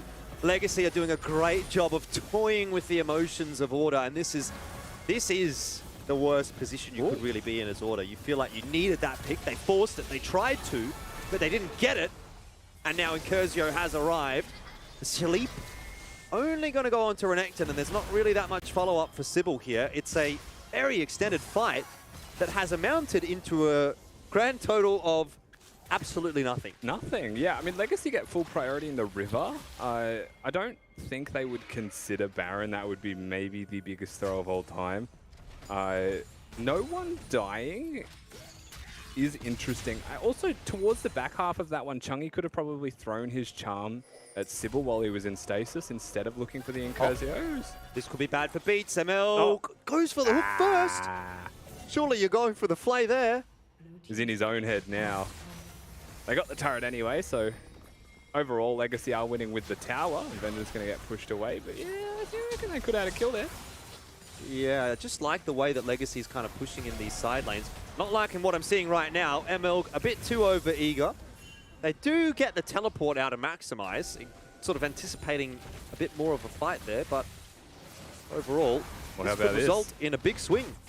They're going to force the fight their own way here, Order. They're going to be able to kick off this Baron. They haven't placed a control ward in the pit, so Legacy could force more vision. Sybil on a flank by himself has flash, so they can engage the fight through this Lilia. Well, there's orb connecting onto Beats. Not going to result in the lullaby yet from Sybil. Just waiting Beats patiently. Culling to do a lot of damage. Style getting some stuns on the players in the pit as well. But now is the go signal for Order as the Impale locks Incursio down. First kill of the fight, though, does go the way of Legacy, and the second as well. Not only that, but they've also denied the Baron attempt. They're going to do it. Again, a big swim back for Legacy. If Orders stick around for this one, look at the health bars of Legacy. This is a dangerous game. Incursio's basically dead to the Baron itself. Teleports are going to come in here as well. They are playing with fire to force this Baron, but Styled can do enough. Which way is it going to go? That's the real question. Puma does get himself an assist. Still searching for those ever-important kills. The Baron does go the way of a Legacy, and it's time to run, at least according to Order, unless it's kind of one of those situations where you call the ambulance, but not for me. They turn around, get themselves a kill, do deny a couple of the Barons away from Legacy, but overall, have to say, messy passage of play, but Legacy come out the better for it. Yeah, I mean, it was a wild back and forth. A lot of picks happening left, right, and center. You know, you've got a 6-1 Ahri on the other side to contend with as you start to push in your vision, but they got the Baron. Yes, they lost it on 2 people. It was the jungler and the support, but they've got it on their solo laners and they've got it on their AD carry. So ultimately, they have Baron in all 3 lanes. They will lose the Cloud Drake here, so there's no Soul for quite some time still. So it is just going to be a pure Baron push if they choose to do it. And it looks like they're going to put all their focus to where their vision was set up before, which is the top lane in a turret.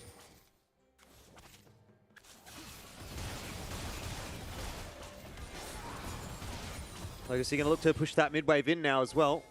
Start to put some pressure on inner towers with the Baron. Top wave shoving as well as Incursio down in the bot lane. So again, Legacy looking to spread out across the map. Seen this a couple of times. And Order have a couple of times really tried to force a fight, tried to force the 5v3 in this 1-3-1 split from Legacy. Hasn't really worked out too well, but this time they've gone down to the bot lane. Incursio is going to get out of there okay. What would you say is the odds of Legacy winning this game now? Like, did you say it's a 70% chance? It feels like a 50-50 to me. Yeah.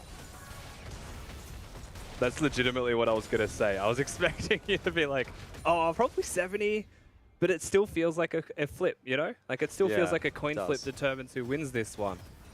And I understand fully that we're seeing a team without a win in the LCO try and force their way into a win, and they have had some moments of brilliance for sure, but it's still unpolished to the point where they can get picked. Vengeance has gotten on top of a couple, but doesn't actually have the Impale available there, and so now looks a little bit silly. The culling available. Winter is throwing that right into the Skarner, and all of a sudden Legacy maybe have gone from 50% to about 80%. Yeah, I mean, they're threatening to go for the inhibitor here. Now, they don't have a minion wave just yet. They're about 10 seconds away from that wave crashing.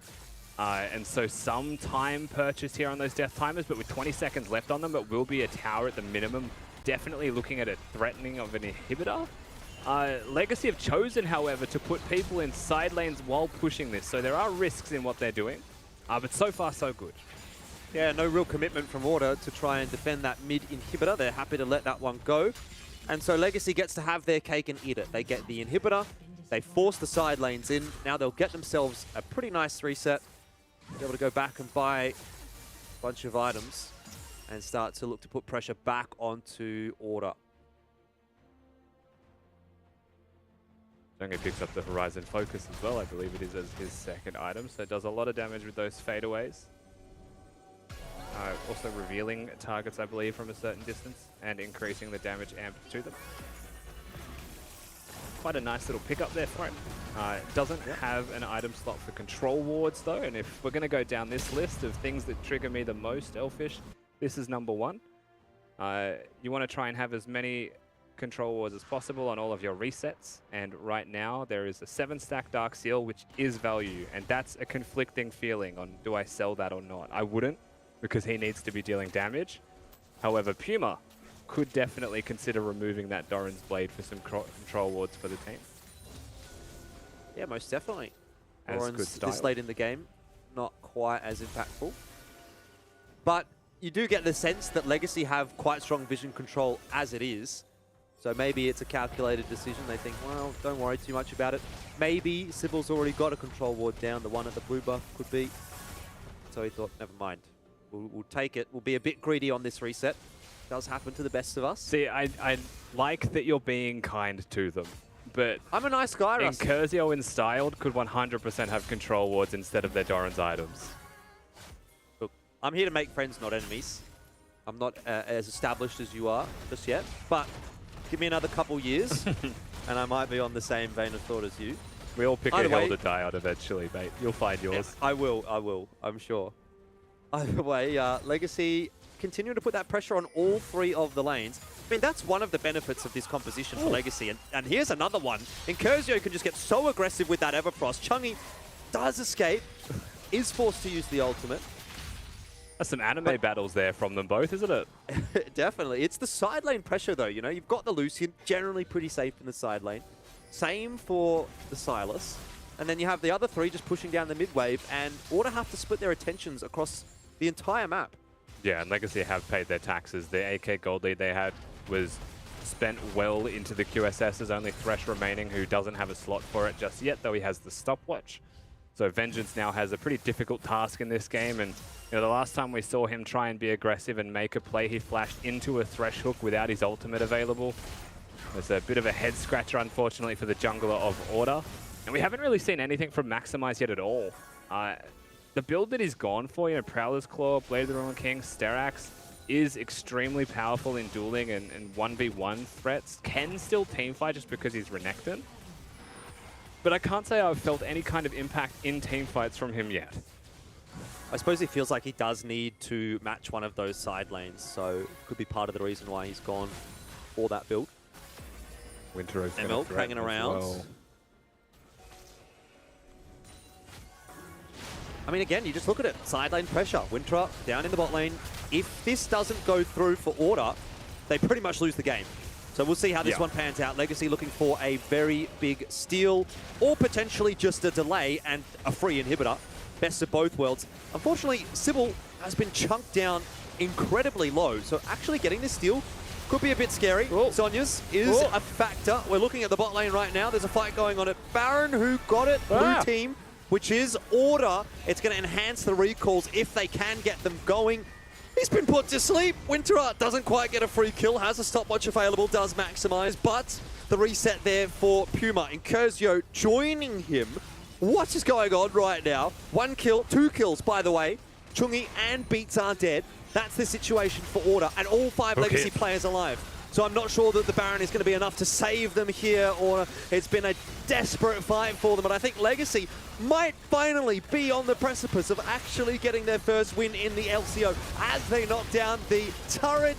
A dive in from Maximize might just keep it alive, but for how long? Incursio can't quite catch Puma, but Sybil will, and that will be that, ladies and gentlemen. Legacy have finally found their victory in LCO. They are now 1-5, and they've handed Order their 3rd defeat. That was certainly a sight to behold. I'm really not sure what to say about that game, Rusty. I'm sure you've got a lot to say. I mean, Order chose to throw the gauntlet, right? They said that this Baron will basically determine the outcome of who wins this game. They do the Hail Mary style move. The Lucian was already down in bottom lane pushing, right? They already had priority in push of waves down there. So it was a lot easier for Legacy to play that out than it was Order. They made the game significantly harder for themselves, and we didn't get to see on full screen exactly what happened at the Baron, but we can put some pieces together, and that they did get caught in the pit a little bit. You know, there was a Sylas with a Seraphine ult, so it's very easy to lock them down, and, you know, enough kills with Baron unfortunately going the way of Order. Still, Legacy can end the game. Indeed, indeed. Well, I need a little bit of time to catch my breath here, so we might get Mac in to just have a bit of a conversation with you while things settle down. Mac, I'm sure you enjoyed that game. That was a blinder. Yeah, that was one of the most odd endings I've seen for a while. Order taking the Baron and then Legacy going, oh, okay, well, we just lost Baron, but we're not going to lose the game. And then just running in and doing what you would expect the team with the Baron to do, because all the lanes were pushed up and they had so much prio after all that time. But yeah, so props to Legacy, finally on the board. And look, Jubes, the only one of us that saw it coming. Yeah, fair. I mean, we saw the prediction. We all thought that's possible, but none of us believed as much as Jubes did. So definitely credit to him for making that work. And, you know, the logic that he gave for that being Incursio diff clearly pays off here. It wasn't mid diff. It was just Incursio diff, because he was influencing the side lanes and, you know, working as a second jungler for Legacy. I will say, I mean, I always have had this feeling that Legacy was going to be that team that could cause upsets. It's just that earlier on in the season, I did say after Legacy lost me 2 points on the predictions that I would never predict for them again. And I am sticking to my guns there. But I don't think it was that outlandish of a prediction, to be honest, from Jubes. I'm kind of surprised that we've actually all 5 gone the way of Order.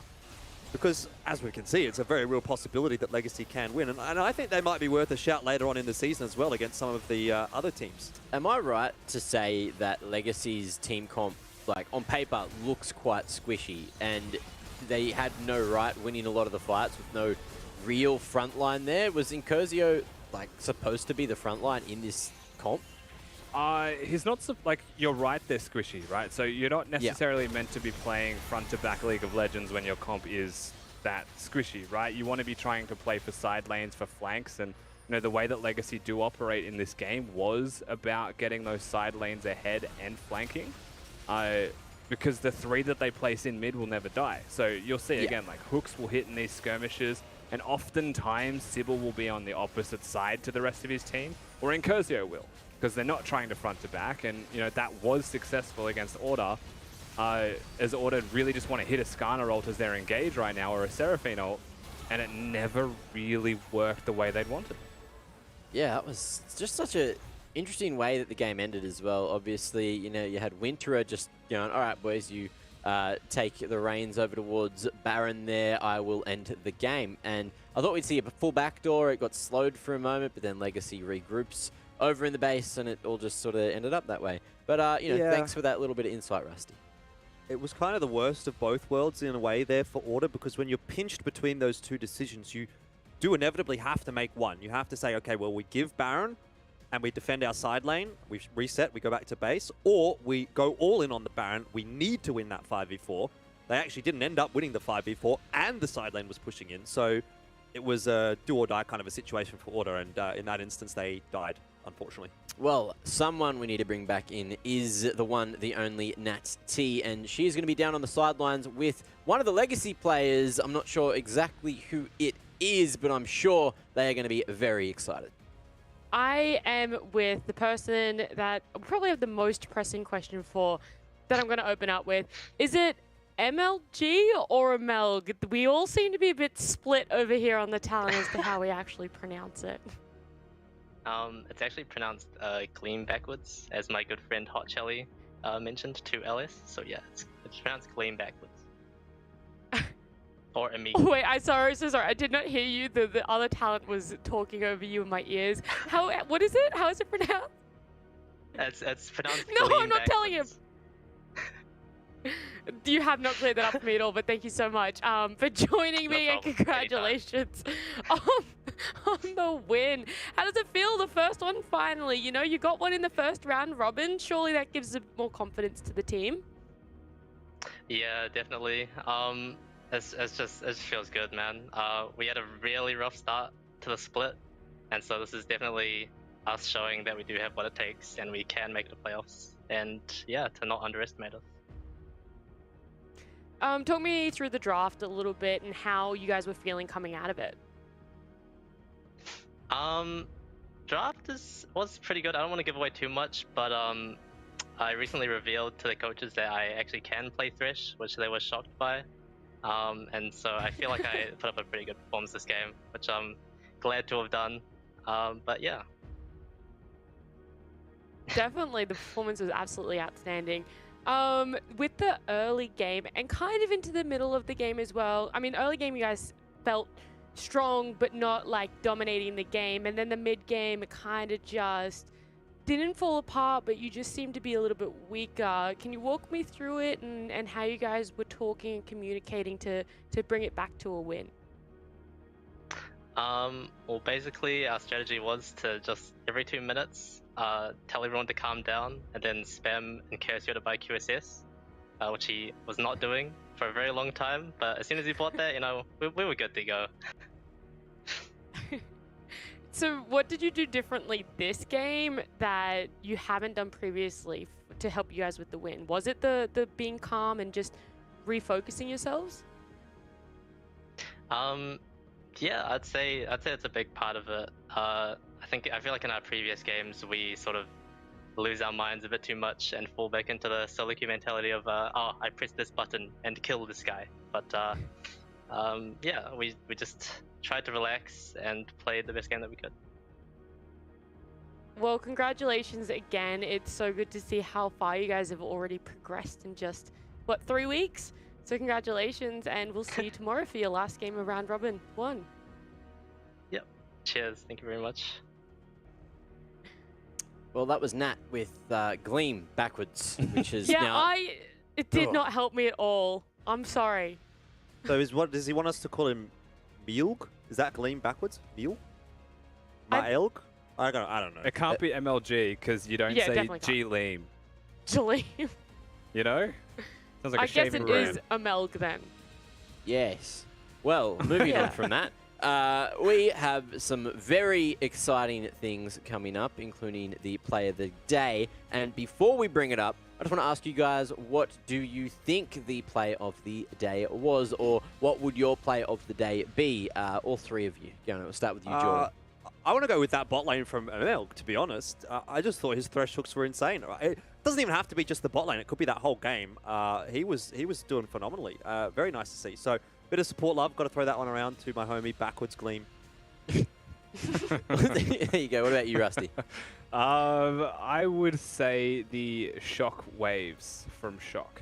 Probably the MVP of their game. So that would be where I would go. Though it doesn't sound like a highlight. It doesn't look like a highlight. That's my only concern. So it probably isn't. Okay. Well, what about you, Nat? I feel like Rusty just stole mine. I was going to say it has to come from the Direwolves game. I feel like that one felt the most hype at least. And I don't know, the team fights and they were good to watch. Could give it to Claire. He had a couple of nice Gnar ultis to sort of enable those shockwaves. Well, so there's a potential contender. I can tell you all that the Play of the Day is ready, and it is the Direwolves, and it is their ace in one of the team fights. So let's take a closer look as to how this one played out. It looks like it is when they were getting Baron, managing to snag it away, and then get the ace off the back of it. So, you know, making their cake and eating it as well. So it was the Gnar ult and it was the Shockwave. So I would say we're all correct here. Everyone's a winner. Yeah, not too bad. Yeah, as much of a play that is for Shock, it's definitely there for Claire as well. Seems to be looking pretty comfortable on the Gnar. So love to see it from Direwolves. Always nice when you get a team-fighting team like that and they're actually able to execute it, because we've seen it a few times. We've seen the press R button compositions a lot in LCO so far, and sometimes we've been let down. But what you really want at the end of the day, particularly as a viewer, is just to see that massive wombo combo, something to get excited about, and we did get that from Direwolves today. So definitely quite happy with that play of the day. A very good play of the day. And look, Nat, I think that's the end of your day as well. So before we say goodbye, would you like to say any final words? Yeah, I kind of want to briefly say a little bit of a comment on the Legacy game we just saw. Whilst, it seemed that they were coming together and the communication's a little bit more there, I am a little bit afraid it might be a Gravitas situation. The only win that they have on the board was from a similar strategy. They did the split, one of them taking objectives while the other one going for the base. So it seems to be a little bit of a copy-pasta there on how they've won. And so whilst it might give them confidence, I am afraid that it could just become what Gravitas is and not get them another win. One game wonder, so you say. Yeah. Oof. There you go. So on that note, we will say goodbye to Nat, who is now going to have all of Legacy's fans banging at a door saying, "Oh, grab your Please pitchforks." And we'll see you tomorrow. Thank you guys so much. See ya. Goodbye. Have a great night. And again, not farewell, etc. All that. See you soon. And something else that we need to have a quick look at is the standings, which are going to look a little bit different to the beginning of the day. We have a clear undefeated team at the top, and then everyone's got a win now. Legacy finally out of last place with a win. But of course, the main thing you're going to be looking at here is Pentanet 6-0. Yeah. Big numbers on the board there for Pentanet. Also kind of keeping an eye on the bottom of the standings. Everyone's sitting at 1 and 5. With that loss for Order as well, it actually gives Direwolves an opportunity to potentially leapfrog them as we go deeper into the season now as well. We sort of thought that Order was quite safe in 4, Direwolves probably pretty safe in 5, but now things are starting to get a little bit interesting towards the middle of the pack and the bottom of the pack. Yeah, every team has 8 games left, I believe, so there's nothing decided yet in regards to the standings, but definitely starting to see some points of separation now. And Direwolves and Order are the two teams that I'd be looking at here to see how they separate from the middle of the pack, or if that's actually just where they stay through the rest of this split. Yeah, so I guess we'll see that get a whole lot more volatile as the rest of the round plays out, or the second round of the round robin plays out. And look, that brings us towards the end of the day. So before we get there, we need to have a quick look at what we're going to be watching tomorrow. So let's bring up the schedule and see what games we have in store for you all at home going into tomorrow's games. So Wednesday is a very good day. 6 p.m. we see Chiefs and Direwolves going head-to-head, which is going to be quite interesting. If Direwolves can get that 4th win on the board, that's going to put them up next to Chiefs, tied up with them. So very crucial for Direwolves in the first matchup of the day. 7 p.m. Pentanet and Gravitas. That's going to be a very hard match for Gravitas. Potential for another walkover. 8 p.m. Order and Peace, which could be a banger if Order play well. But if we get the Order we saw today, who weren't looking up to scratch, then it could be another easy peasy one for PC. Game 4 banger. Game 4, absolute banger. Legacy and Mammoth, we're going to see who's the new bottom of the table player. That's going to be interesting, and if it's going to set the tone for Legacy as well. Can they back it up and do it against a team that is not higher up on the table, or are they going to trip over their own feet? We might get an outright 6th, actually, now that I'm thinking about it as well from that 4th game, so the ladder might actually fully be fleshed out.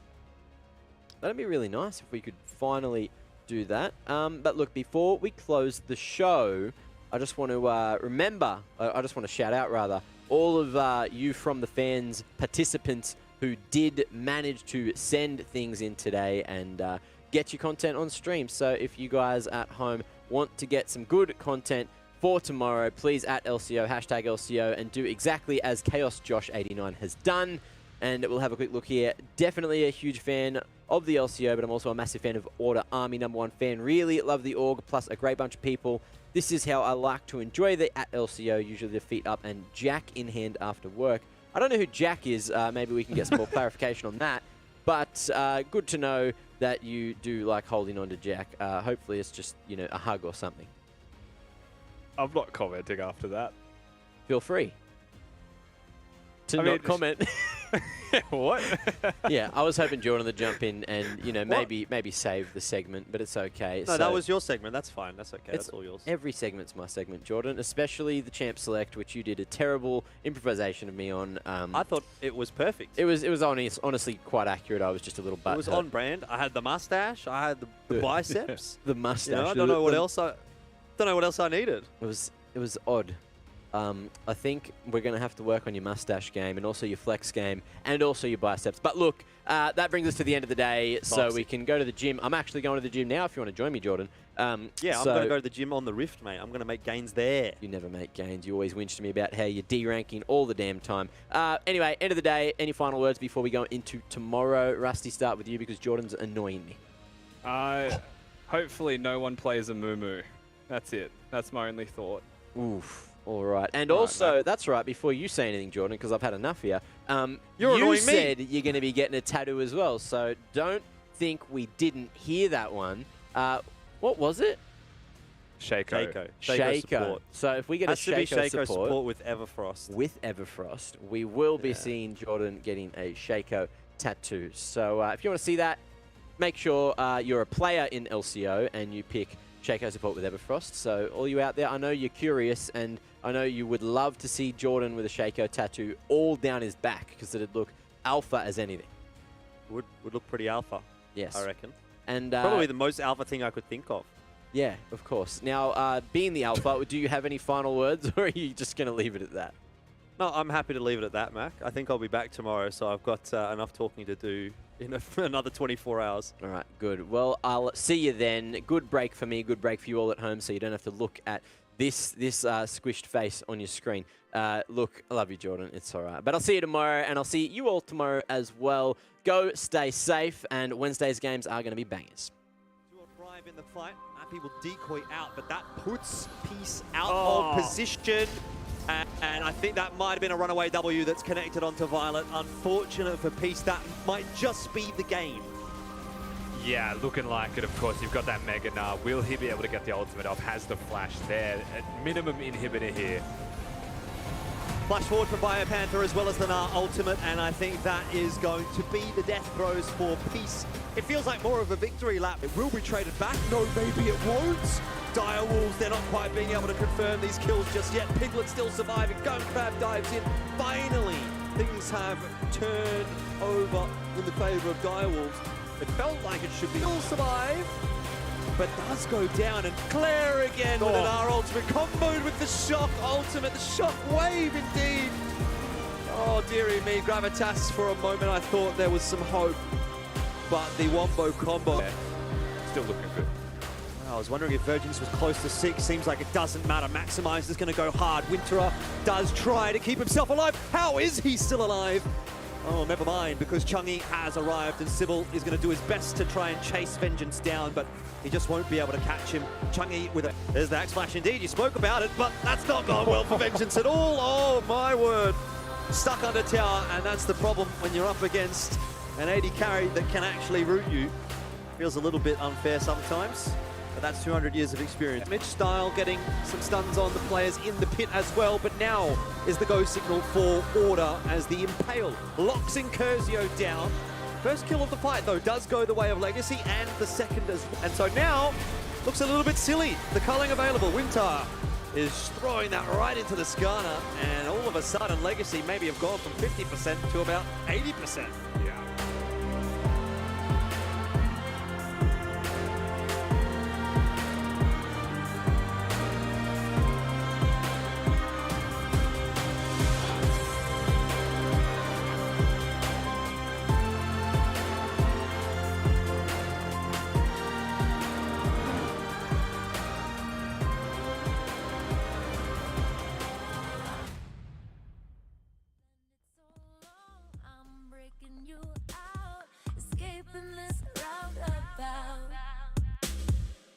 Smash the ceiling, I need a dose of sun.